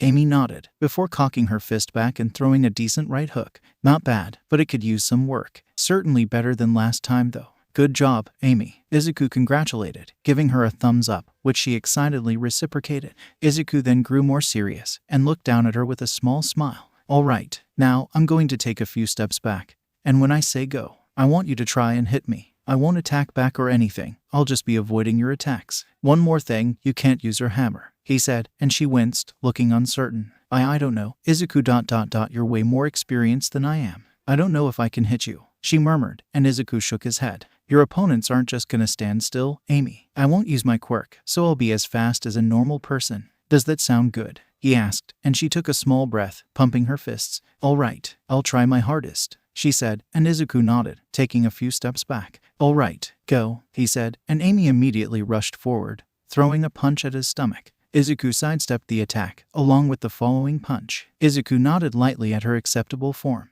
It obviously wasn't the best, but it worked. Good. You're fast, Izuku started, before jumping over Amy, avoiding a left hook. But you need to be faster, he finished. Amy frowned, irritated. Show off, she muttered. This continued for nearly 30 minutes, and it was clear that Amy was really feeling the strain. Come on, Amy. I know you can do it, he said as she practically crawled towards him. I can't get up, she panted. Izuku sighed, watching her. Alright then, we'll take a break, he said, and Amy clenched her teeth. And no, I need to do this, she said, still crawling forward. Izuku frowned sympathetically at Amy. Amy, it's okay to take a break, he started, only for Amy to slam her fist into the ground. You don't get it, she yelled, making Izuku stop. Do you know how much it still hurts to know that my parents were killed, and that I still can't do anything about it? My mother, my father, they're both gone. Forever, Amy yelled, fingers digging into the ground as she pushed herself up. Izuku just watched, eyebrows knitted in sadness. I hate this. I hate pretending like my parents weren't slaughtered mercilessly by the man that kidnapped me. I hate Eggman and everything he stands for. And I hate myself for allowing any of this to even happen, she yelled, tears building up in her eyes as she clenched her teeth. If I had never followed Sonic like the stupid girl I was. Then none of this would have happened. I would still have my family. My friends. My home. But no, I just had to be an idiot fangirl who wanted her hero's attention. Amy cried, curling up into a little ball and sobbing. Izuku watched, his eyes wide and mouth slightly open. He reached his hand out, before hesitating. He stopped, before he took a breath, and walked over to her, lying down next to her. He just laid there in silence for a minute, letting her cry. After a few minutes, the sobs had turned into sniffles, and Izuku decided to break the silence. You know, when I first started learning how to fight, I couldn't throw a punch right either, he said, and she paused, before looking at him from her curled-up position. Really? She asked, and Izuku nodded with a smile. Really, I got the stance wrong too. It took a few days to even get the stance right, Izuku told her. It took you 8 minutes. All Might corrected inside his head. Shush, let me help Amy, he told him, nodding at Amy who looked surprised. So, you're actually doing way better than I was. Honestly, I think I might have been a bit too hard on you. I only taught you how to punch and now I'm making you try to hit me. That's my fault, and I'm sorry. We're going to take a break and then I'm gonna teach you more moves, alright? Izuku asked. Amy was silent for a second before she uncurled. Alright ... and Izuku? She asked. Izuku turned to face her, and she jumped towards him, throwing her arms around him and nuzzling her face into his neck. Thank you ... You don't know how much I appreciate you. I don't think I'd be here today if it weren't for you, she said, and Izuku smiled, hugging her back. You've helped me as well. It's ... It's lonely back in my world, Izuku admitted, looking away slightly. Amy hummed, still not breaking the hug. Izuku blushed slightly, and a voice whispered in his head. Oh Izuku, I love you so much. Give me some sugar, Nana teased, before the sound of an obnoxiously loud smooching sound played in his head. Izuku's face burned crimson. Stop teasing me, he thought angrily. It was hours later when Izuku and Amy walked inside. Izuku looked proud and slightly tired, while Amy looked utterly exhausted. She stumbled inside, nearly falling over, but Izuku caught her in his arms. Thank you, she murmured. Izuku set her down lightly, and she blinked wearily. Alright, you need to hop in the shower. It's important to bathe after working out, Izuku said, and she hummed, walking over to the bathroom. Izuku nodded, before he sighed, stretching with a grunt. She had made great progress today, and he was proud of her. She had learned a lot of basic attacks like the many ways of how to kick, elbow, knee, even headbutting enemies. Sure, she wasn't ready yet, but it was amazing progress. Izuku yawned as he heard the shower turn on, before he sat on the couch. He didn't really have much to do other than wait for the shower to open, so he simply waited, thinking to himself, she's a fast learner, just like you, All Might said, and Izuku nodded with a smile. Yeah, it's honestly impressive. She surprised me with how fast she picked up on it. She's a natural, Izuku thought excitedly. I can tell. You seem excited to train her, Nana said, and Izuku's smile dimmed. She's out for revenge. I know what it's like to get swallowed by vengeance, so I'm going to make sure it doesn't happen to her. She's just going to be depressed if she can't fight, but I'll make sure to keep her in check when she does, Izuku explained, and he heard a collective hum in his head. Good answer, ninth, the first said, and Izuku blushed in embarrassment. Thank you, first, he replied. After another 15 minutes, he heard the shower turn off, and he placed his arm over his head as Amy walked around, getting dressed. After a minute, he heard her mumble that she was dressed. He opened his eyes and gasped at the dress that she was wearing. It was the green one she picked out, and she was smiling bashfully while wearing it. That looks amazing on you, Amy, he said, and she blushed, her eyes widening. The next thing Izuku knew, he was leaning off the couch, a small bump on his head. You don't just say that, idiot, Amy said, holding her mallet. Oh, Izuku whimpered, and he heard Nana cackle in his head. Oh, Izuku, I'm sorry. I didn't mean to do that. Are you all right? Amy asked, dropping her hammer, which dissipated, and rushing to Izuku, who was feeling a bit woozy. Amy, why are there two of you? He asked, and Amy's eyes widened. That doesn't sound good, she said, looking around. She looked down at her hand for a second, before gulping. This is gonna hurt, she warned Izuku, before slapping him across the face. Izuku grunted, before blinking, looking normal again. What the hell happened? And why does my face hurt? He asked, touching his face and wincing. And no reason? Amy asked, and Izuku looked at her for a second before he stood up and walked to the bathroom. Amy followed nervously, and Izuku's eyes widened at the comically large slap mark on his left cheek. God damn, he said, looking at the massive handprint. Amy looked at it, her eyes widening as she finally noticed it. She then looked down at her own hands, a deadpan look appearing on her face. I have really big hands, she said. Izuku looked over to her, noticing that her hand fit the size of the slap mark. Amy, I'm not mad or anything. Honestly kind of impressed. However, I would like to know just why you slapped me, Izuku said, and Amy played with her hands nervously. So, you saw my new dress and said it looked amazing on me ... and I kind of reacted poorly. I didn't mean to, but I was so embarrassed and I hit you on the head with my hammer, she admitted, and Izuku's eyes widened. Well, that explains the headache, he said, and Amy winced. You got all loopy, so I slapped you to bring you back to your senses, and it worked, she said with a shrug and a nervous smile. Izuku looked at her, before he sighed. You've got one hell of a swing, Amy, he said, and she cringed. It's all right, I forgive you. Just try not to attack the next guy who compliments you, all right, he joked, trying to lighten the mood. She nodded with an embarrassed hum, and Izuku smiled at her, shaking his head in amusement. Don't worry about me. You should go get some rest. You worked hard today, Izuku said, smiling down at her. She paused for a second, before nodding. Izuku watched her go with a smile, before he closed the bathroom door and turned the shower on. After taking a quick shower, he stepped out of the bathroom, a towel over his body. He quickly grabbed his costume and a clean pair of boxers, putting on the base of his costume. He then put his other clothes in the washer, along with Amy's workout clothes. He hummed, grabbing a few towels and putting them in as well. He then put on his boots and his gloves, before taking a look at his belt. He didn't actually know if Eggman altered anything about it. He should probably check. He grabbed his belt, opening all of the pouches. Most of them were filled with normal stuff like bandages and smelling salts. There were some painkillers, and a little clicker with a microphone. He looked closely at the clicker, before pressing the button. He then heard a dull fuzz from behind him. He turned around quickly. OFA activating ... only to see nothing there. He paused, looking down at the clicker. "What?" he asked, before pressing the button. He paused, hearing the same fuzz behind him. However, he simply spoke into the clicker, and he heard his voice behind him. He grabbed his mask, slipping it over his head, and pressing the button, smiling at the sound. It was coming from his mask. This was a communicator, and the other side was built into his mask. I hate to say it, but Eggman's a genius when it comes to practicality, Izuku muttered, before he got an idea. He walked into his room to see Amy lying down, dozing off but not quite asleep. "Amy?" he asked, and she hummed, turning to face him, her eyes bleary. "𝐻𝗵𝗲, she mumbled, and Izuku smiled at her. "Can you sit up for me, please?" he asked gently, and she slowly shifted, rubbing her eyes. "I'm listening," she murmured, yawning. "All right, Amy, I'm going to give you something, and I want you to always carry it around with you." "All right?" Izuku asked, and Amy got a little bit less drowsy. "Izuku, what is this about?" she asked, and Izuku handed her the clicker. "This is a communicator. Apparently Eggman put this in my belt, probably planning to use it to keep in contact with me. However, since we aren't working together, I'm going to give it to you. Flick on that button and say something into the little holes on the front," he directed, and she gazed at it warily for a second, before pressing the button.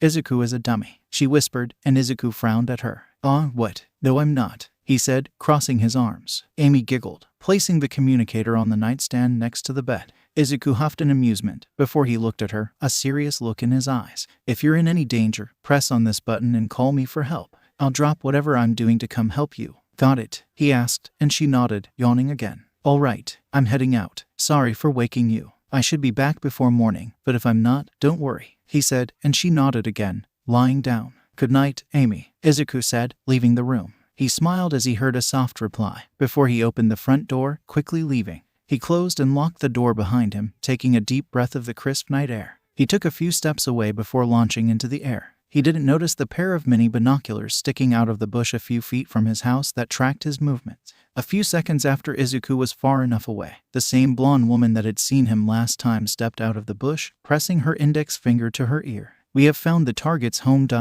Yes, sir. Setting up spy gear now," she whispered, taking a small box out of her pocket and placing it down in the bush. She then pressed a button and watched as a large microphone sprouted from the box, still perfectly concealed by the bush. She smirked at the microphone, before sprinting away, leaving no visible evidence of her temporary stay. Izuku flew over Central City, diving down once he saw a particularly tall building. He landed on the rooftop with a loud clang, before he stood up. He walked over to the edge of the building, looking at the city below. He huffed, wishing he had his scarf with him. He had left it at home, before he had been transported into this world, and he was starting to really miss it. Not only was it sentimental to him, it was also just a genuinely good scarf. Izuku sighed, refocusing on the task at hand. He then heard a loud crack below him as well as a cry of pain, and he looked down to see a group of drunkards attacking a young man. He sighed, jumping down behind the men, and attempted to talk it out. He rolled his eyes as one of the drunks threw a sloppy punch. He grabbed the man's arm, twisting it lightly. The man yelped in pain, falling to his knees. "All right, now are you willing to listen?" he asked, and the drunk man nodded, tearing up. "You and your buddies should leave this guy alone." "You got it?" he asked, and the man nodded rapidly. He then let go of the drunk's wrist, and he stumbled backwards, running away with his pals. Izuku then turned to the young man to see him staring at him with wide eyes. "Why, you're that masked menace that everyone's talking about," he stuttered, and Izuku winced. Yeah, that's me," Izuku said, looking away. "Oh, I knew they had you wrong. I was there when you attacked those poachers. You're a good guy for beating those racist lunatics. I can't believe one of them pulled a gun on a Mobian. Say, I've been curious, are you and that hedgehog girl friends?" the young man asked, and Izuku shrugged. "Maybe. You should go back to your house. It seems to get pretty dangerous around here at night," Izuku advised, and the man nodded. Oh, right. Thank you, sir. I won't forget this," he said, rushing away. Izuku sighed as he watched him go. before jumping up back to the roof and launching away, looking around for any other danger. A few hours later, Izuku hummed while on a rooftop. A nice rabbit woman and her adorable little daughter had thanked him by buying him a nice plate of meat buns after he saved them from a few poachers. He tried to deny the gift, but they hadn't taken no for an answer,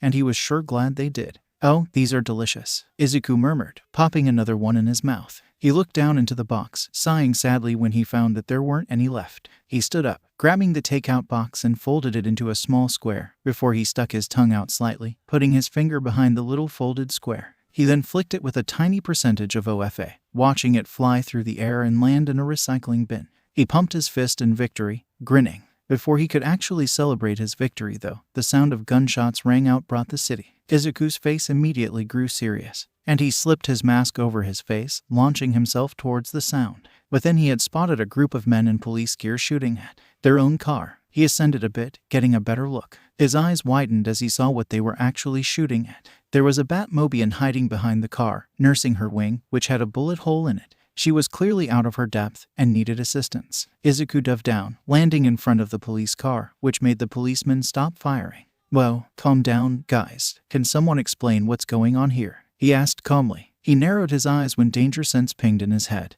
and he created a large shield out of black whip, blocking the incoming fire. "Please, hold your fire. I'm not going to hurt anyone," Izuku yelled, but he was simply ignored. He slowly backed up towards the police car as his grip on black whip began to strain. If they kept shooting, then it would lash out on instinct, which would probably kill the men, and he couldn't allow that. Izuku then flipped over the car, sighing in relief as he retracted black whip. He then looked at the Mobian woman who was simply staring at him with wide eyes. Izuku took a small step forward, and the woman's eyes narrowed, untrusting. She appeared to be holding something close to her chest, and she raised her sharp heels towards his face. "You get any closer and I won't hesitate to slit your throat," the woman threatened, and Izuku blinked in surprise at the threat. Jesus, he just tried to help her, and now she threatens to kill him. How's your wing?" he asked, and the Mobian scowled at him. "Oh, it's just fine. Thank you for asking." "Oh, what's that? There's a fucking hole in it." "What? I didn't notice," the woman sassed, and Izuku deadpanned. "All right, I get it. I'll try to get these guys off your tail. Can you still fly?" he asked, and she flapped her wings, wincing in pain. "Yes, but not nearly as fast, and it'll hurt," she said, more to herself than anything. Izuku nodded. "I could carry you out if he started, only to be cut off by the Mobian's glare. I'm not some damsel. Just go distract those pesky policemen so I can fly away without being turned into a pincushion," she ordered, and Izuku sighed, before jumping high in the air, landing in front of the officers. They immediately fired at him, and Izuku dashed away, leading their shots away from the police car. He couldn't attack any of them, or else even more people would think that he was just some maniac. Having a good relationship with the public was a very important part of being a hero. He didn't care about fame or anything like that, but having a deeper relationship with the city meant they were more trusting of him, and it made them feel safer when he was around, which was his main goal when it came to his reputation. However, most people were afraid of him, which is the exact opposite of what he wanted, and even touching one of the officers would skew his rep even more. Once again, Izuku leapt over the officers and he saw the Mobian start flying away out of the corner of his eye. He grinned, before dodging another round of bullets. "Geez, don't you guys have to reload or something? You've shot at me like 60 times, and none of you have reloaded once," Izuku yelled, further distracting the policemen. "Stop moving," the officer in the middle demanded. "Stop shooting at me and maybe I'll listen," Izuku ordered, and the officer held his fist up, signaling to hold their fire. "Thank you. Now can someone please tell me why you were shooting at that Mobian?" Izuku asked, and the man in the middle scowled. "What? That's the infamous 𝗧𝗵𝗵, the most famous thief in Central City. She stole some very valuable diamonds, and we're tired of her," the policeman said, and Izuku's eyes widened. "She's a criminal," he thought, before shaking his head. "You were gonna kill a thief over some diamonds? No arresting, just straight to murder?" Izuku asked, and the policeman scowled at him. "Don't question me, son. The only reason I haven't charged you with multiple accounts of aggravated assault is because I know of the whole poacher situation going on around here. I respect what you do, but don't expect to judge me and get away with it," the man said, and Izuku huffed, shrugging. "Whatever. This Rouge girl just escaped by the way. Don't worry though, I'll get you the diamonds back," Izuku said, before leaping off. Izuku scanned the area from above, before seeing a small figure on a rooftop, admiring something. He grunted, before he slammed down on the roof behind the figure, startling her. "What the? Oh, it's just you. If you're expecting anything in return for helping me, you're shit out of luck," Rouge said, facing him with a smile. Izuku simply glared back, ignoring the slight blush that crept up his face. The woman was dressed in full black spandex, except for her chest, boots, gloves, and head. She did nothing to conceal her identity. Her full face simply out in the open. Her boots and breastplate were both bright pink, and her silk gloves were a pure white. "You tricked me. Give me the diamonds, and you won't have to go to jail," Izuku said, and the woman chuckled cockily. I didn't lie. You never asked me why I was being shot at. I never tricked you," she said with a grin, and Izuku felt his eye twitch. "You're a lot different when you don't need help," Izuku said. Rouge looked at him, a scowl replacing her teasing smile. "I didn't need your help. I could have gotten out of that situation just fine, Pine Tree," she growled out, before she took a breath and smiled once more. "Now scurry along. I have some gems to ogle," she said, and Izuku sighed, before vanishing. Rouge hummed, thinking he had left, before his voice from behind her startled her once more. "So, this is the box that the diamonds are in. I have to admit, it is pretty. I can see why you want to ogle them," Izuku said, holding the box that she was trying to conceal. "Well hey, give that back. I rightfully stole that," she yelled, dashing up to him. Izuku simply smiled. "If you're expecting me to just let you take these,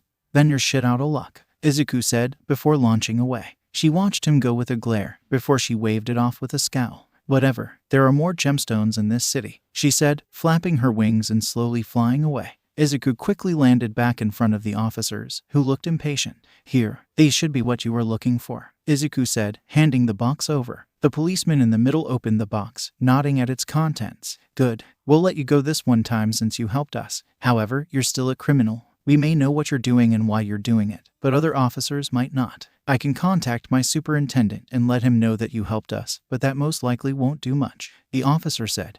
And Izuku nodded, a grateful smile on his face, though the officers couldn't see it. "Thank you, officer. I'm gonna leave now. I hope the three of you have a nice night," Izuku said, before he launched away. The officers watched him leave, before the one that spoke to him sighed. He looked to the other officers, taking out a cigarette. "I'm gonna go have a smoke. Drive home if you want, I can walk," the officer said.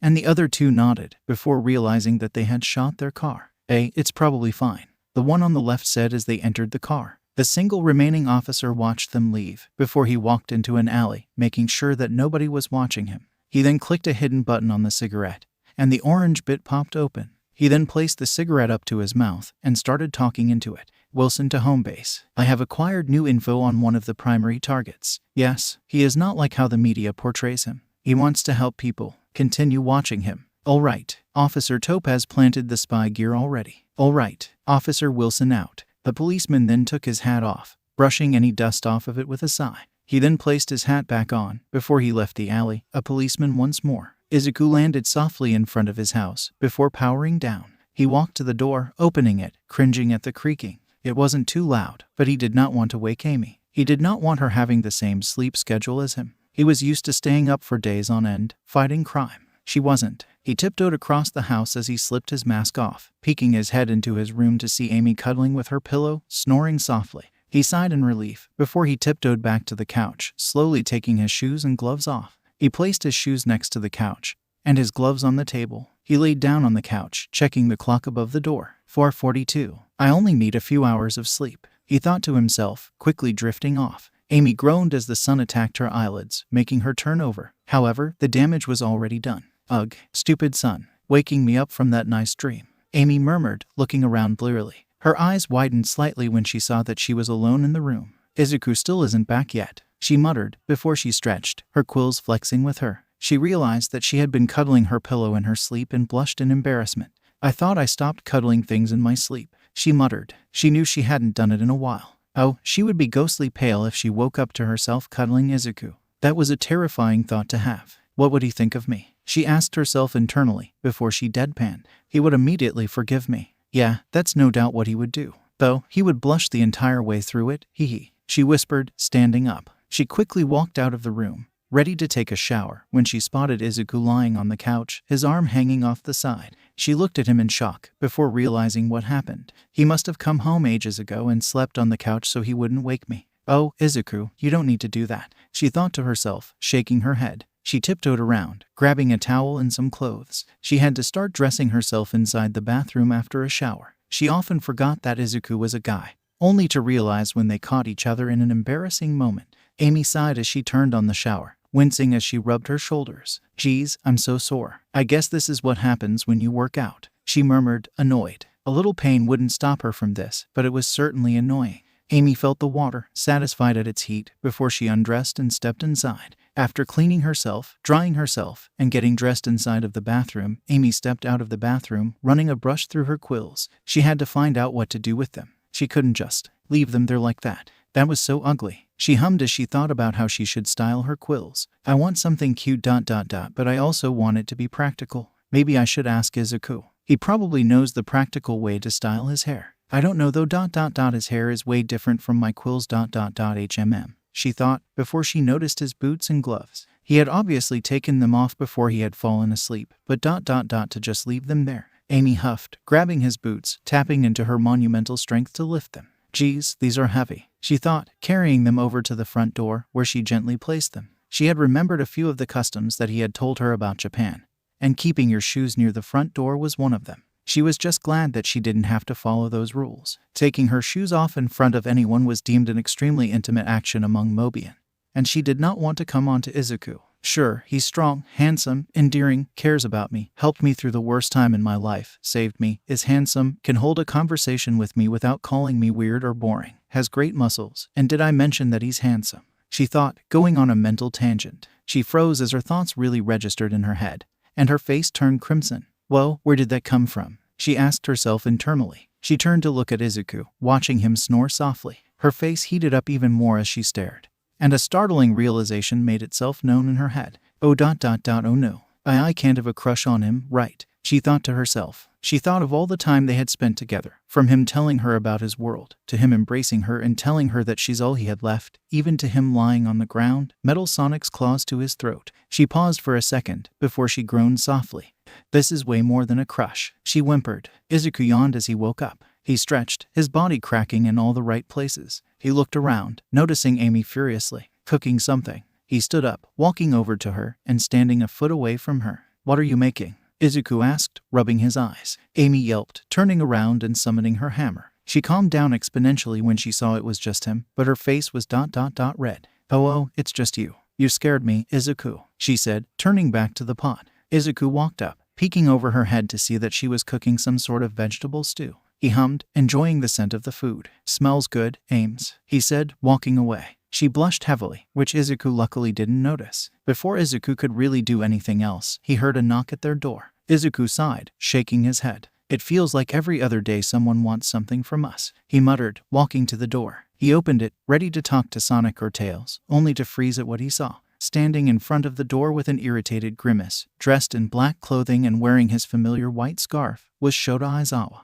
"Aizawa-sensei?" he asked, his eyes wide and jaw dropped. The teacher smiled at him, hands in his pockets. "Hey Midoriya, you look surprised to see me," he said. Izuku stared at Aizawa as he stood outside, hands still in his pockets. Aizawa huffed in amusement as Izuku stumbled over his words. But how are you?" Izuku asked, genuinely stunned. Aizawa raised an eyebrow. "Alive?" he asked, and Izuku nodded numbly. Aizawa closed his eyes, exhaling. "Well, you remember when Shigaraki shot that bright laser at me during your fight with him at UA Fortress?" he asked, referring to Izuku's final fight with Shigaraki at the floating UA. Izuku shivered at the memory. He couldn't not remember it, as it was ingrained into his brain. He remembered watching the laser encompass Aizawa, and he remembered falling to his knees when Aizawa was nowhere to be seen after the energy dissipated. The world thought he had died, but he was here instead. How? Why? Aizawa wrapped his scarf around Izuku's torso just before he devolved into a mess of murmurs. "I wouldn't think too deep into it, kid. My working theory is that the laser didn't kill me, but instead transported me here, to Mobius. I saw some news about a masked menace that strongly resembled a certain student I had," Aizawa said, and Izuku winced. "I know it sounds bad, but I wasn't just attacking random people, I swear," Izuku said, and Aizawa nodded, adjusting his scarf slightly. "I know. You wouldn't just randomly attack civilians like that. I did some digging and found that they were part of the poachers, and that you saved a pink hedgehog girl from getting shot before flying her off, presumably to a hospital," Aizawa asked, and Izuku winced. "Not exactly," he said, before he heard footsteps walking towards him from the left. He turned to see Amy looking at him with a raised eyebrow. "Who's at the door?" "You've been talking to them for the past 5 minutes. Just let them in already. I don't want all the warm air being let out," she said, and Izuku winced, turning back to Aizawa. who had an eyebrow raised. "You're living with someone?" he asked, and Izuku rubbed the back of his head. "Just ... come in. It'll be much easier to explain inside," Izuku said, opening the door even further. Amy walked back to the kitchen, keeping a close eye on the stew, which was just about finished. Aizawa took a step inside, looking around. "I expected more pictures," he admitted, before he noticed Amy. "It's that pink hedgehog ... you live with her?" Aizawa asked, and Amy turned around, seeing Aizawa. Her eyes widened, and she looked at Izuku, an eyebrow raised. "Who's our guest?" "Izuku," she asked, and Aizawa looked at Izuku in surprise. "First name basis?" he asked, and Izuku blushed. It's not what you think," Izuku admitted, and Amy blinked. "What's the problem with calling each other our first names?" Amy asked, and Izuku looked at Amy excitedly. "Remember how I told you that in my world, calling someone their first name is a sign of being really close?" Izuku said, and Amy nodded, before her eyes widened in realization. "Wait, she asked, referring to Aizawa. Izuku nodded, a smile on his face. "Yep, he's from my world," he confirmed, and Aizawa looked at the two, confused. "So what, are you two dating or something?" he asked, and both Izuku and Amy blushed, stammering over their words. Aizawa grinned at Izuku. "You haven't changed one bit," he said, and Izuku smiled, embarrassed. Amy looked at Izuku with a small smile, rubbing her hands together nervously. "So ... how do you two know each other?" she asked, hoping to learn more about not only Izuku, but also his friend. Izuku blinked, before smiling excitedly, ready to go on a 10-minute rant about who the man was, only for Aizawa to answer for him. "My name's Shota Aizawa. I was Midoriya's teacher before I was transported here by a powerful villain," he explained, and Amy nodded. "So, do you want me to call you Aizawa?" she asked, and the man nodded. "That would be appreciated. I don't care if you call Midoriya by his first name. That's none of my business," Aizawa said, and Amy smiled politely at him. "Well, it's nice to meet you, Aizawa," Amy said, and the man nodded back. "Likewise," he said, and Amy turned to Izuku, who seemed disappointed that he couldn't tell her about his teacher. "Don't worry, you can just tell me about him later," she whispered to him, and he brightened a little bit. "Really, you promise?" he asked, and she nodded, putting a smile on his face. "Thanks, Ames," he said, and she blushed slightly. "It's no problem," she said. Aizawa watched with a raised eyebrow. "Nickname? They really aren't dating?" he asked internally. Izuku's eyes widened as he spotted something behind Amy, and she looked behind her to see her food, smoke coming out of the pot. "The stew. Oh God, how did I forget?" she asked, rushing to the stove and turning the heat off, stirring the food. Smoke rushed out of the pot in droves, and Amy covered her mouth and nose as she stirred and waved the smoke away. Aizawa watched with a deadpan stare as Amy and Izuku panicked over the food, before he chuckled. Izuku then looked over to him, a question on his mind. "Speaking of food, how have you survived here?" he asked, and Aizawa smirked at him. "Simple. I work 4 jobs, Aizawa said, and Izuku blinked, completely silent. Amy slowly turned around, her jaw dropped. "Why, you're joking, right?" they both asked in unison, and Aizawa lowered his scarf to show off his red shirt with a pizza slice on it. Izuku stared at it, before he snickered, holding his hand over his mouth. Aizawa's smirk disappeared as he watched Izuku, an annoyed frown on his face. Amy looked at Izuku strangely as he snickered, before she scowled. "Hey, why are you laughing at him just because of his job?" she asked, hands on her hips. Izuku chuckled, stabilizing herself. It's not because of the job. It's who's working it that's so funny," he said, laughing. Aizawa huffed as he lowered his scarf, his face very slightly pink. He rolled his eyes as Izuku fell to one knee, still laughing. "Did you give someone the wrong pizza and tell them it was our rational deception?" Izuku asked, before full-on laughing. Aizawa clicked his tongue, shaking his head. "Very funny, Midoriya," he said, and Amy walked over, smacking him upside the head. Izuku toppled onto his side with a yelp, and Aizawa's eyes widened at the bold act from Amy. She huffed, unamused as Izuku got to his feet, an embarrassed blush on his face. I may have gotten a little carried away there," he admitted, rubbing his hands nervously. Amy raised an eyebrow at him. "You think?" she asked as she grabbed some bowls from the cupboard. "Would you like some stew?" she asked Aizawa, who shook his head politely. "I'm afraid I'll have to decline, though I appreciate your offer. I just dropped by to visit. Have a nice day, Midoriya." "You as well, miss." He trailed off. Amy rose. Amy said, nodding, and the man bowed. "You as well, Miss Rose," he said, before walking out of the house, Izuku following him. "You can visit anytime you want. You might not be my teacher anymore, but that doesn't mean we can't be friends," Izuku shouted to Aizawa, who waved back to Izuku without looking. Izuku smiled as Amy looked at the man, confused as to why he bowed. As if he read her mind, he tilted his head to her, explaining that bowing was a sign of respect as well as a thanks. Oh, that makes sense, Amy said, nodding with a smile before she walked back inside. Izuku was about to follow her when he paused. If Aizawa was here, could other people have been transported to Mobius? Izuku looked back at Aizawa, who was now nearly out of view. He debated on running after him and asking him if he had run into anyone else from their world, but he shook his head. If he had, he most likely would have said something. Izuku walked back inside with a huff, lost in his own thoughts. From hundreds of feet in the air, Metal Sonic tilted his head at the interaction that he had just witnessed. Friends? What are friends? The robot thought to himself, before getting called back to the base. Save friends to query, Metal thought as he zoomed off, unnoticed by all. Izuku stood in the remnants of Amy's village, his arms crossed as electricity sparked around him. He stood in the center of the scorched graveyard, listening intently. He heard a twig snap behind him and shot out a strand of black whip that hit someone, making them yelp in pain. He opened his eyes to see Amy rubbing her left shoulder. Izuku shook his head as Amy frowned at him. Izuku, this isn't working. We've been at this for 2 hours. I don't want to waste this entire session on stealth training. Can we please just go back to combat training or even evasion training? Please, she asked, practically pleading with Izuku, who sighed. It had been 2 weeks since Aizawa visited, and Izuku had been focused mainly on training Amy, and she had certainly come far. She was wearing her training gear, with some new dark red boots and a headband to keep her longer quills and a ponytail that went down to her lower back. It turned out that Mobian hair grew far faster than human hair, and she'd need a haircut soon. She had most certainly gotten stronger, and could even fight decently well with and without her mallet, which had grown thicker with her own growth. She looked mostly the same, but she had grown more with the training, now standing at 45. She had a bit more muscle visible on her arms, but it wasn't much. Amy explained that unlike humans, Mobian muscles weren't super visible, so she had definitely come far. Honestly, Izuku only had one problem with her growth, and it was a fairly big one too. Over the past 2 weeks, he had started to see Amy differently. Before, he had seen her as a kind girl that he was glad to protect. She had not only treated him with nothing but kindness and sincerity, but she even listened to his rambling. He was glad that they had become friends so fast.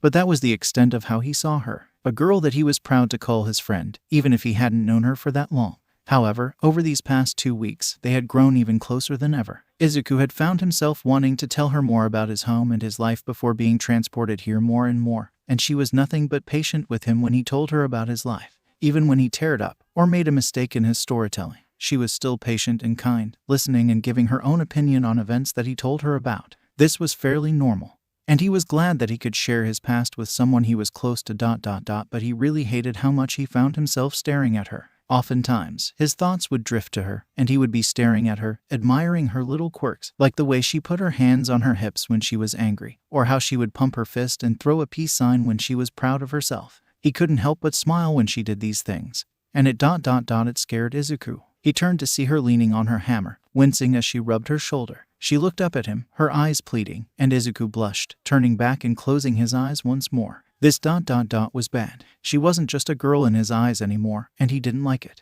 The last time he had felt this way for someone was. Izuku sighed, turning around and looking at Amy as she stabilized herself. All right, combat training it is, he said, and Amy smiled, relieved. Oh, thank God. I hate stealth so much, she muttered, and Izuku snickered. I felt the same way when I first started stealth training. You'll get better at it, I promise, Izuku said, and Amy winced. Yeah, I don't see that happening, she said, and Izuku shook his head in amusement, before he rolled his shoulders, placing his arms in front of him, signaling that he was ready. Amy took a breath, before twirling her hammer in her hands in a show of skill. Izuku smirked at her, rushing forwards. He threw a quick jab that Amy sidestepped, before he performed a rising knee, jumping off the ground. She held her handle outwards, launching herself off of his attack. However, he grabbed her ankle, throwing her to the ground with incredible force. Amy attempted to recover by performing a spin jump, similar to Sonic's, only using her mallet. She botched it, however, face planting into the ground. Izuku winced at the wipeout, but a proud grin soon adorned his face as he watched her get up, ignoring the pain, and turned to him, a determined look in her eyes. She rushed forwards, her hammer at the ready. Izuku dodged 2 powerful swings, before partying a third.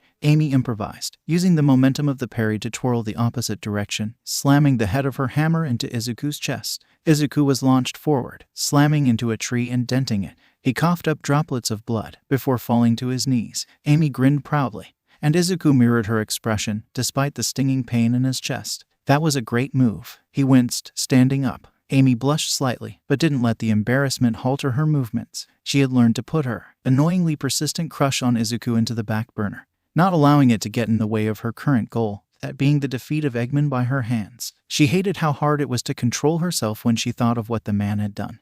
And that was one of the reasons Izuku had suggested Amy's burnt-down village as a training grounds. It was harsh, but she understood why he made this decision. A week and a half ago, Amy looked around uncomfortably as Izuku carried her to her burnt village. She bit her lip as the smell of ash assaulted her senses and made her tear up, not only from the soot bothering her eyes, but also the painful memories that resided here. Izuku landed softly in the center of the ashen graveyard, gently setting Amy down. "Why are we here?" she asked, not quite looking Izuku in the eyes. He looked down at her, and she could tell by the look on his face that he didn't want to do this. "Amy, I know this might sound like a stupid question, but just answer it truthfully. How does this place make you feel?" he asked, and she scoffed, looking away, holding her arms uncomfortably. "Sad, angry, vengeful, guilty," she admitted, her eyes narrowing in a destructive mix of loathing towards the man who took her family as well as herself. Izuku's eyes softened before he closed his eyes, taking a breath. "That's why we're here. This area will be our training ground," he said, and she looked at him, unable to keep the glare off her face. "Why?" she asked, and Izuku winced at the anger in her tone. "Eggman ... he won't take it easy on you. How do you think you would react if he taunted you about ...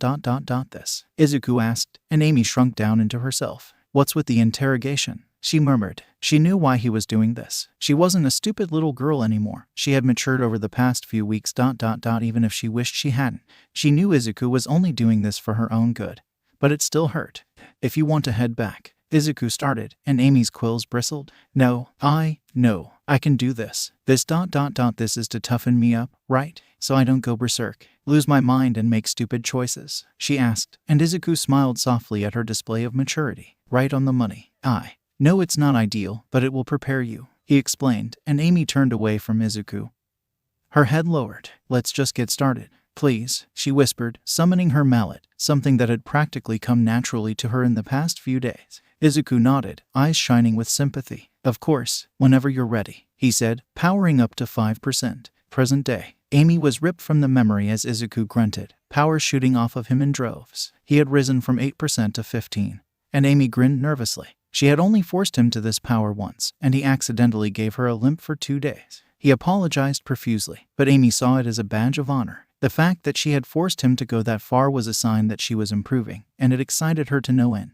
He practically disappeared from her vision, and Amy looked around warily, her ears twitching. She heard the sound of the ground being shifted behind her, and she swung her hammer behind her, hitting nothing. A shadow was casted over her, and as if in slow motion, she looked up, seeing Izuku's electric green eyes staring down at her, and she suppressed the shudder in her spine, holding her hammer above her in a defensive position. She grunted in effort as she felt his boot slam into the handle of her hammer. She grinned, about to push him off, when she saw black whip leak from his soles, wrapping around the long handle of the hammer. Her grin changed into a deadpan stare of disappointment. "Fuck," she muttered. Izuku bent his knees, his legs glowing red with power as he prepared a Fajin jump. Amy's eyes widened in panic as she let go of the hammer, before she reeled her arm back, making Izuku pause. His eyes then widened, and he fumbled his arms around, trying to make Black Whip disappear, but it was too late. Amy threw a powerful right hook that landed right in Izuku's stomach, and he paused before falling to the ground, groaning in pain. Ant panted, her hammer dissipating into sparkles. Izuku wrapped an arm around his stomach, blood leaking out of his mouth. "Oh," he groaned, and Amy winced. "Oh ... are you all right?" she asked, and he nodded, putting a shaky smile. "Why yep ... you've just ... got one hell of a hook," he complimented, wincing as he got to his knees. She grinned at him, putting one hand on her hip. "Does this mean I win?" she asked, a teasing smile on her face. Izuku looked at her blankly for a second, before he started chuckling. Her grin faded as Izuku chuckled at her, before shaking his head. "Sorry about that. I didn't mean to laugh, but ...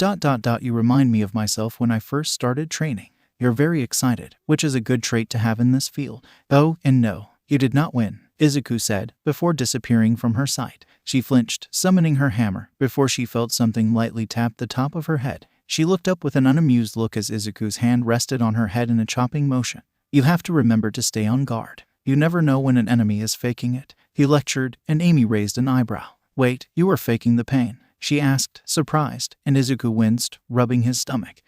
No, that was actually a really good hit. I wasn't faking that," he said, giving her a thumbs up. Amy smiled at him before she summoned her hammer and swung it at Izuku, who dodged with a grin. "Getting hasty, aren't we?" he asked, teasingly. Amy rolled her eyes, amused. "Hey, you're the one who said we weren't finished," she said, pointing the head of her mallet towards Izuku, who smiled. "Good answer," he responded, ducking under another swing. Izuku and Amy walked through their front door and into their house, satisfied grins on their faces. They were once again covered in bruises and scrapes, but that didn't dampen their mood. "Hey, do you mind continuing the story about that school festival you had? The one that you tried your hardest for so that you could make that little girl you saved smile?" Amy asked, a smile on her face. Izuku blushed at the explanation, rubbing the back of his head as Amy opened the fridge, grabbing 2 plastic water bottles. "When you explain it like that, it makes me sound like some kind of saint," he said, before Amy tossed one of the bottles to him. He caught it with an appreciative thanks, and Amy rolled her eyes. "I'm just saying it as it is, hero boy.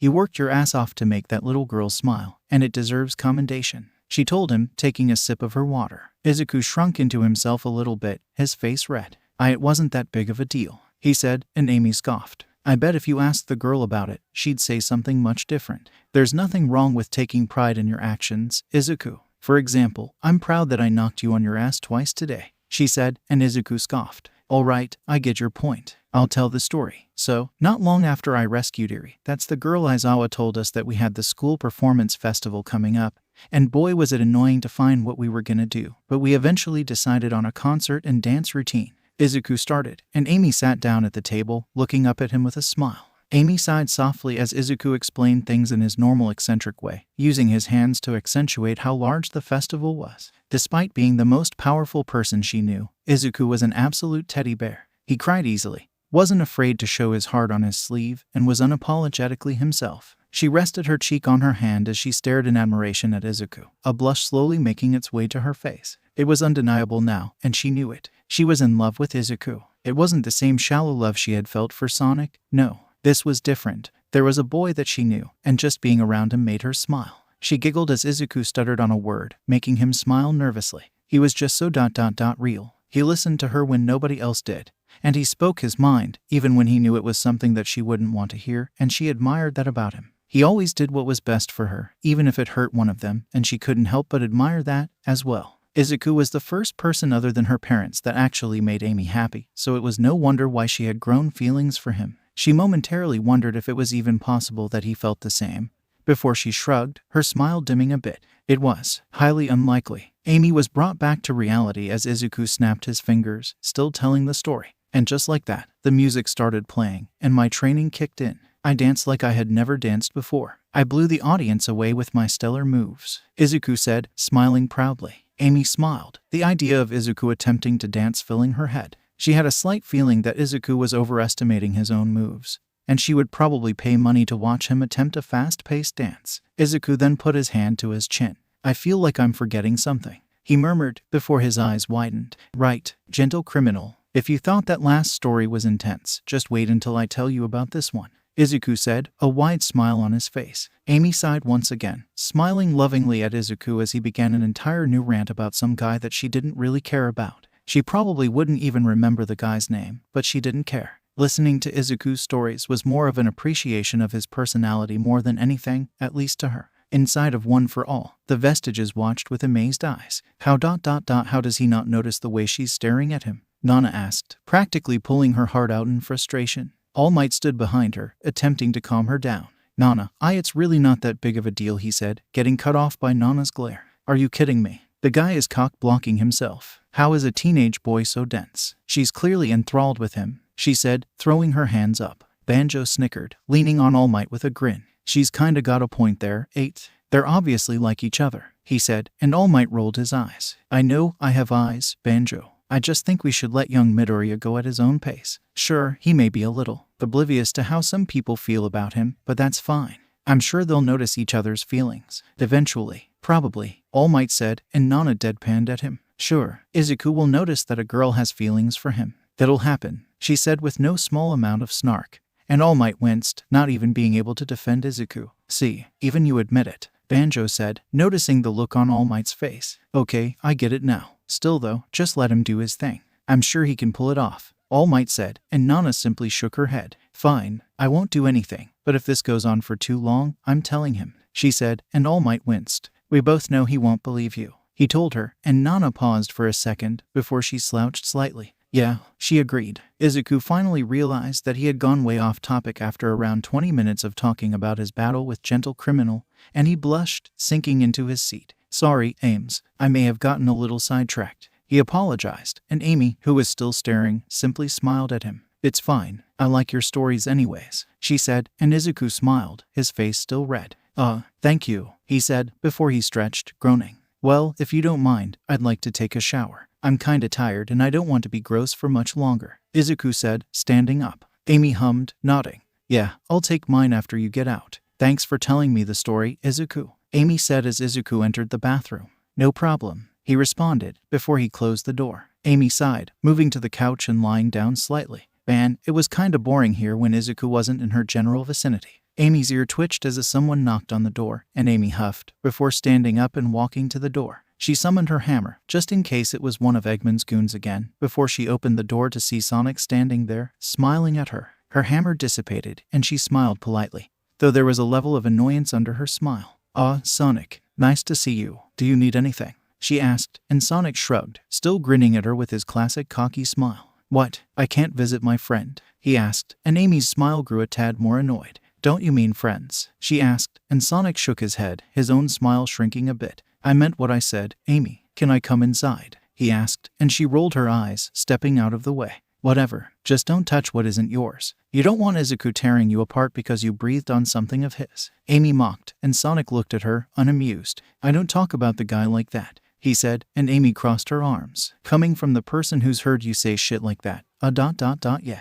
You do, she said, looking at him unimpressed. Despite anything she said, no matter how many times she told Sonic that Izuku wasn't the ticking time bomb that Sonic thought he was, the blue blur just would not stop. In the past 2 weeks, Sonic had tried to convince Amy to abandon Izuku 6 times, each of which was a monumental failure on his part. Is there a reason you're here, or did you just want to slander my friend in his own house? Amy asked, tapping her foot. Sonic watched her foot tap with a grin. Copying someone, eh? He asked, and she answered immediately. Yep, my father. Stop stalling. What do you want? She asked, and Sonic winced. Geez, Ames, stop being such a stranger, he murmured, and Amy bristled in shock before she glared at Sonic. You don't get to call me that, and I won't stop being a stranger until you stop calling my best friend a danger to my health. In case you haven't noticed, I'm fine, she said, and Sonic raised an eyebrow. You're covered in bruises and scrapes, he pointed out, and Amy scoffed. Yeah, from sparring. Izuku's got some bruises too. He doesn't just beat me, Sonic, she said, angry. Sonic winced, twiddling his fingers. Yeah, I get it. But still, he's dangerous, he said, looking at Amy seriously,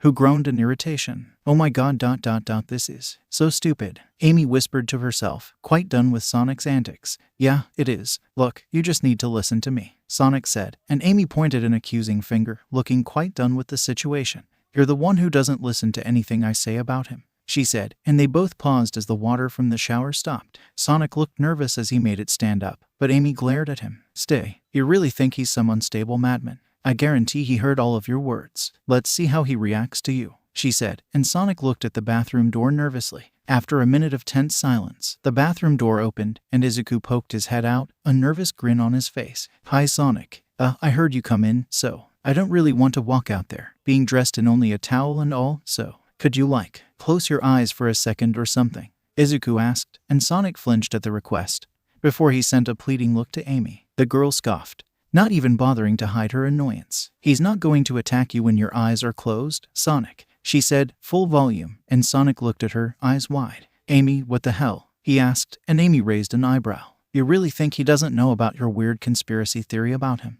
He's known since the first time you talked shit about him, she said, and Sonic shook his head, a frown on his face. I wasn't talking smack about him, I was concerned for your safety, he whispered, and Izuku cleared his throat.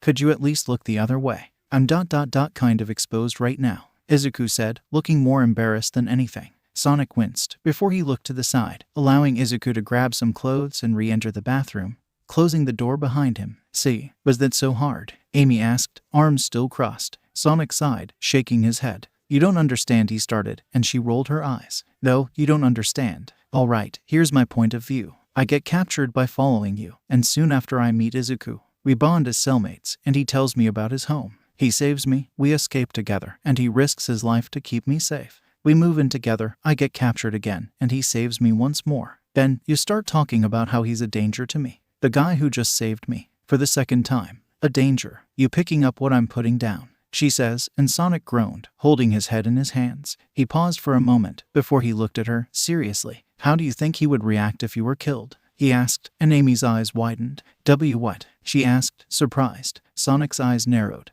knowing he finally hit the right target. You heard me. Do you think he'd grieve you like a normal person? Or do you think he'd lose his marbles and destroy everything? Sonic asked, crossing his arms. Suddenly, the bathroom door opened, and Izuku walked out, an unreadable expression on his face. Sonic stared back, asking the question once more. Well, what do you think, Izuku? How would you react if Sonic started? And Izuku cut him off. It won't come to that, Izuku answered, and Sonic frowned. How do you know that? He asked, and Izuku smiled, hiding his anger. Because she has me. And if I'm not enough, then she has you too. Are you saying that when push comes to shove, you won't protect her? He asked, and Sonic flinched before he glared at Izuku. You know that's not what I meant, he said, and Izuku shrugged. So what's the problem? It's not like she's going to be fighting alone. She has people she can rely on to keep her safe, Izuku said, and Sonic scowled. Okay, then what about the time she was kidnapped? He asked, and Izuku raised an eyebrow. She was untrained. She didn't even know about her hammer the first time. And the second time, she was surprise attacked and still didn't know how to fight well. Now, she has her hammer and she knows how to use it. Amy can handle herself now, and even if she faces someone that she can't beat, she can just call for help, Izuku said, crossing his arms. Sonic grit his teeth in irritation before he sighed, giving up. I'm not gonna get through to them. Why am I even trying? He asked himself aloud, and Izuku raised an eyebrow. You're the one who isn't listening, Izuku commented, and Amy relaxed on the couch. That's what I said, she commented, and Izuku put a hand up, telling her to calm down. He then looked back at Sonic, a smile on his face. Look, I appreciate your concern for Amy's safety, but she's fine. If you really don't believe me, then we're going to be training tomorrow. You can come along if you want, see how far Amy's come, Izuku offered, and Sonic was about to decline before he paused for a minute. He then looked back up with a sigh before he nodded. Fine, let me know when you're about to start, and I'll follow you too, wherever you train, Sonic said, and Amy groaned. Really, he's gonna be there? She asked, not bothering to hide her irritation with the blue hedgehog. Izuku looked at her, an eyebrow raised. You want this to stop, don't you? If he sees that you're capable, he'll probably stop bugging you about this, Izuku said, and Amy looked down in contemplation before she sighed. I guess, she hummed, and Izuku turned back to Sonic. All right, Amy agreed. So ... see you tomorrow, he asked, and Sonic grunted. Yeah, see you tomorrow, he said, walking to the front door and leaving. Izuku sighed as Amy kicked her legs up and down on the couch. She pouted at Izuku as he sat down next to her on the couch. I don't want to train with him though, she whined dramatically, and Izuku smiled in amusement. You'll get over it. Hey, maybe he'll want to spar with you, he said, and Amy paused before grinning darkly. You make an excellent point, Izuku, she said, rubbing her hands together like a supervillain. Izuku scoffed, amused as he looked down at her. Calm down there, Ames. You're starting to look like a villain, he joked, and Amy attempted an evil laugh. 𝗧𝗵𝗲. Amy blushed in embarrassment as her voice cracked halfway through the laugh, and Izuku immediately started laughing at her expense. Amy curled up into an embarrassed ball of quills as Izuku fell out off of the couch laughing. Amy then laid down, taking up the full couch. You don't get to sit down here now, she said, pouting again. Izuku's laughs devolved into chuckles, and he wiped a tear from his eye. Oh ... that was so funny, he said, and she rolled her eyes, crossing her arms. It wasn't that funny, she objected, face still red. Izuku sighed, getting to his feet. Whatever you say, Ames. You should probably shower soon. We're running low on food, so we gotta go shopping. I've been collecting rings for the last few days, so we can splurge a little bit, Izuku said, and Amy nodded, stretching a little bit on the couch. Izuku looked away with a slight blush before she stood up, walking away. Izuku sighed once she closed the bathroom door. He had a problem, something worse than all for one, something worse than a report card with 2 Ds on it, even something worse than his frighteningly serious feelings for Amy. It was worse than all of them combined. Amy's 16th birthday was in a week, and he had no idea what to get her. Izuku followed Amy nervously as she hummed, grabbing another item from the grocery store shelves, putting it in her basket. He was really only here if she needed someone taller to grab anything, as she usually wanted to do the shopping on her own. He was lost in thought, thinking of what he could do. Should I throw her a party? No, I doubt she would want anyone to come. Maybe Tails. I could send him an invite, but I doubt Sonic would allow it. He thought to himself, maybe you could buy her something nice, young Midoriya. All Might asked, and Izuku tapped his chin, muttering softly. No. Well, maybe. Jewelry. That's a little cliché. I could make her something. But I don't know what I would make. HMM. Izuku muttered, drawing Amy's attention. She looked at him, confused. Izuku, is there something you want to get? She asked, and Izuku jumped from being addressed so suddenly. No thank you. I was just thinking out loud, Izuku said, smiling nervously at her. Amy hummed in contemplation, before she shrugged and refocused on shopping. Izuku exhaled silently, annoyed that he had let himself get so absorbed in his own thoughts. He continued following Amy, helping her grab what she couldn't reach and carrying what couldn't fit into the basket. After around 20 minutes, they were finished and went to the register to pay for all the food. Izuku winced at the high price of anything, before digging into his wallet and pulling out a large stack of tiny rings, placing it on the counter. They bagged their groceries, and Izuku carried the brunt of them, with Amy snatching a bag or two herself. I don't want you carrying everything, Izuku. I don't want you doing everything for me, she said, smiling at him. Izuku couldn't help but feel lucky that this was the person he was living with. She was so kind to everyone, which made gift shopping for her so much harder. She truly deserved the best. But Izuku didn't know what the best was. Hell, he didn't know anything about what girls liked. It's not like he could just ask a girl what she liked without it being weirdo. Right, Nana. Hey, Nana, he said, uncertainty coursing through his voice. What's up, kid? She replied, and Izuku prepared himself to ask the question, as well as the subsequent teasing. What do girls like? He asked, and when he didn't hear a response for a few seconds, he sagged in defeat. He knew what was coming. Well, girls like plenty of things. Why exactly are you asking me this now? He heard, and he did a double take, before taking advantage of this period of seriousness. I want to get Amy something nice for her birthday, but I'm fresh out of ideas. Can you help? He asked, and he heard the vestige hum. I mean, I know some ideas, but don't you think it would mean more if it came from you, idea and all? Nana proposed, and Izuku paused. What? Who cares? Get the girl a fancy schmancy dress or something, Banjo argued, and Izuku shook his head subtly. No, Nana has a point. I want this to be important, Izuku told them, nodding his head in resolution.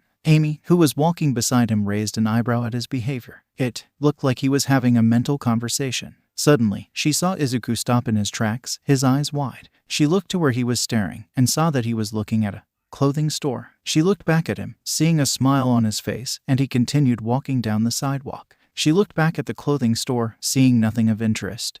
Besides that dress. A red shoulder-strap dress with a white skirt and collar sat on display inside the window, along with some red and white boots. And oh my god, it came with a red headband. She clenched her fists in excitement at the dress, but that dress was way too nice. She sighed sadly, shaking her head as she followed Izuku. Once they got to a secluded spot, Izuku secured all the bags with Black Whip before grabbing her and taking off. When they arrived, Izuku helped her put all the groceries away before he went back out. He told her that he had some special errands to run, whatever that meant, and that he was going to be back soon. Amy watched him go before she sighed, sitting on the couch and flipping the TV on. Not like there was much more she could do right now. Just then, she heard a knock on the door. She scowled, thinking it was Sonic. She got up off of the couch, walking over to the door and opening it. I already told you. Sonic, she started, only to see someone she hadn't seen before. He was a Mobian like her, but unlike any she had ever seen. He was taller than most Mobians, standing at just barely 48. He was covered in red fur, except for a white crescent patch of fur over his chest, and he had red quills that hung down his shoulders like dreads. Most interestingly, though, were his gloves. Instead of wearing normal gloves, he wore large white mittens that had two large spikes sticking out of them. Amy tilted her head, looking at him, confused.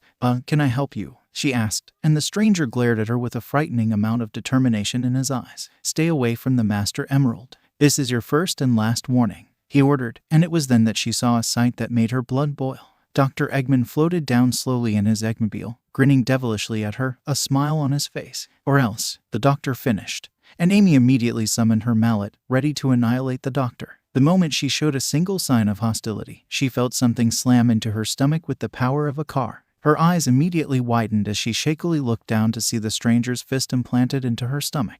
She spat up a small amount of blood before she dropped her hammer, which dissipated. Before she could fall to the ground, unconscious, a robotic arm wrapped around her waist, carrying her limp body. The stranger looked at Dr. Eggman, particularly the girl he was carrying. Are you sure that she was one of the people that has been terrorizing you and wanting to steal the Master Emerald, Dr. Robotnik? He asked, and Dr. Eggman's devilish grin was quickly switched to that of an innocent man. "Oh, I promise you, Knuckles. Ms. Rose here is quite the asinine little girl," he said, and Knuckles frowned at Eggman. "I do not know what asinine means, but I trust your judgment. We should go look for the others before they cause any more pain to you," Knuckles suggested, never dropping his serious tone. Dr. Eggman shook his head, his mustache twitching. "Patience, my friend. We will stop those meddling miscreants with time," he said, and Knuckles nodded. "I see. We're taking a more tactical approach to this. A respectable decision, even if I disagree with it," he said, nodding his head in respect, before grabbing the edge of the Eggmobile's cockpit,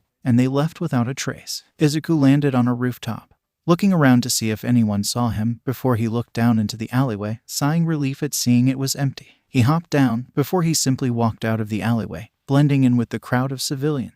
He walked around town, clenching his fists nervously, before he walked up to the clothing store from earlier. He looked at the dress in the window, smiling. It was perfect for Amy, and he knew it would make an amazing gift. He quickly opened the door, walking inside. He was surrounded by genuinely amazing dresses that blew him away with their complicated seamwork. He then looked around, spotting a short purple cat Mobian sitting at the counter and reading a book. The Mobian was obviously quite old, as he had a fuzzy gray mustache that hung down to his torso. He wore a small purple suit that seemed to be tailored to his body. He seemed to run the place, so he walked up to the counter, and the Mobian looked up, a smile on his face. "Oh, hello, young man. I apologize, but I only make suits for Mobians. There's a business right down the street that tailors to humans," the cat said, and Izuku's eyes widened. "You made all of these by hand?" he asked, amazed. The cat nodded, a proud look on his face. "Yep, this is the family business. Been making clothes since I was around her age," the cat man said, and Izuku blinked. "That's incredible. I have to admit, these dresses are absolutely incredible,"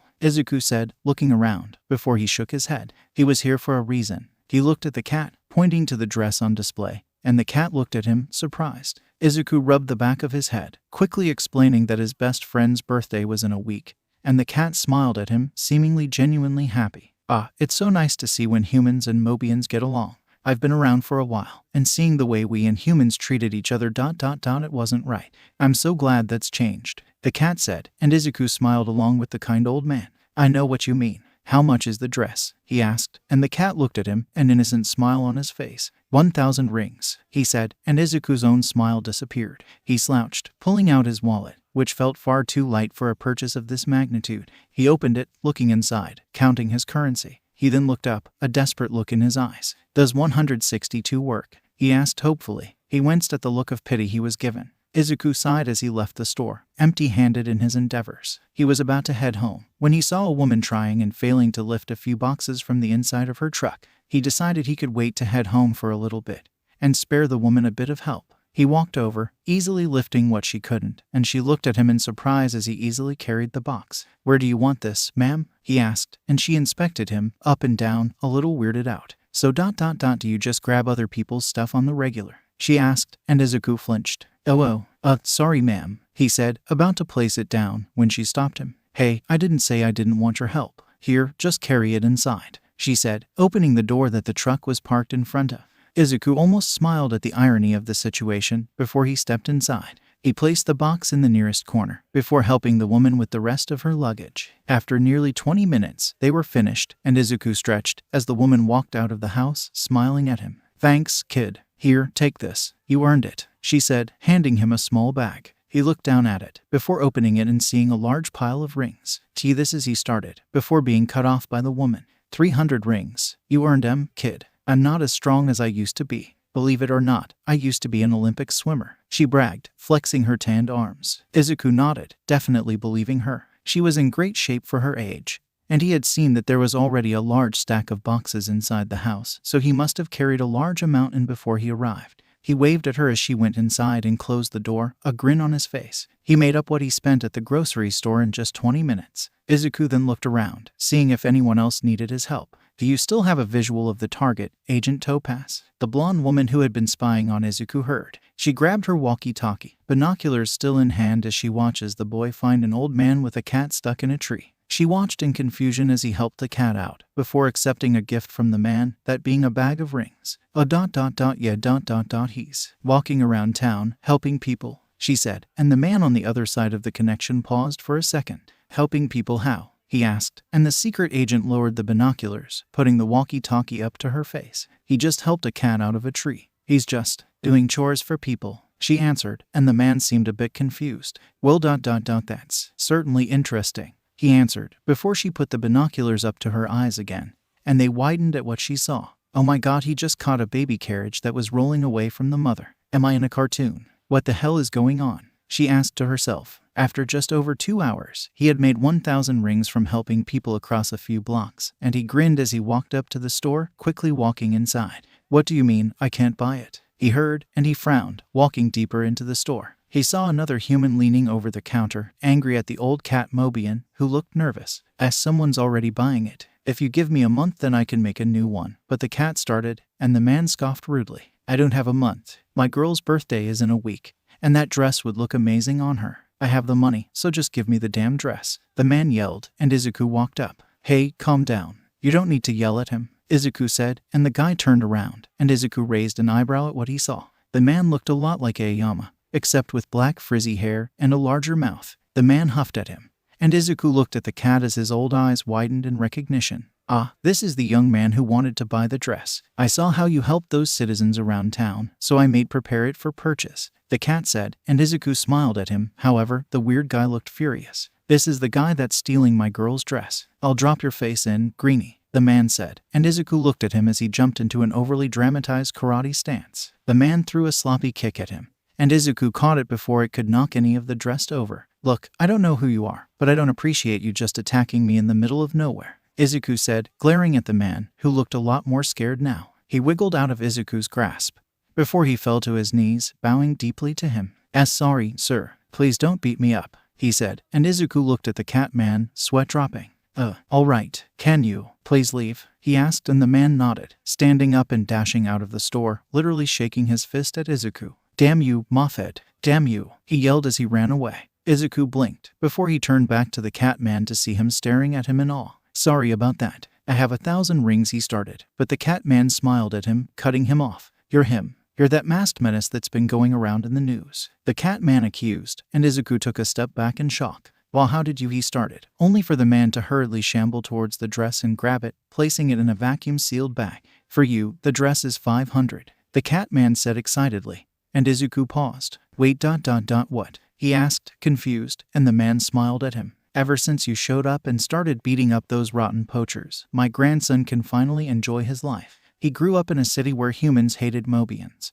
But now that you've started wailing on those jerks, they stopped showing their faces so much. I owe his happiness to you, and it's all I've ever wanted for the boy, the man said, tearing up. Izuku grabbed the vacuum-sealed dress in awe, before he smiled, getting slightly emotional himself. Thank you, sir, he said, before he grabbed 2 of the bags of rings. 600 rings. Keep the change, sir. I can count them for you if you need, he said, and the cat man looked at him, confused. What? There's no need for that. Oh, you must not know the trick. Hold on, the man said, before he grabbed the bags and emptied them into a large bowl that rested behind the counter. Izuku looked at him in confusion as the man grabbed the ring and started puking all of them to the center. His eyes then widened as the rings all blended together to form one larger ring that fit in the palm of the cat's hand perfectly. A small 600 etched into the side. Izuku's jaw dropped as the cat held the ring, stumbling over his words.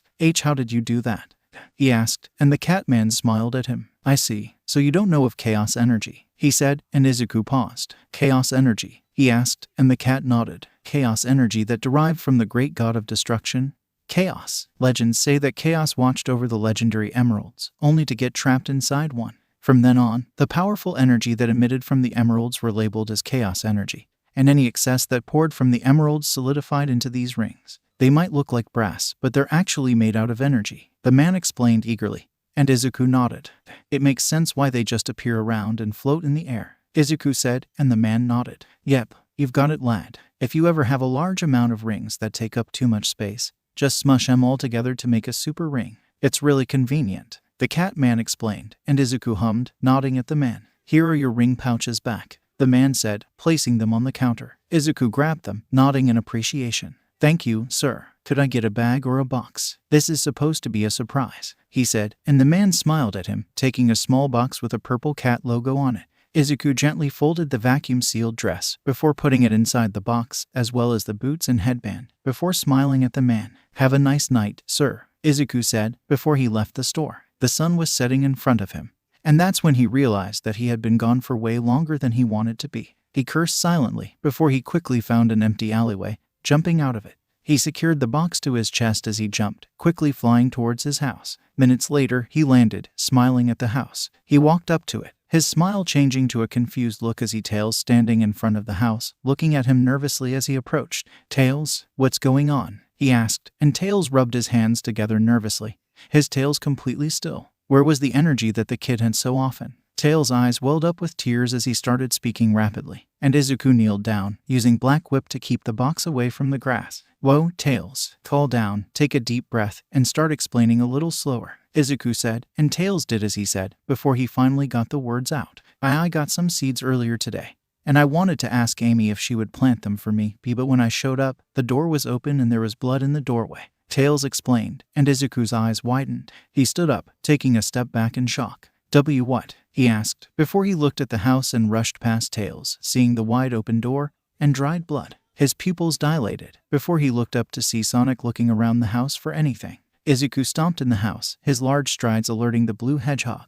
Before Sonic could even say anything, Izuku was kneeling in front of him, his fists clenched at his sides. A strand of Black Whip wrapped around the box, placing it gently on the table, before slithering back into Izuku's wrist. "What do you know so far?" he asked, and Sonic gulped before he exhaled.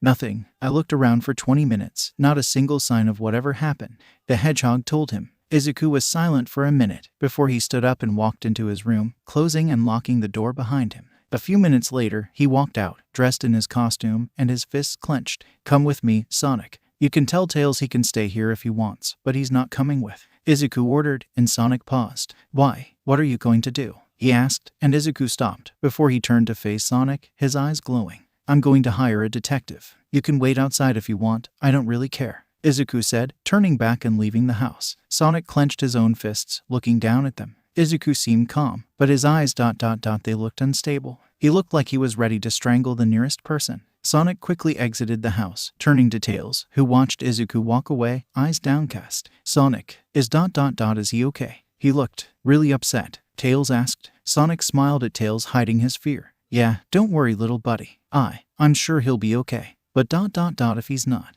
And if I can't beat him if he gets weird just know that you're the best pal a guy could ask for," Sonic said, giving the fox a thumbs up. Tails' eyes widened as he looked at Sonic, who stood up and raced away. He quickly started to follow after, yelling out to him. "Sonic, what does that mean?" he whispered, as the hedgehog was already out of sight. Izuku flew close to the ground as Sonic ran next to him, both of them zooming to Central City. "Tell me more about this detective," Sonic said as he ran, but Izuku simply ignored him or didn't hear him. Sonic didn't know which was the truth. Izuku, however, was a bit preoccupied to answer questions, as the Vestiges' voices all echoed in his mind, the loudest being Banjo. "Calm down, kid. We can feel the anger boiling inside you, and it's not good. You should take a few breaths and relax," the Vestige warned. Izuku didn't even respond, and he heard Nana's voice next. "Izuku, you need to calm yourself. Listen to Banjo, he's right," she said, and once again, he ignored them. "Young Midoriya, she's going to be alright," he started, and Izuku scowled under his rebreather.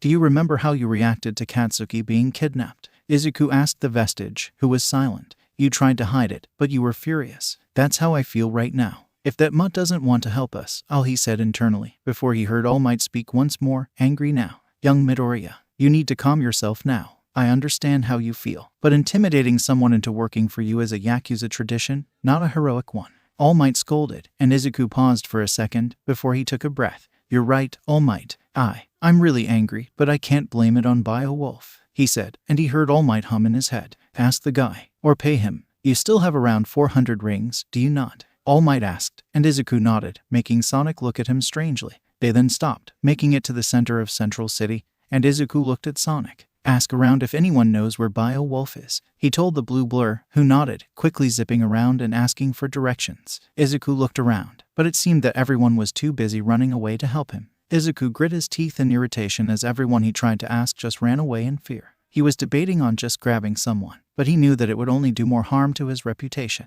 He then looked behind him as Sonic led someone to him. He turned to see a small rabbit girl with long ears that flopped down her back. His eyes widened in recognition. This was one of the Mobians he had saved from the poachers. She looked up at him, unafraid as he knelt down, and she smiled at him. "Hi, Mr. Green. It's nice to see you again," she said, and Izuku smiled back. "Hello, Cream. Staying out of trouble, I hope?" he asked, making sure to not let any of his anger leak into his eyes or his voice. The little girl shook her head, her ears flopping around adorably. "Nope, I've been good. You were looking for the detective, right? Sonic told me that you guys needed help finding him," she said, and Izuku nodded. I would really appreciate that, Cream," he said, and she started leading them down a series of alleyways to a lone door with a mail slot in it.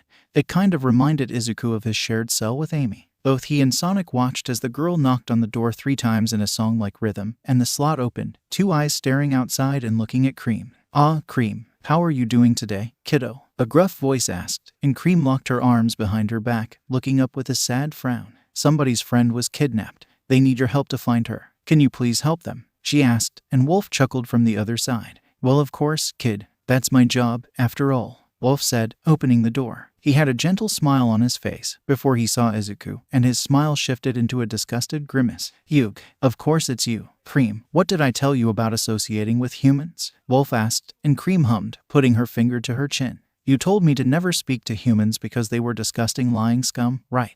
she asked innocently, and Wolf nodded with pride. "Exactly. So why is there a human at my door?" he asked, glaring at Izuku. "Well, Mr. Green is different. He saved me and my mom, and then he walked us home. He was so kind," Cream said, and Izuku blushed in embarrassment under his mask as Sonic looked up at him, an eyebrow raised. He thought, beginning to tap his foot. Wolf looked up at him, still scowling in disgust. "So he did one good deed. What, you think you can just walk in here and brainwash little girls like that? I'll have you put behind bars for this," Wolf said, and Izuku clenched his fists, anger resurfacing. "We don't have time for this, detective. Someone I care about is in danger. You remember that pink hedgehog that was with me the other day? Well, she's been kidnapped. Do you really want a stupid grade of yours to get in the way of an innocent life?" Izuku asked, glaring at the detective, who glared back with just as much intensity. After a few moments, the detective broke eye contact, clicking his tongue. "Fine, but you owe me for this, human," Wolf growled. Izuku exhaled before he took his mask off, smiling gratefully at the Mobian. "Thank you, detective. You don't know how much this means to me," Izuku said, and the wolf scoffed, grabbing his fedora and placing it on his head. He stuffed his hands into his waistcoat pockets, glaring at Izuku, who slipped his mask back over his head. He turned and walked out of the alley, Sonic, Cream, and Bio-Wolf following.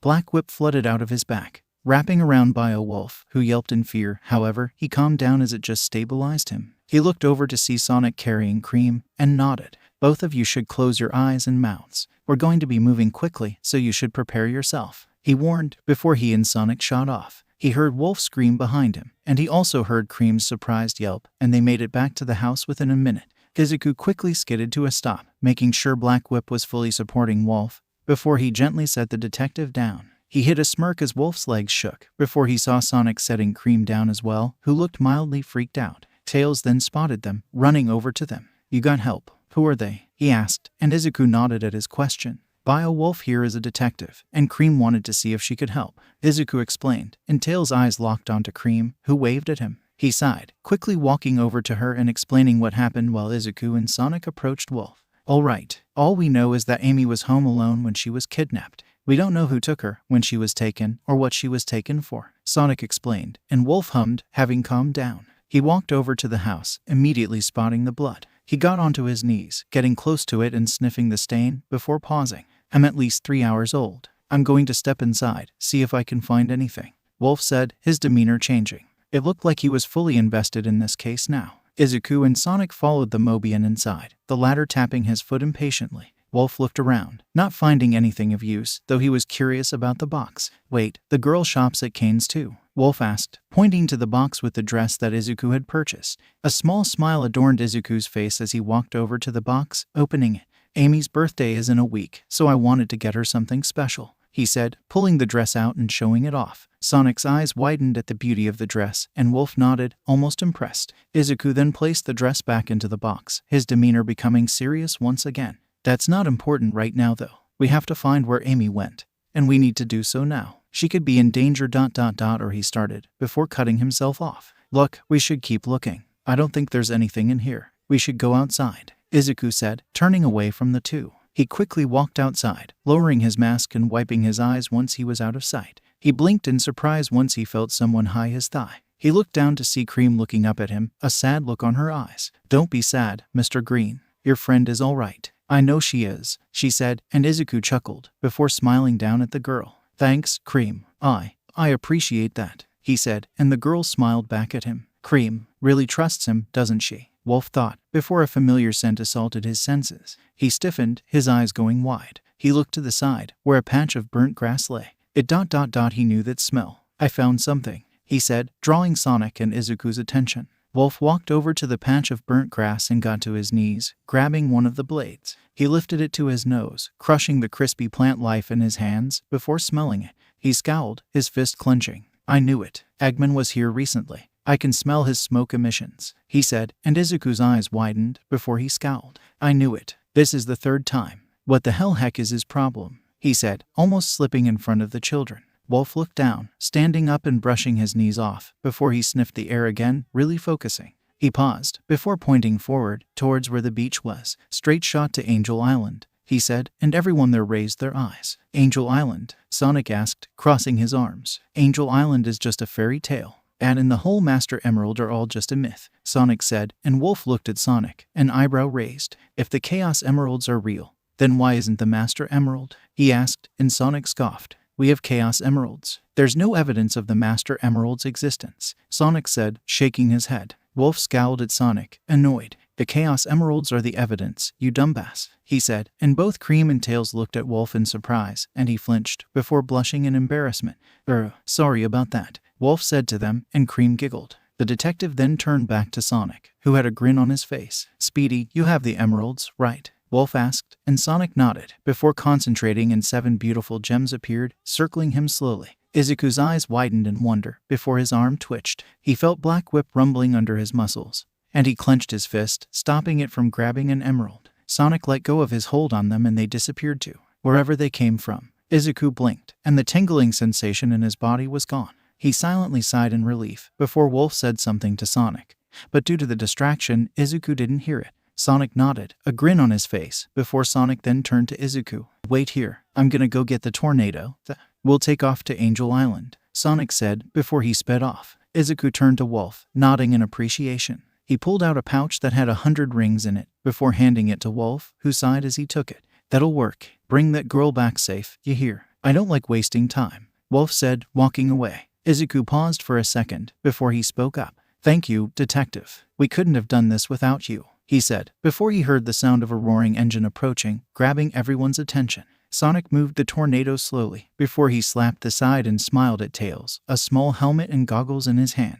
Tails smiled at Cream, waving as he dashed to the plane as Sonic hopped out of the seat and onto the right wing. Izuku looked at him in surprise as Tails put his flight helmet and goggles on, before giving Sonic a thumbs up. Tails then flicked a few levers, and Izuku flipped his mask back over his head, looking over to Wolf, only to see that he was walking Cream home. Izuku turned back to the plane to see it slowly moving forward. He huffed, before he started levitating, floating towards the plane. So, when did you collect the rest of the emeralds? Izuku asked, and Sonic looked down at him, a smile on his face. I've been hunting for them for the past 2 weeks. What have you been doing? He asked, and Izuku looked forward, his arms crossed. I've been training Amy. She's come really far. I just hope she's okay. I don't know if I could. He started, before he paused, and shook his head. Never mind. Does your plane usually take this long to take off? Izuku asked, and Tails looked at him, his goggles raised. He had an apologetic look on his face as he spoke. She usually runs just fine, but she's been having some trouble taking off lately, Tails explained, and Izuku shook his head. Before powering up, he walked behind the tornado, and Sonic stumbled as it was lifted into the air. He looked back to see Izuku effortlessly lifting the vehicle, before he started to run. Izuku then jumped, and Sonic nearly fell off the plane, but he held onto the wing, catching himself just in time. Izuku flew for a while, until Tails told him that he was good. Izuku slowly backed away, still flying as they reached the beach. Izuku then sped up, before he landed on the other wing, smirking at Sonic, who finally stabilized himself. That was crazy, Sonic shouted, and Izuku shrugged. I want to get there as soon as possible. Speaking of, how are we going to navigate our way to the island? Izuku asked, and it was Sonic's turn to smirk. He looked at Izuku, rubbing the underside of his nose. You'll see. You haven't seen what the emeralds can really do yet, Sonic said, and Izuku raised an eyebrow, turning to Tails to see him smiling. You really haven't, Izuku. It's amazing, he said, and Izuku hummed, nodding to himself. If you say so, he said. Amy awoke to the feeling of being watched. She slowly looked up, her vision blurry. She tried to wiggle her arms, but found them bound to something. She tried to move her legs, but they too were bound. She blinked groggily, looking around, before she spotted a familiar grin. Her eyes widened, before she scowled with vitriol at the round man that stood with his arms crossed. "Ah, it seems that you're awake. You've been out for hours," Eggman said, and Amy struggled in her bindings, attempting to use her incredible strength to destroy whatever held her down, only to pause in shock. Whatever was holding her down was strong. Her quills bristled and she scowled at Eggman as he walked towards her. "Oh ho ho, those chains were made for your traitor of a boyfriend.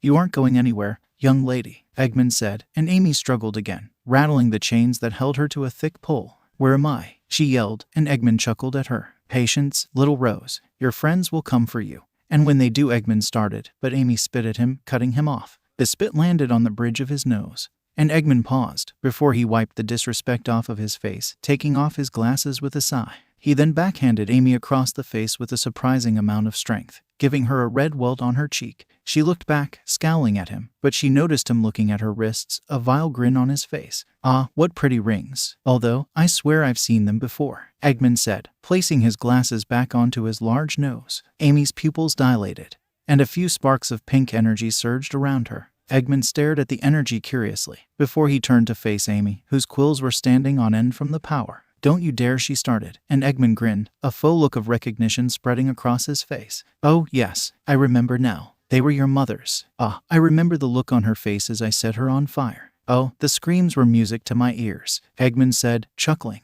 Tears welled up in Amy's eyes as a bolt of pink electricity zapped Eggman's gloved hand, making him jump in place with a yelp. "I'm gonna kill you. I'll turn you into a holster for my hammer, you fat fuck," Amy screamed, and Eggman looked at her with a blank look on his face, before he chuckled to himself, a vein popping out of his head. Before Amy could say anything else, Eggman moved with shocking speed, wrapping his massive hand around Amy's neck and squeezing. The words died in her mouth as she gasped for breath, and Eggman grit his teeth at her, his face red in anger. "You better watch it before I snap your neck, you little rat," he yelled, and she glared defiantly as her eyes welled up with tears again. Eggman then let go, taking a step back and recomposing himself, turning away from Amy. He made to walk away, but he paused before he turned his head, looking at Amy with disgust. "You're lucky you're interesting enough to keep alive, or else you would have burned with the rest of your family, wretched hedgehog whore," Eggman spat, and Amy grit her teeth but stayed silent. The round man then left the room, and Amy looked down, tears finally falling. "I know you can't hear me, Izuku ...